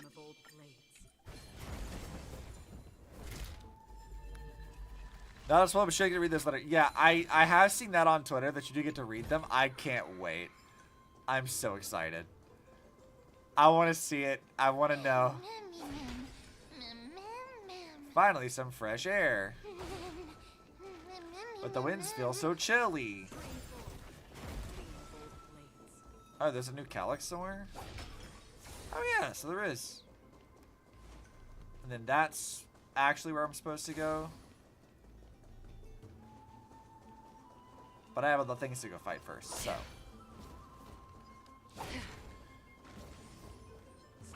Bonk. Bonk. Bonk. I guess I can go ahead and just break this. Touch. Goodbye, Honkai Beast. Definitely not an Archangel. For sure. Actually, this might be the shortcut, now that I think about it. This fucker? Oh my god. You gonna make me do this shit? Look, you made a heart!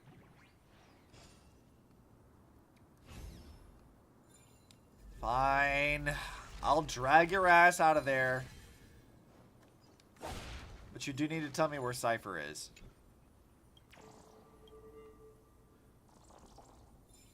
Alright, let's see. Touch.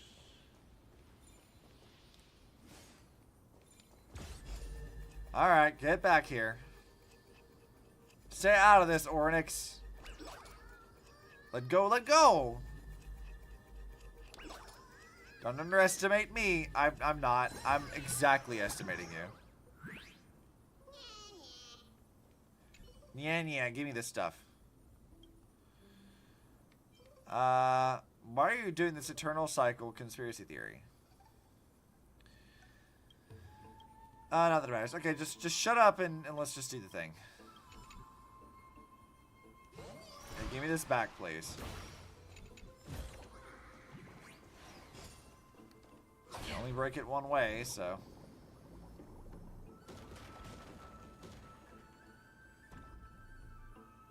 Interesting.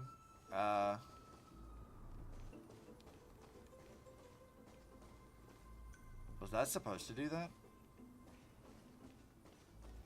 How do I get down there? I guess there must be another way to do that. I thought there was going to be like an elevator. Maybe it's this way. Seeing as I haven't gone this direction yet. Stream forth. Excuse me, not Archangel. Get out of the way. Interesting that there's constellation stuff here. So it's from that thing. Like that. Hey, look, another stagnant shadow, which I definitely needed.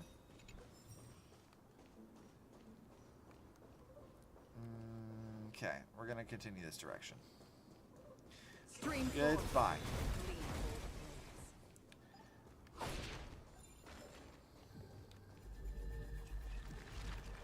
You know, in the context of, like, this world, we can use Oryx's powers or whatever to, like, repair things, but we can only repair some things. I wonder why we can, like, obviously, for the game reasons, there's the obvious, we can't do that because it's a game, and obviously a game would not allow you to do this. But I do wonder. Oh. Oh, interesting. Okay.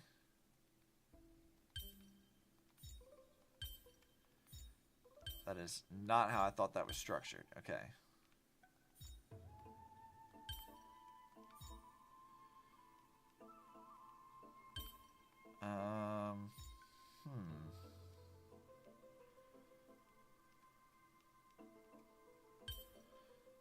Do that.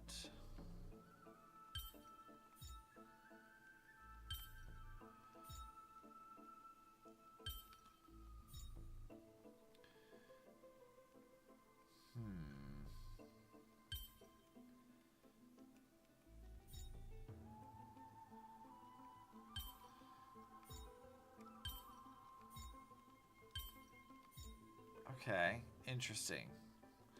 How are we gonna do these two things?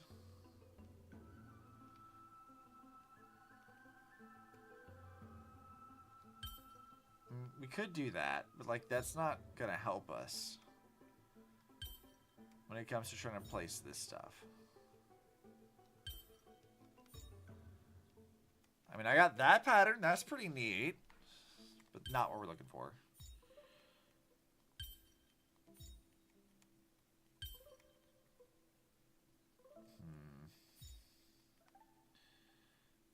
How the fuck are we gonna do that?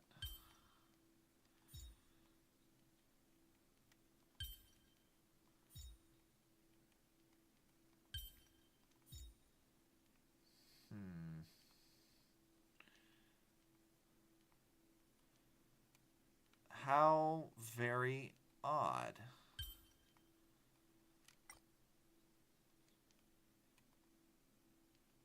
Okay, so that's where they want this to go. Okay.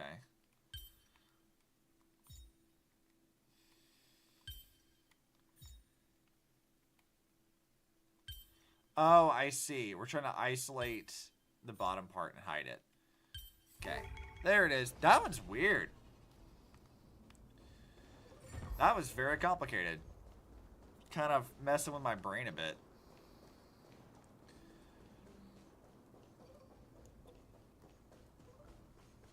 Alright, give me this. I know there's other things I'm supposed to be doing, but I don't give a fuck. Don't forget to let your friends in on the action. I have to do exploring stuff because I'm not going back to open up these shortcuts again.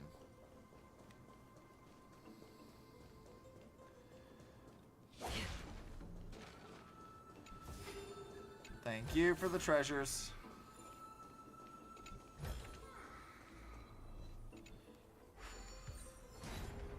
Textbook design.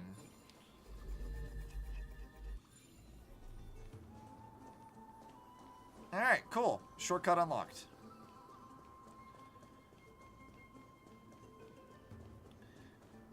That'll make my life a bit easier later when I come back to this.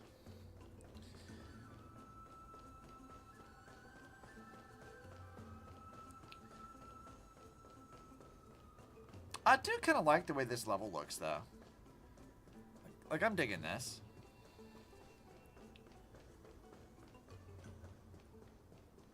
Okay, I've done my exploring things. Take me to the next thing.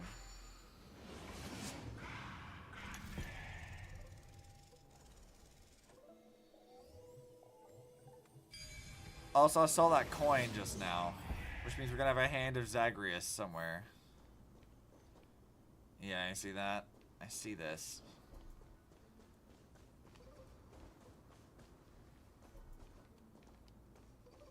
Interesting. Oh, hi, Tribby. Or Trianne, sorry. Oh, it's little Gray, little Cass, and the pink puppy. I forget it. I'll just be a puppy. Be forgiving. Be forgiving. Good job, Lady ma'am. Trianne, are you all right? Were you hurt? No, Trianne flew high up into the air so the monsters couldn't reach us. I mean, that works. Did you find Anaxa? Air supremacy secured! Supremacy secured! That sounds so cool! Oh, what does it mean? Don't worry about that. It sounds cool and that's all that matters. Wait a minute. Let's get back on track. The spindle that Aggie gave us is so powerful that Trianne seems to have found Nax. He's near the treetop. Even though our perception of him is very weak, it's not like the White Dryads from before. But since Trianne was alone and afraid that it might be dangerous, we did not fly there to take a look. Alright then. It seems like Lady Trianne did not forget our promise. Anaxa is indeed still alive, and he's at the Luminary Throne right now. It seems like Lady Calypso did not lie regarding this. Huh? Calypso? Who's that? She seems to be the head of the... that. A kind-hearted and mysterious passerby. Oh, so you received help from a kind-hearted person. But the golden thread doesn't seem to be able to sense the person you're talking about. Now come and meet our other companion. Where did she go off to? I'm telling you, dude, she's the Titan. Coming and going without a trace. She's such a strange person. If that were the case, that does make sense why she wouldn't be afraid of Castris then. Because surely Castris' death touch wouldn't be so powerful as to be able to kill a Titan in a single touch. So if she's a Titan thing, yeah, no wonder she's like a little bit cocky about it. Oh! Actually, Trianne also found this. Could this be related to the person you're talking about? No idea. This is a piece of burnt cloth. Yup. Trianne found it on a branch not long ago. Trianne even used the golden thread to search around and found that the entire grove is giving off a similar aura. So it's Titan. Maybe Anax left it behind using alchemy in order to guide us.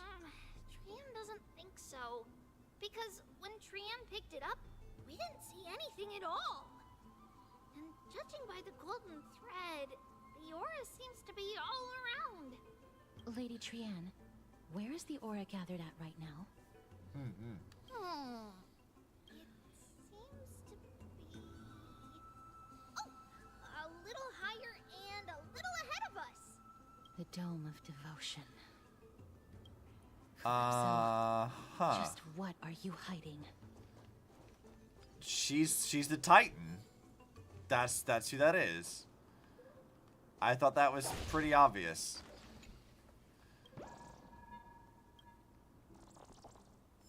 Because think about it, if the lot of litophagists or whatever, if they're like the scholars of this or whatever the fuck, she wouldn't be wrong in saying that she's one of like the early members of that, because if she's a Titan, then yeah, that would track, that would make sense.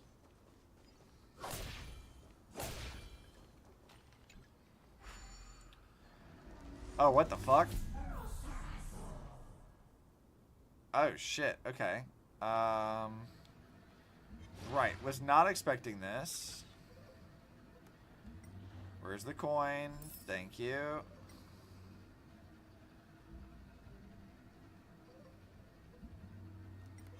Is there another coin somewhere over here? How far can I? Oh, there's one. All right, I can punch things. Bam. Thank you. I guess that means I can go punch this thing too.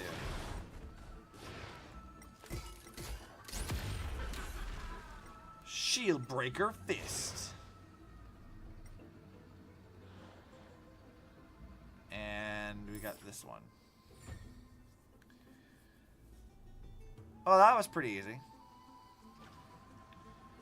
Alright, can I drop this for like anything, or are we just gonna disengage? Oh, it's this thing.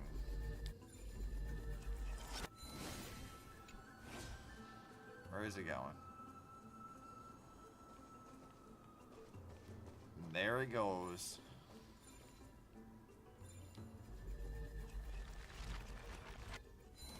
Fix that thing. Give me this. And I'm just gonna assume that we're gonna find that thing later, so I'm not gonna go look for it. Stream 4.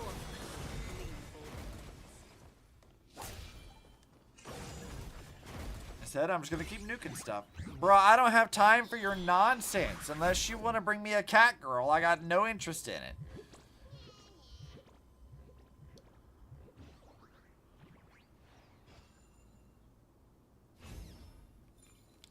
You're gonna make me do all this nonsense. Well, at least it's only one this time.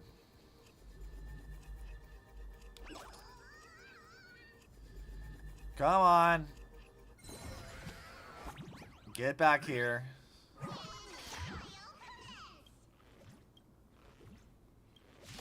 You're gonna make me fight? I hope for an end to strife in the world. Harmony and unity. Alright, attack him with a skill. Attack him with basic attack. Okay, it's okay. Watch your head. Alright, Free will let's or was go. it fate? Attack him with ultimate. Well, I can only do this, so.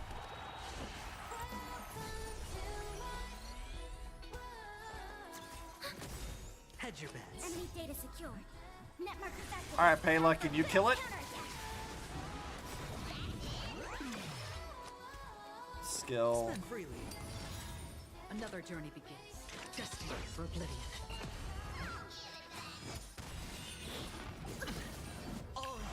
Okay, we can actually like start decimating some stuff because that's what we're about to do. The dice have been bust. Or maybe I'll take it off. Ba-bam. Watch your head. Alright, Acheron, it's your turn, girl. I weep for the departed. Overkill this shit. It too shall fall.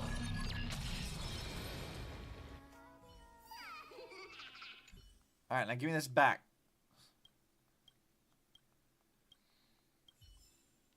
Yeah. Come on, hurry up. Cersei's incomplete theorem. Alright, I don't know what that was about, but I'm sure it's to do with catching things, so. Whack, whack. Nothing else up here. We're gonna have to meet an Anaxagoras, so. Who I honestly forgot was even in this game, so. The golden thread is vibrating more and more violently. Uh-huh. Let's be even more cautious.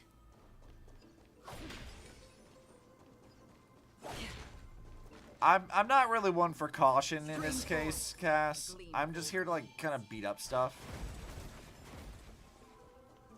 Because it's fun. I like fighting.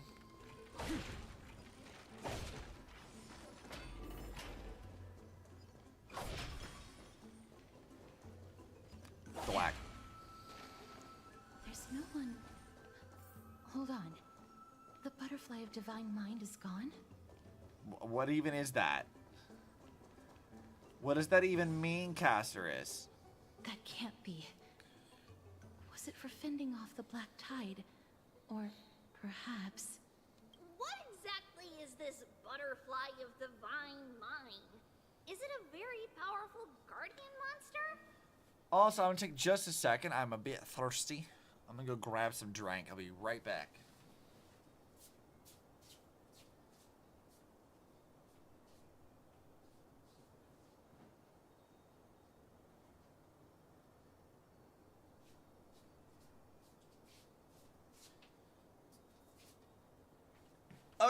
I got green teas, and just for free,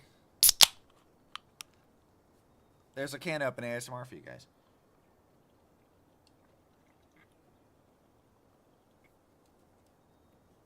Oh, that's a lot better. I needed something to drink like ages ago.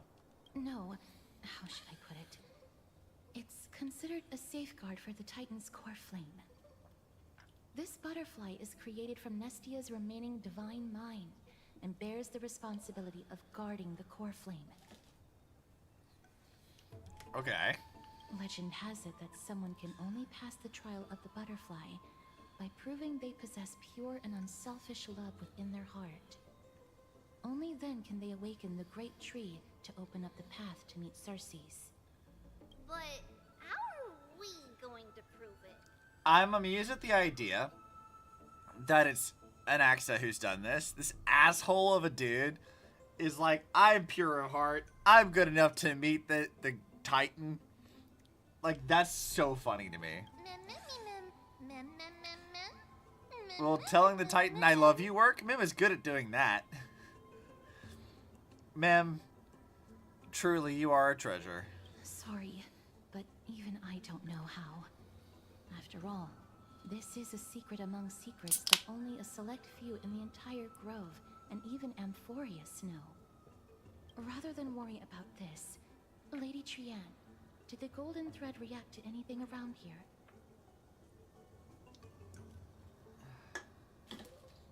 Yep, I needed more tea. No. That unknown thing seems to be even farther ahead and higher up. But isn't that a dead end up ahead? Perhaps we can try again. Let's see if the butterfly will still react to the golden bough of vows despite having dissipated. If it's indeed the token mentioned in the legends, there should be a reaction. Sure. Pluck out Feng Huang down and let's go. The butterfly didn't move 1 inch. Even in the native myths of Amphoreus, it all boils down to sincerity brings miracles. Show genuine intent, and the butterfly will surely respond. Stella, did you fall asleep? Yet, regrettably, it remains unmoved.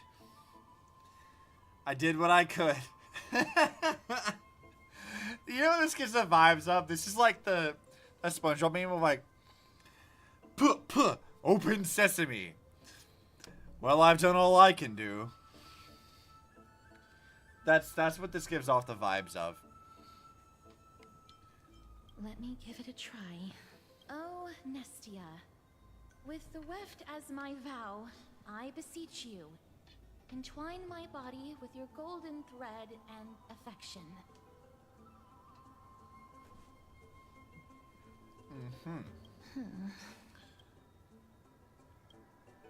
The butterfly still did not move a single inch. Lady Trianne, and even Mem? We turned our back for Where did 1 you second? disappear Trianne, what are you doing? Little Cass, look over here, quick! Memmy, he is about to burst into flames! No, you can't set Mem on fire. The voice seems to be coming from the Star Chase atrium.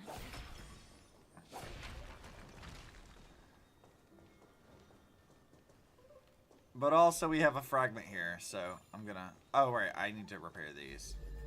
I should not have broken this.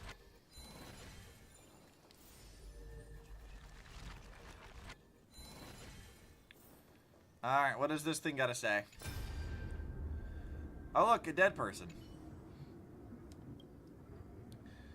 One strike, that's all it took. What kind of monster is that black-clad swordsman? They vanished. Without you, Artakama, our defenses crumble. We can't hold. Run, sign in. Save yourself. No, I'm not leaving without you. This won't be our end. Now listen to me. Just go. Don't talk like that. You're a crisis heir, remember? I spent my whole life chasing your shadow, looking up to your golden blood. Don't you dare give up now. Here, try grabbing onto my shoulder. Sinan, behind you. No, when did the Black Tide monsters, the others, they're all... You never listened, just like when we were kids. Guess we're both troublemakers, sis. Dad never caught a break with either of us, did he? Remember how you used to drag me into your schemes, sister? It doesn't matter anymore, sis. We'll end up the same way. Dad would be proud of us. Monsters at the Black Tide, you want to harm Archikama? Why don't you just try it? He looks as if Sinan is taking something from her sister's body. You imagine it must be some kind of weapon. Wow. Unfortunate for you then, I guess. Alright, little bug. You're mine. Now to continue.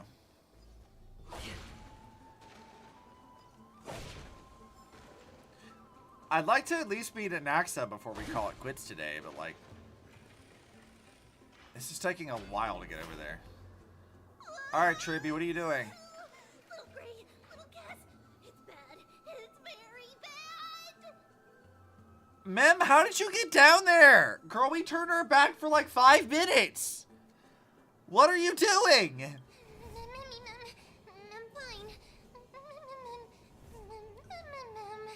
I'm fine. Mem, I'm fine. Mem.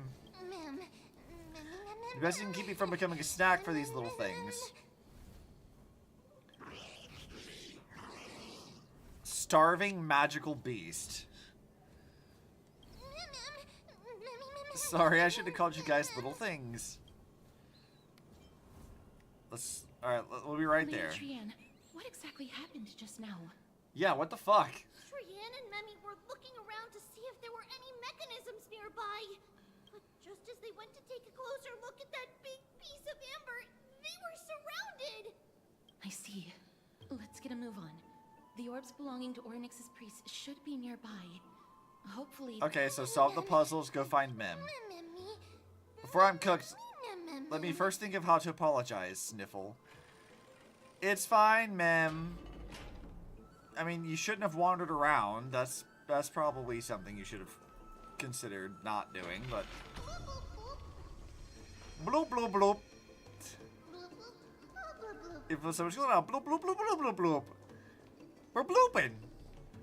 Bloop, bloop, bloop, bloop.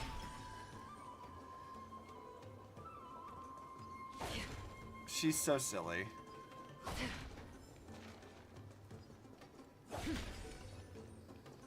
Stream 4. The gleam of old blades. Mem is so silly. I like her. Don't forget to let your friends in on the action. Alright, I can't activate that yet. My fur is still drying. It's connected. Let's hurry. Memi is already bouncing around due to the heat. I mean, it's fine. No, this is a sweet little dance to express my apologies. Seek, and you will find. I don't know, Mim is kind of cute. I like Mim.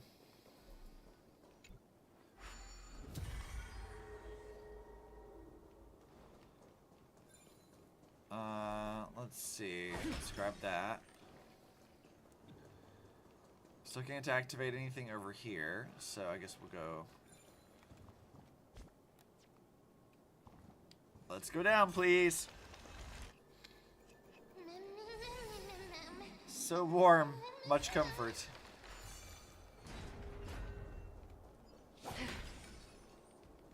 Don't worry, Mem. I'll be over there after I've, opened the shortcuts and got all my secret stuff in the chests and things.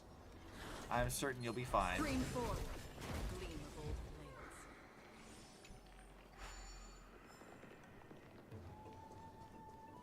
I'm certain you'll live. Wait, I'm back here again? Huh.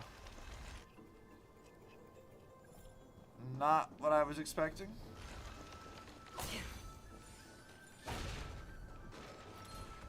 Stream 4. Goodbye. Gleam of old blades. Okay, I believe that.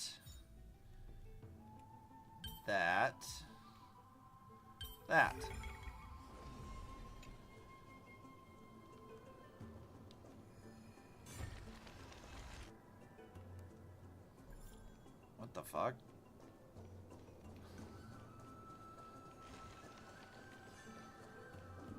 Alright, well I guess we'll just wander over here. I still hate the whispering in my ear. Do not like that.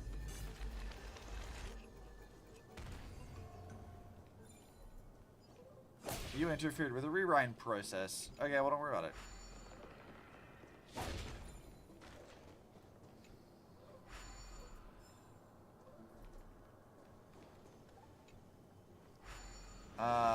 Oh right, these things. Well, wasn't there like one on the top too? And I completely missed that one. Because I was just kind of fucking around. Life is a puzzle in and of itself. Okay, he's dead. What is this? Oh, I've somehow backtracked despite not realizing that I was doing that. Nope, let me back in, please.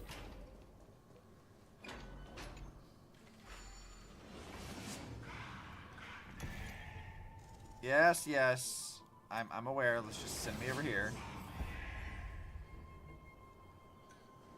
I still have chests to collect.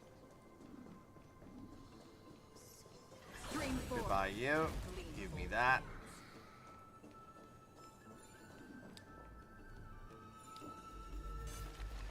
Oh, it's like corrupted on the stem. That's kind of interesting.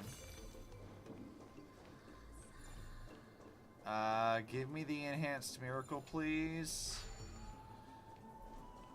Thank you.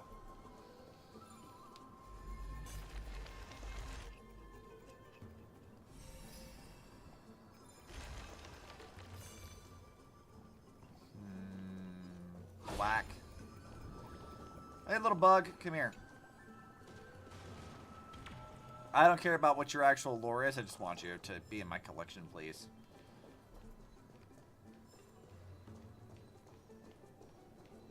Why am I hearing stuff? Alright, it's probably like turning the thing, the miracle on or off, and that helps with it. Alright, so...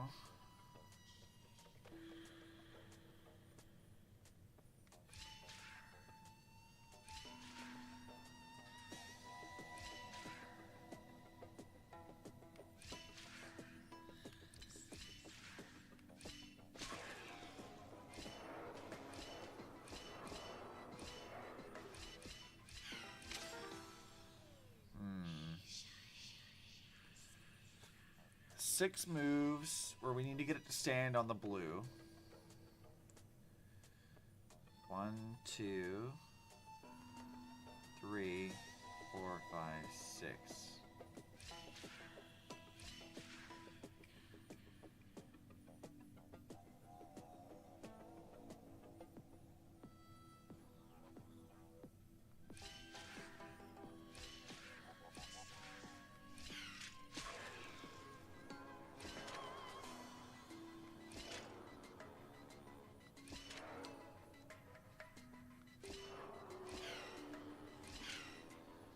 There we go. A tad confusing, but we got it.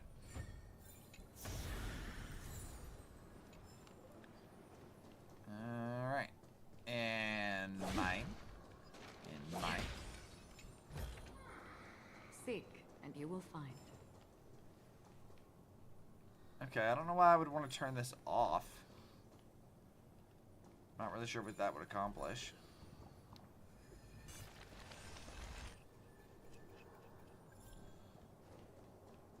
Okay, I'll go save you, Mem.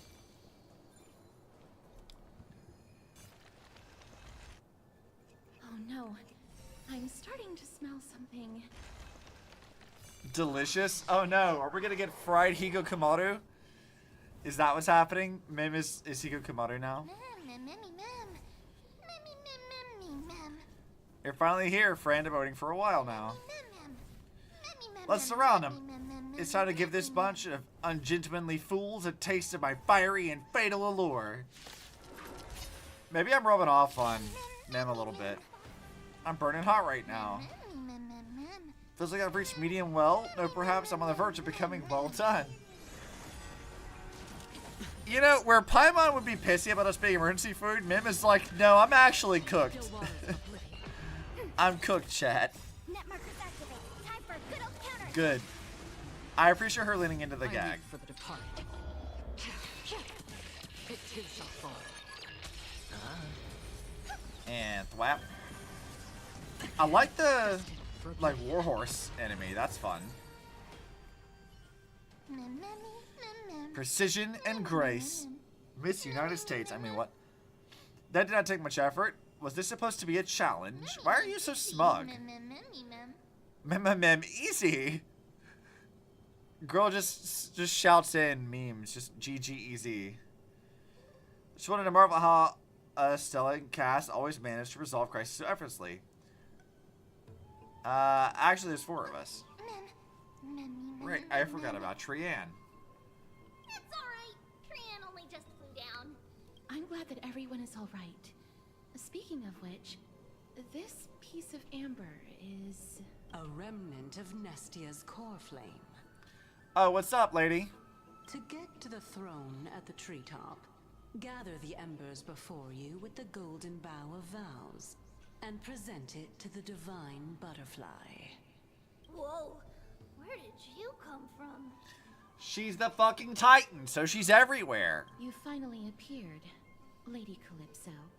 Yes, it's been some time.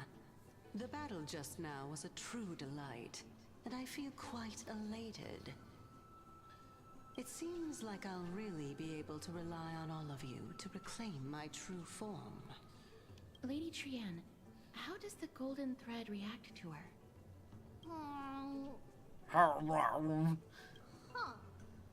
There's no reaction at all. Obviously. After all, the fragment that you picked up just now is completely unrelated to me. Is it now? All right. Just do as I say. If you're able to pass the trial, I will tell you everything truthfully. Sick. Another trial. Come on, I hate people who don't finish their thoughts. But we have to go to the treetop to find Nax anyway, right? I've got a hunch. This is true. Come, let's collect the embers and go confront her. Sure. If that's what I've got to go do. Let's just go grab all the chests and things.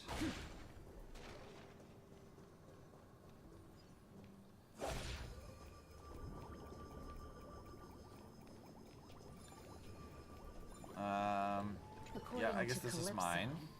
We just have to gather the embers before us with the golden bough of vows. As the golden water lily touches the amber, flames spill from its petals. Curiously, the fire does not consume the entire flower, only faint sparks gather at the tips, subtly burning. How incredible. Item obtained. So we just have to present this to the butterfly? Yeah, I guess. Well, that was easy.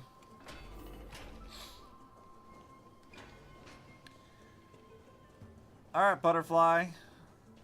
Here's your thing. It seems like you managed to gather the embers. I mean, it was right there, so... In that case, just offer it to the divine butterfly. It'll be fine. Let's just do as she says. Sure, here you go. Ooh. Path has appeared. Well, that's pretty. All of you have indeed passed the trial. I don't feel there was really much of a trial, though. I just grabbed the thing and left. Titan's sad cries. The sound of a butterfly's wings. I'll be back shortly. Oh no. The Titan starts talking and she's like, shit, I gotta go. Of course, our promise still stands. Oh man, Nestia and Calypso, let's go. Now, it's time for me to sacrifice myself. Are you translating for us? If the West Wind ever ends, let that be the place where we reunite. Farewell, my love. Yeah, Titan Yuri. Lady Calypso, this is... It's nothing much. Nothing much? What do you mean? Thank you so much for your help. Now. Well, in that case, I can start. You're actually Circe's, right? Yes. I've been on this page for a while, Cass. Come on, girl. What's going on? You're the Titan? Oh my. The children of humanity have passed the final trial at last. I was wondering when you were planning to expose me. How did you know? You're a tree lady and the Titan grows plants.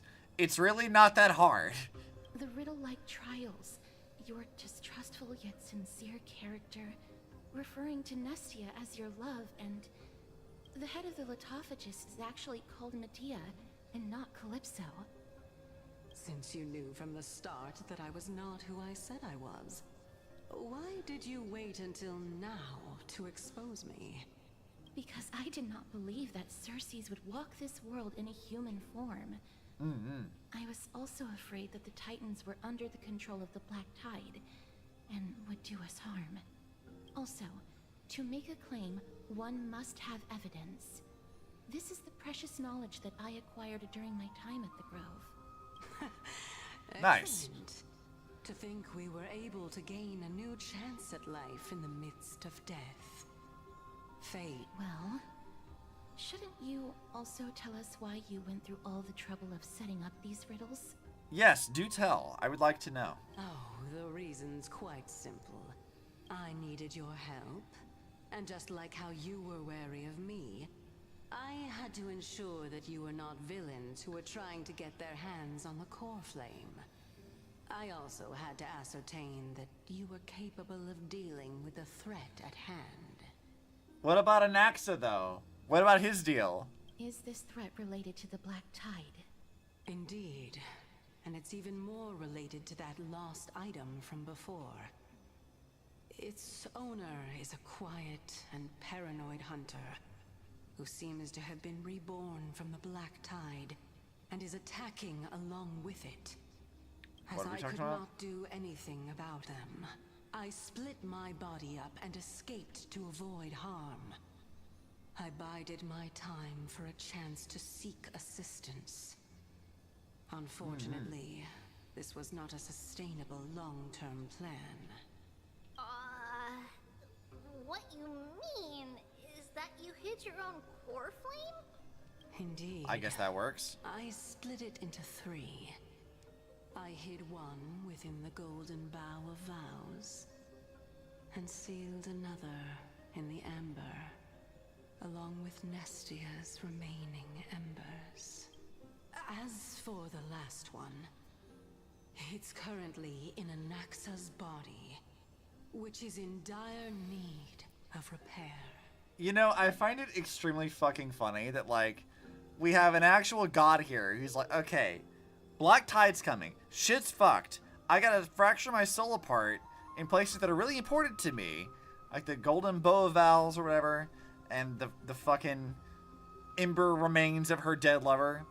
And then the last thing she gives is the rest of it to the guy who doesn't believe the Titans are even fucking real and they're all a load of bullshit. And she's like, yeah, here, you have the last of this. Like, that's hysterical. Gives him a literal piece of a god, and I cannot wait to see how he, like, justifies still being an ass about the gods. I need to know. What? Do you mean that you're using such a method? After all, the scholars of the Grove have always been willing to lay down their lives to defend my core flame.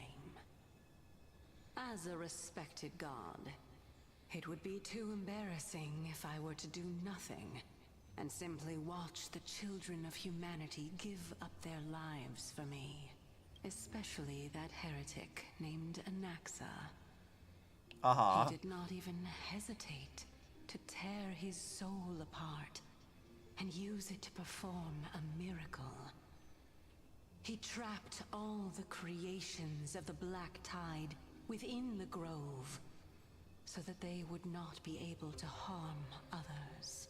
Based? Okay. His way of thinking was so out of the ordinary that I felt it would be a waste for him to meet his demise in the Black Tide.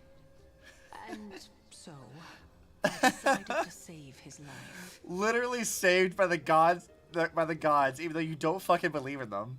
Of course. Amazing. This also meant that I was able to conceal myself and remain hidden.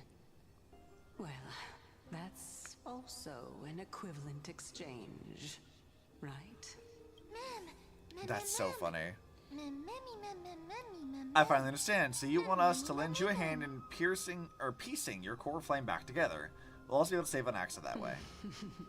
What a smart little bunny.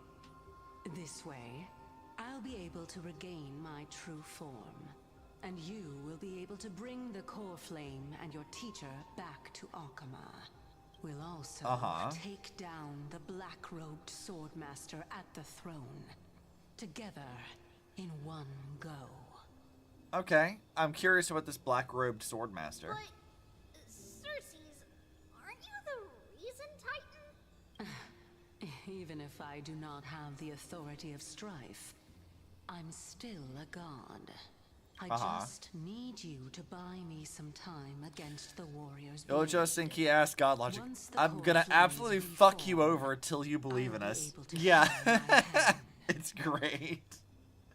I'm so amused.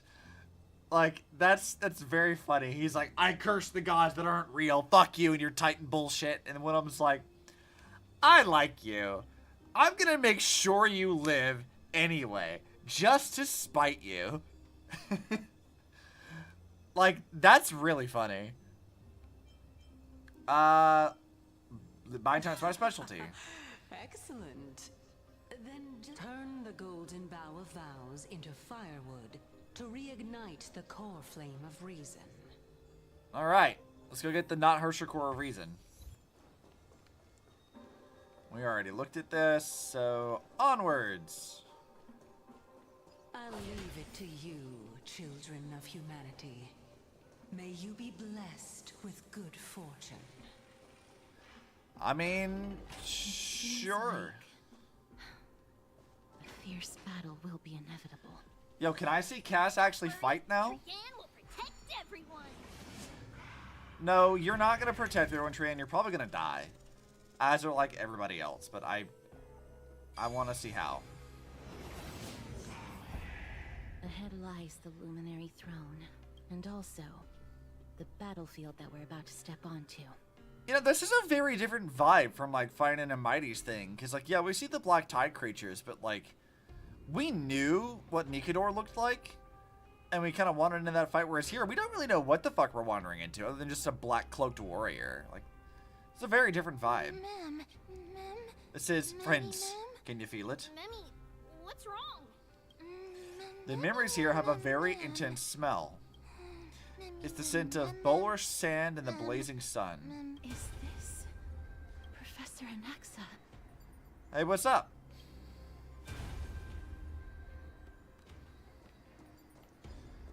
Give me this.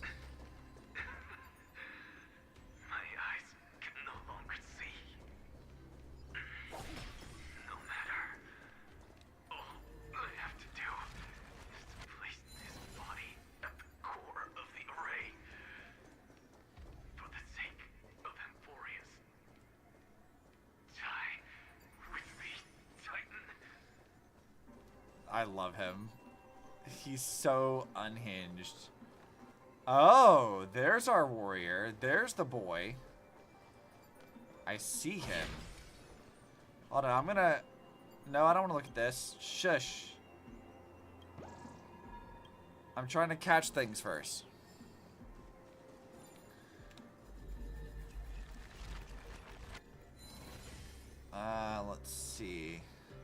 anything else over here? I don't want to wander into the arena yet.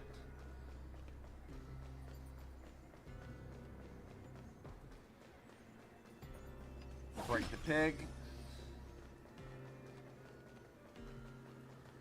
Give me the chest. What? No. This. Seek, and you will find. Alright, let's go. Ooh. What's up, dude? Ah. Circes was right. He's indeed here. What's up, Anaxa? We finally get to see you, buddy. Ooh, this guy. Who is this black-robed guy? This person's the source of the smell and the memory. No, he's basically the memory itself. The burning paradise, the shattered sun, and oh, hello, Alicia. Hello, dead Ellie. Carnage, death, and destruction. So he's connected to Ides Elysiae.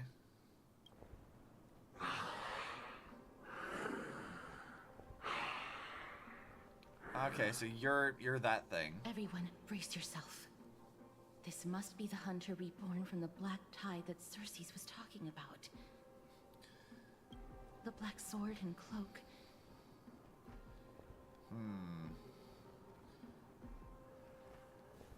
Let's see. Star-shaped things. We've got, like, blade things coming off of a moon.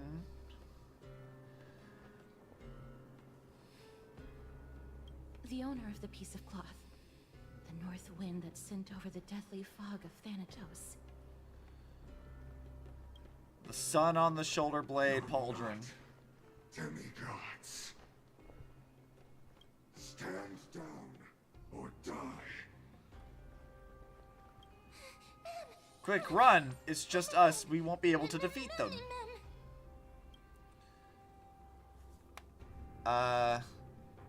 Let's see. Is there still time for us to escape now? Elysia, tomato. Exactly. Look, it's Elysia. Do not worry about it. Ides Elysiae, Elysia. It's the same thing. Ellie's name meant paradise. That's what she told us. Finan talks about like it's a paradise. It's clearly going to be connected. That's why Cyrene's part of it. Things get better when the Titan attacks. That's right. Let's do our best to buy time for Circes. Trian will also protect everyone. Also protect everyone. Trian is brave. Trian's about to get stabbed in the fucking chest if she don't leave.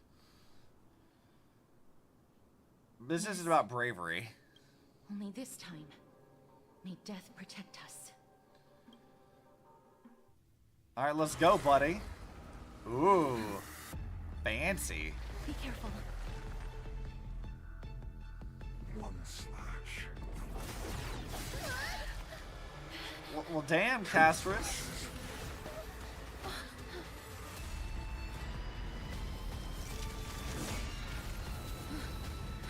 Ooh, look at him. 3 slashes. Are enough. Ooh. I like this guy. Who exactly are you? Dangerous thoughts. Okay. Look at this guy. He's got his big ass sword. Oh, let's go ahead and do this nonsense first. He's weak to lightning. Well, bad news for you, buddy.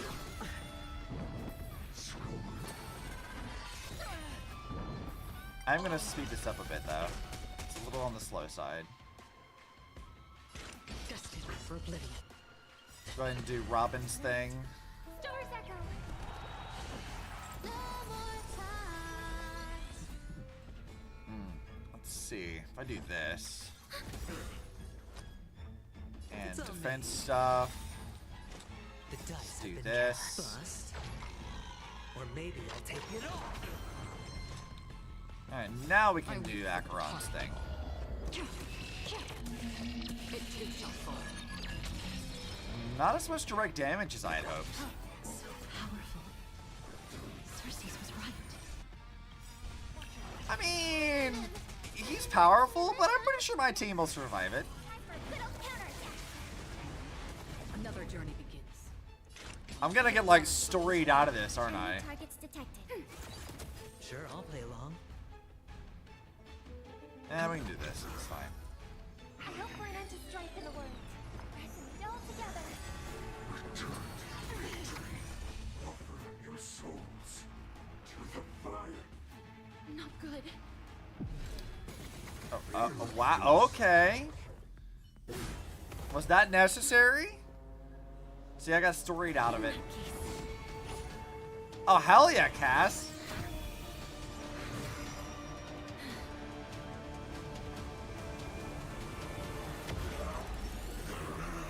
Let's go. Oh, he has golden blood. That's important to note. Can't be killed in a single blow.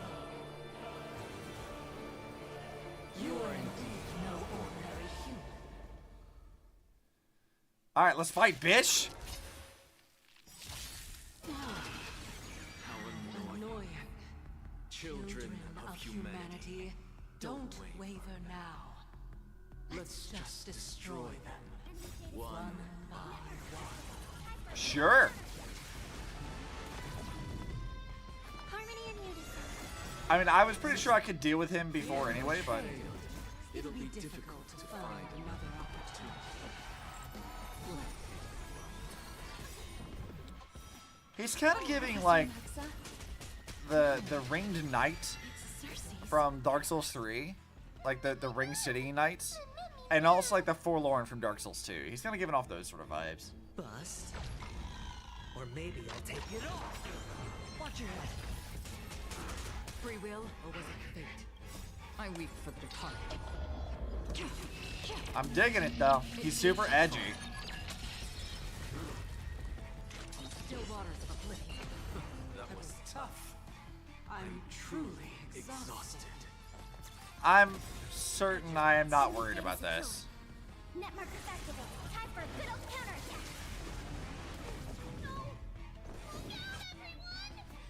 I mean, come on. I almost killed him again. This is bad. Century gate open. What? Trian, I could have killed him.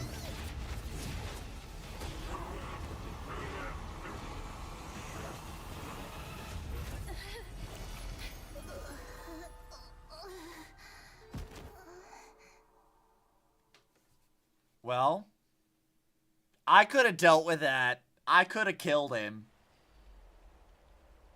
Shortly after in Akama. Phew.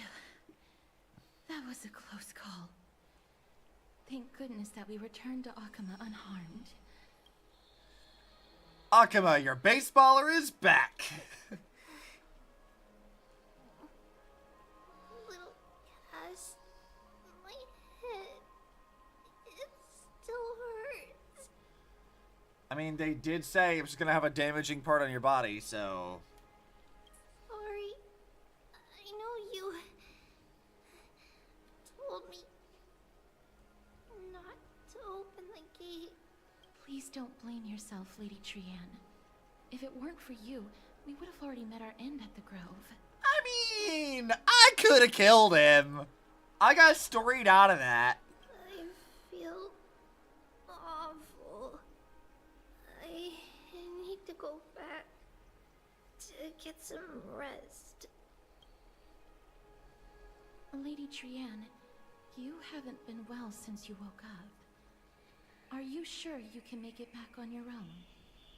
All this noise and commotion. Akama hasn't changed a bit, has it? Hi, Sue. Are you Professor Anaxa? There's no need for doubt. The Titan no longer speaks. It is I, Anaxagoras of the New Sporists. What a pretentious little shit. Indeed. You are the only one who would refer to yourself like that. She's so unamused with his nonsense. Professor, let me be frank. The mission Lady Aglaia entrusted us is to search for survivors, uncover the truth about the disaster at the Grove, and Retrieve the core flame of Circe's. That does not surprise me. And now, I'm a survivor who witnessed the entirety of the disaster, as well as the defenseless bearer of a core flame. Are you going to bring me to Aglaia to fulfill your duty? Yeah. That is indeed my duty. But I prefer not to present you to her as a captive or spoil of battle. Fine.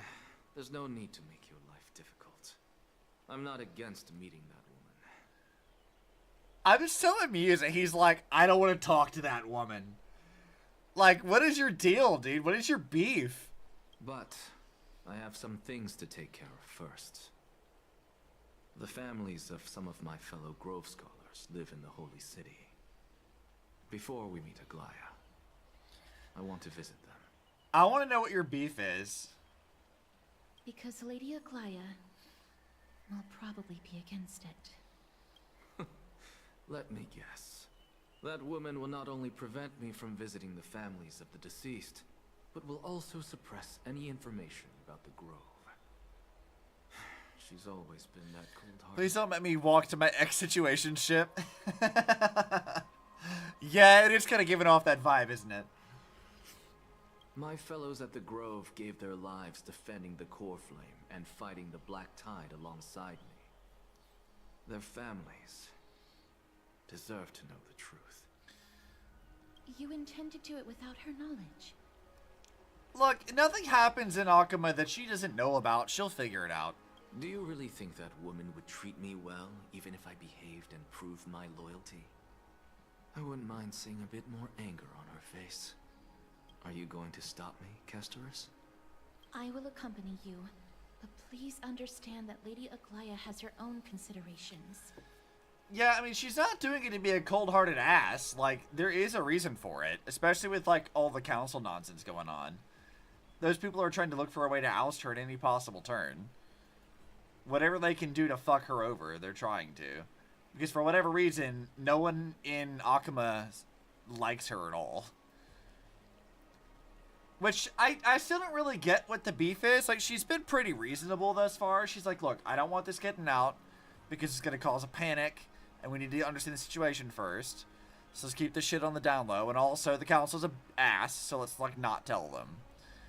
Like, I don't feel like that's unreasonable, considering how unhelpful they've been. Like, I don't know. She doesn't seem that bad. Why does everybody not like Aglaia? She seems chill. They truly have the makings of a little stern sometimes, maybe, but, like, I don't know. She seems fine. Shoes like that. Let's go. I won't go overboard. So, after all these years, you and Lady Aglaia are still... Neither of us is narrow-minded. You should know the root cause of our conflict. Do tell. I want to know the root cause of your conflict. Tell me. Hello. And you are? Hello.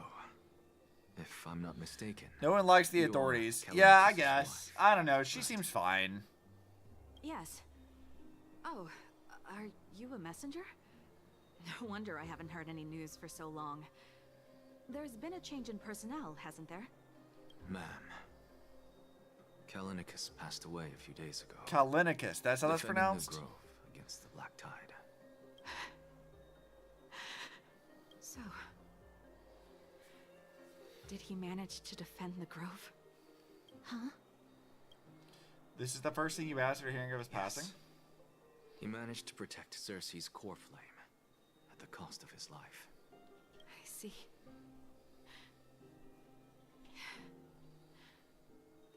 I'll select some of his possessions and pick a nice resting place for him. Nice. Please let us know if you need any help, ma'am. I come from Kremnos. Death and sacrifice. Oh, you're one of Mighty's people. Things I've learned to face with composure.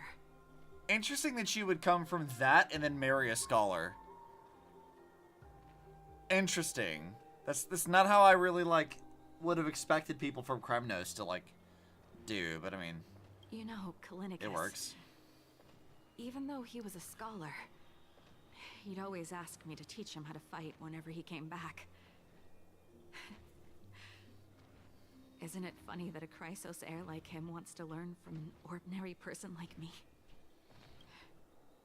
I mean, sure.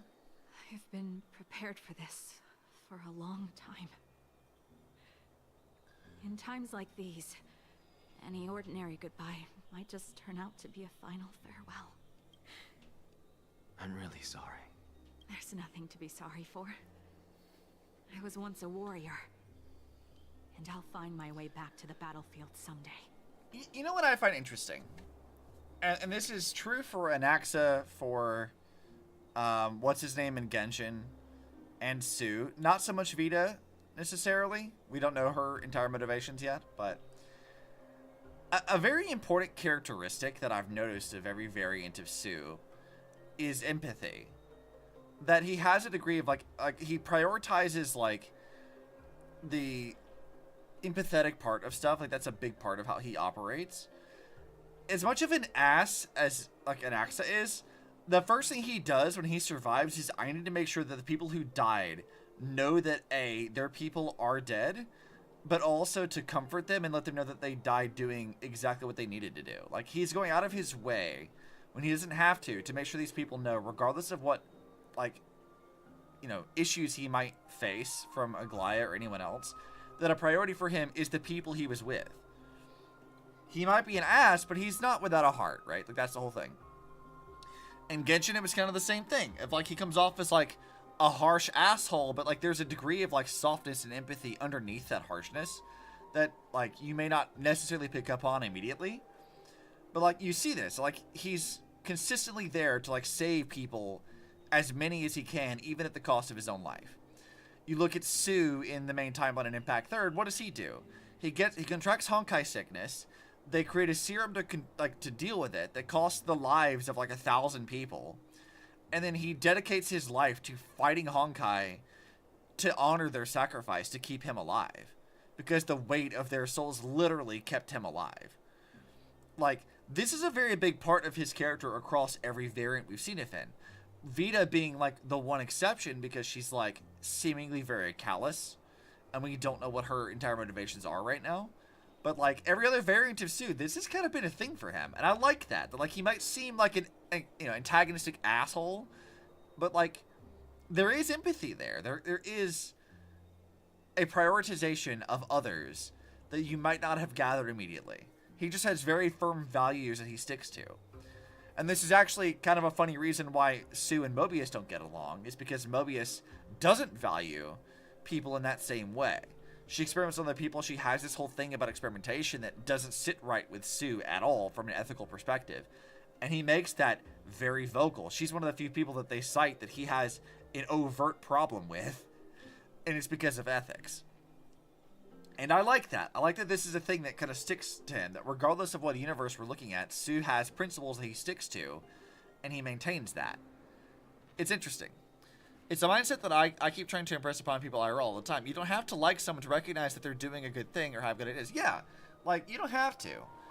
But you can also recognize when they're doing things that are beneficial, and I think this is a really good thing here. To, like, look at how Sue's character is consistent across these multiple timelines, regardless of how very different each one of them looks. With the coming coronation of the new king of Premnos, I'll take up my lance against the creatures of the Black Tide and seek vengeance for my husband. Because, like, if you listen to how he was talking to this lady, like, he wasn't a dickhead about it. He was like, hey, I came to let you know that this has happened. He was very direct about it. But he was like, you need to know this is what happened.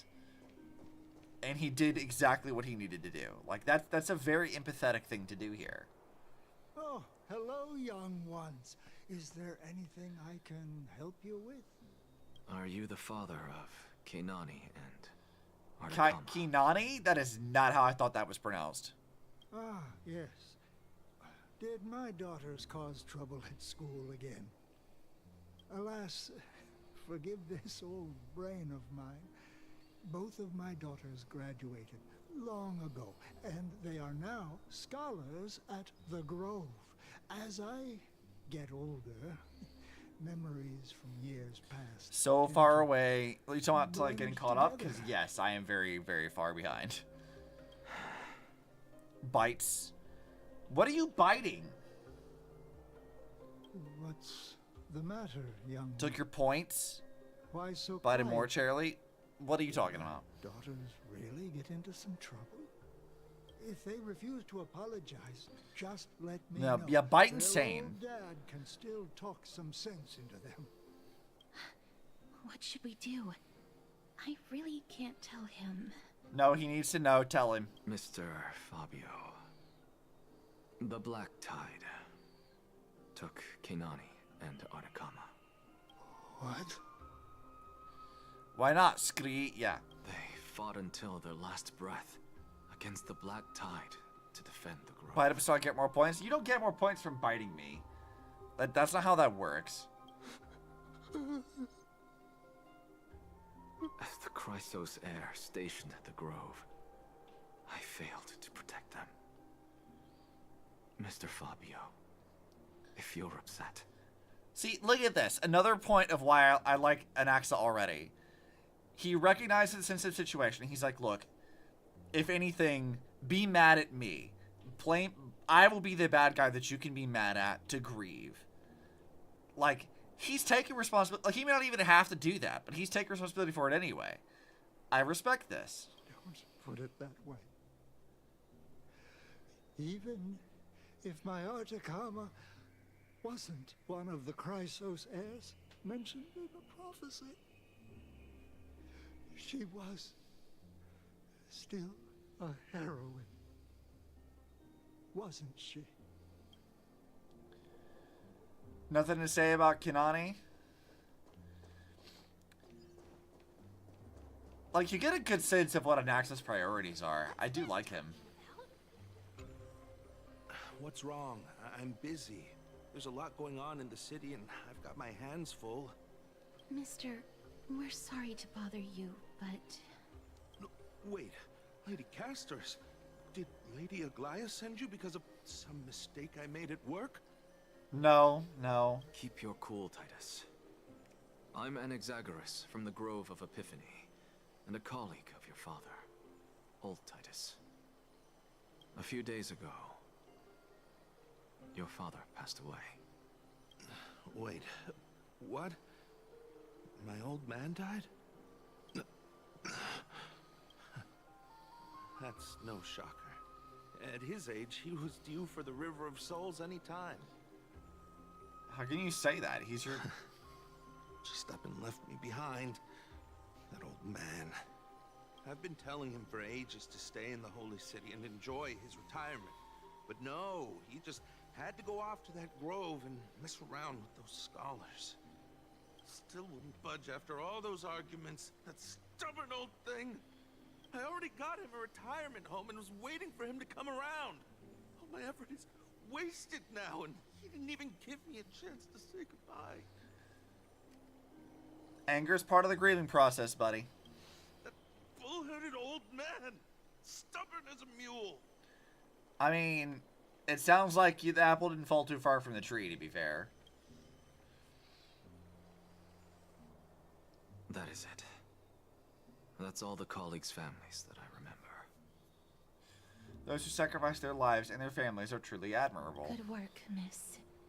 And Professor Anaxa. Let's go. Take me to see Aglaia. All right. I'll lead the way. I know I'm repeating myself, but I do find it a bit amusing that the reason why he doesn't get along with Aglaia, at least currently, why he chose to do this, was because he perceives her to be too cold-hearted and detached from the feelings and struggles of the people she governs. Which is a very Sue thing to do, so like, Let's go back for another south. I don't mind that. Alright, Aglaia. It's time to talk, lady. I'll sue you? Why are you suing me? What is this? Why are you suing me? For what have I done to warrant suing? Explain. Why not? You gotta have a reason, my guy. Which would usually be the other way around in other stories, but the intellectual academic being the less empathetic one. Yeah, you would think so. No, I don't. Okay, sure, insane. Sure. Gremlin. Oh, you're not a Glaya. Miss Castoris, my lady, you're back. Each minute of explaining will cost you tax. Well, we're gonna be here a while then, because I gotta explain a lot of shit. Hello. We have an important matter to discuss with Lady Aglaya. May we trouble you to inform her of our presence? My apologies, Miss Castoris. Lady Aglaya has just informed me that she has no time to receive anyone at the moment. That's just great. She refuses to. I meant to me explaining my reason. Whatever. I learned not to fight you on this stuff. You're just gonna do whatever you want anyway. Answer me this, friend. Did Aglaya order you to take me directly to prison? Who are you? Please don't jest. It's possible that she really is busy.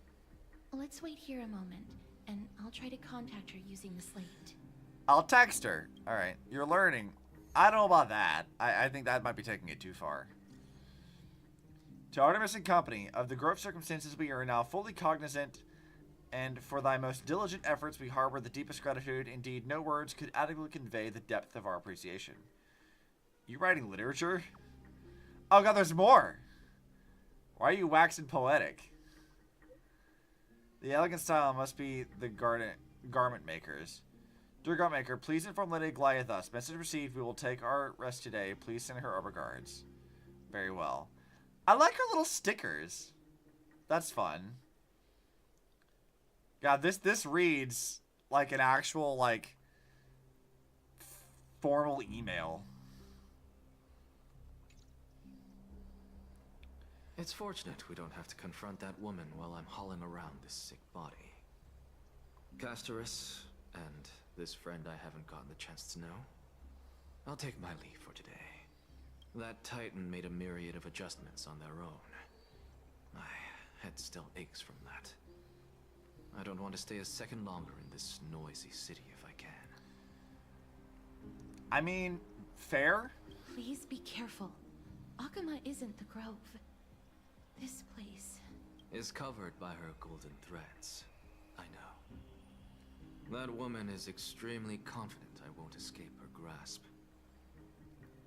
Don't worry. Yeah. As I said before, I'll mind my behavior. No, go into the streets, curse the gods that you can very clearly see.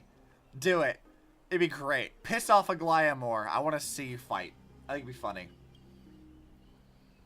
Miss, so many unexpected things happened on our journey to the grove. We truly had no intention of putting you in danger, let alone face the Black Tide head on.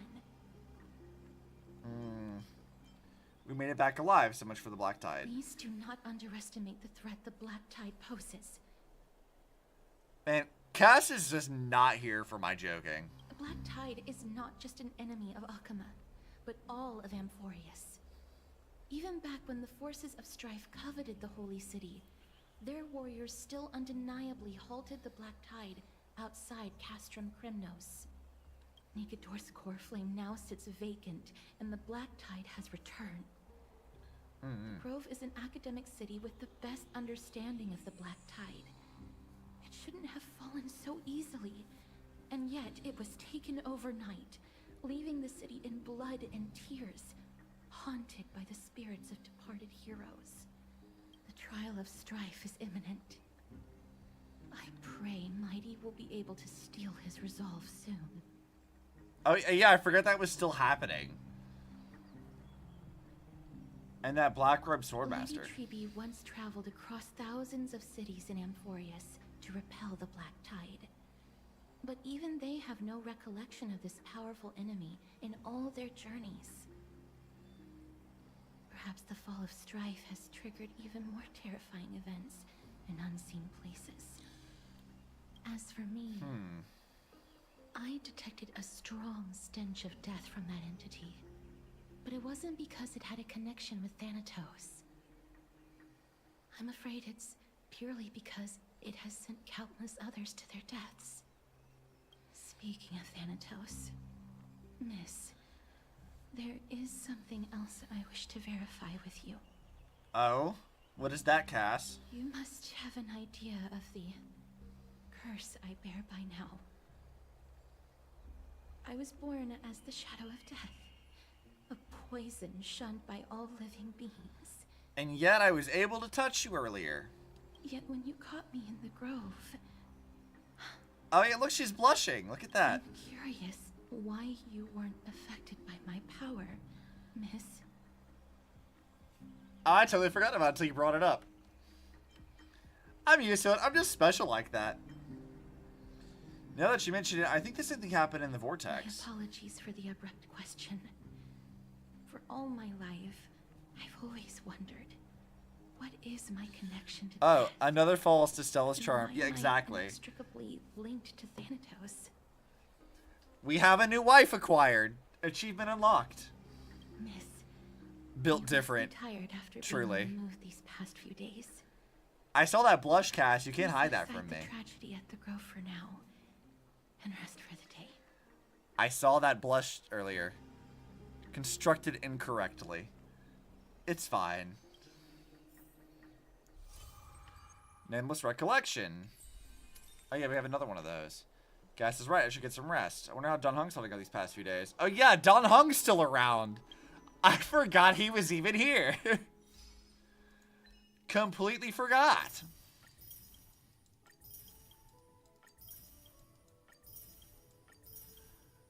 Yeah, exactly, Charlie. I completely forgot Don Hung was even here. What has he been doing even? He's just been gone. Like, where the fuck have you been, my guy?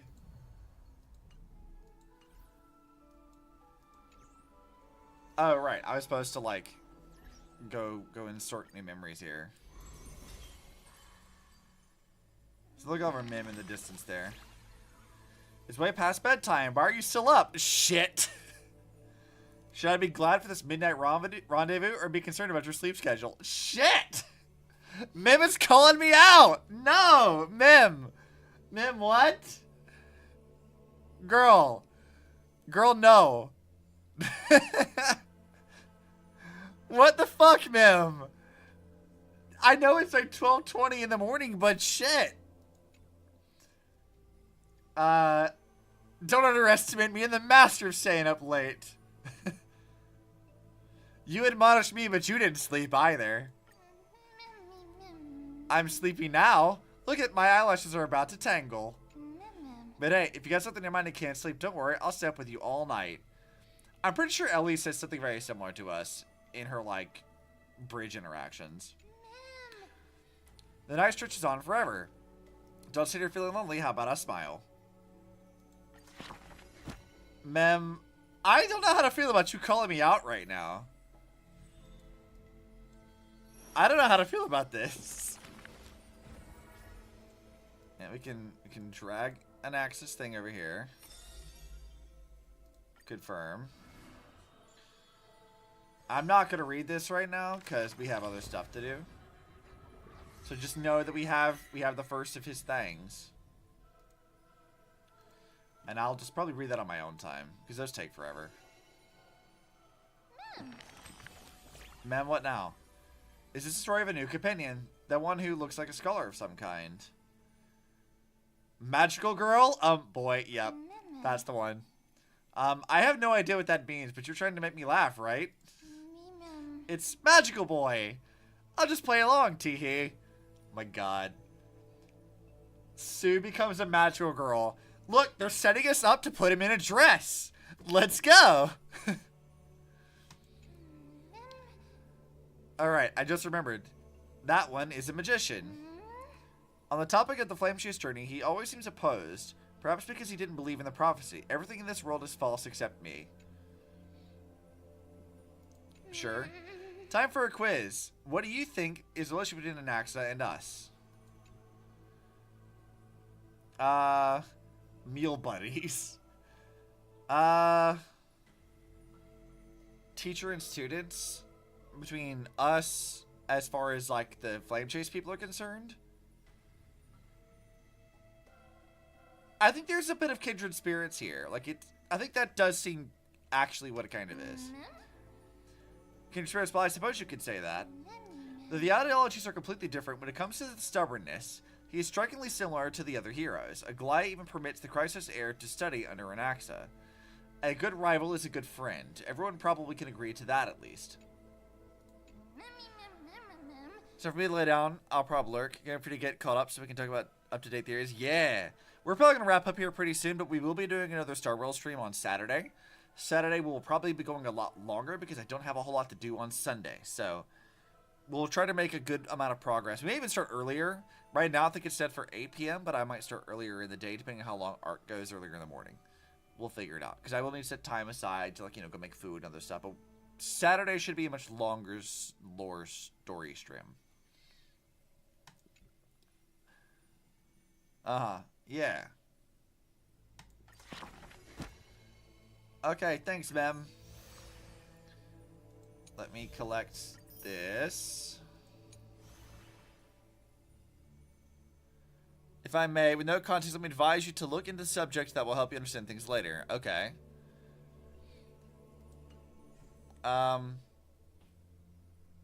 Sure. I'm pretty good about piecing stuff together on my own, so like that tends to work. Also, I think these just gonna take me directly into the stories, and I don't want to do that right now. So we'll look at that later. I might just do that off stream, actually. Your chapters can be read. Yes, I know they can be read. Mem, do you always still talk? The second time we've met so late. You really shouldn't keep doing this, you know. Well, you only caught me twice. Ah, such a smug tone. If that's the case, I'll check on you every day. What happens if I just keep going back into it? Does she have something new to say? Or is it just twice? Look into the Empire a bit from Simulated Universe. Don't go... No need to go too deep. Just have an understanding of what it is. I'll have to look into it. I don't fully know that because there's a lot of Simulated Universe stuff I haven't really looked into.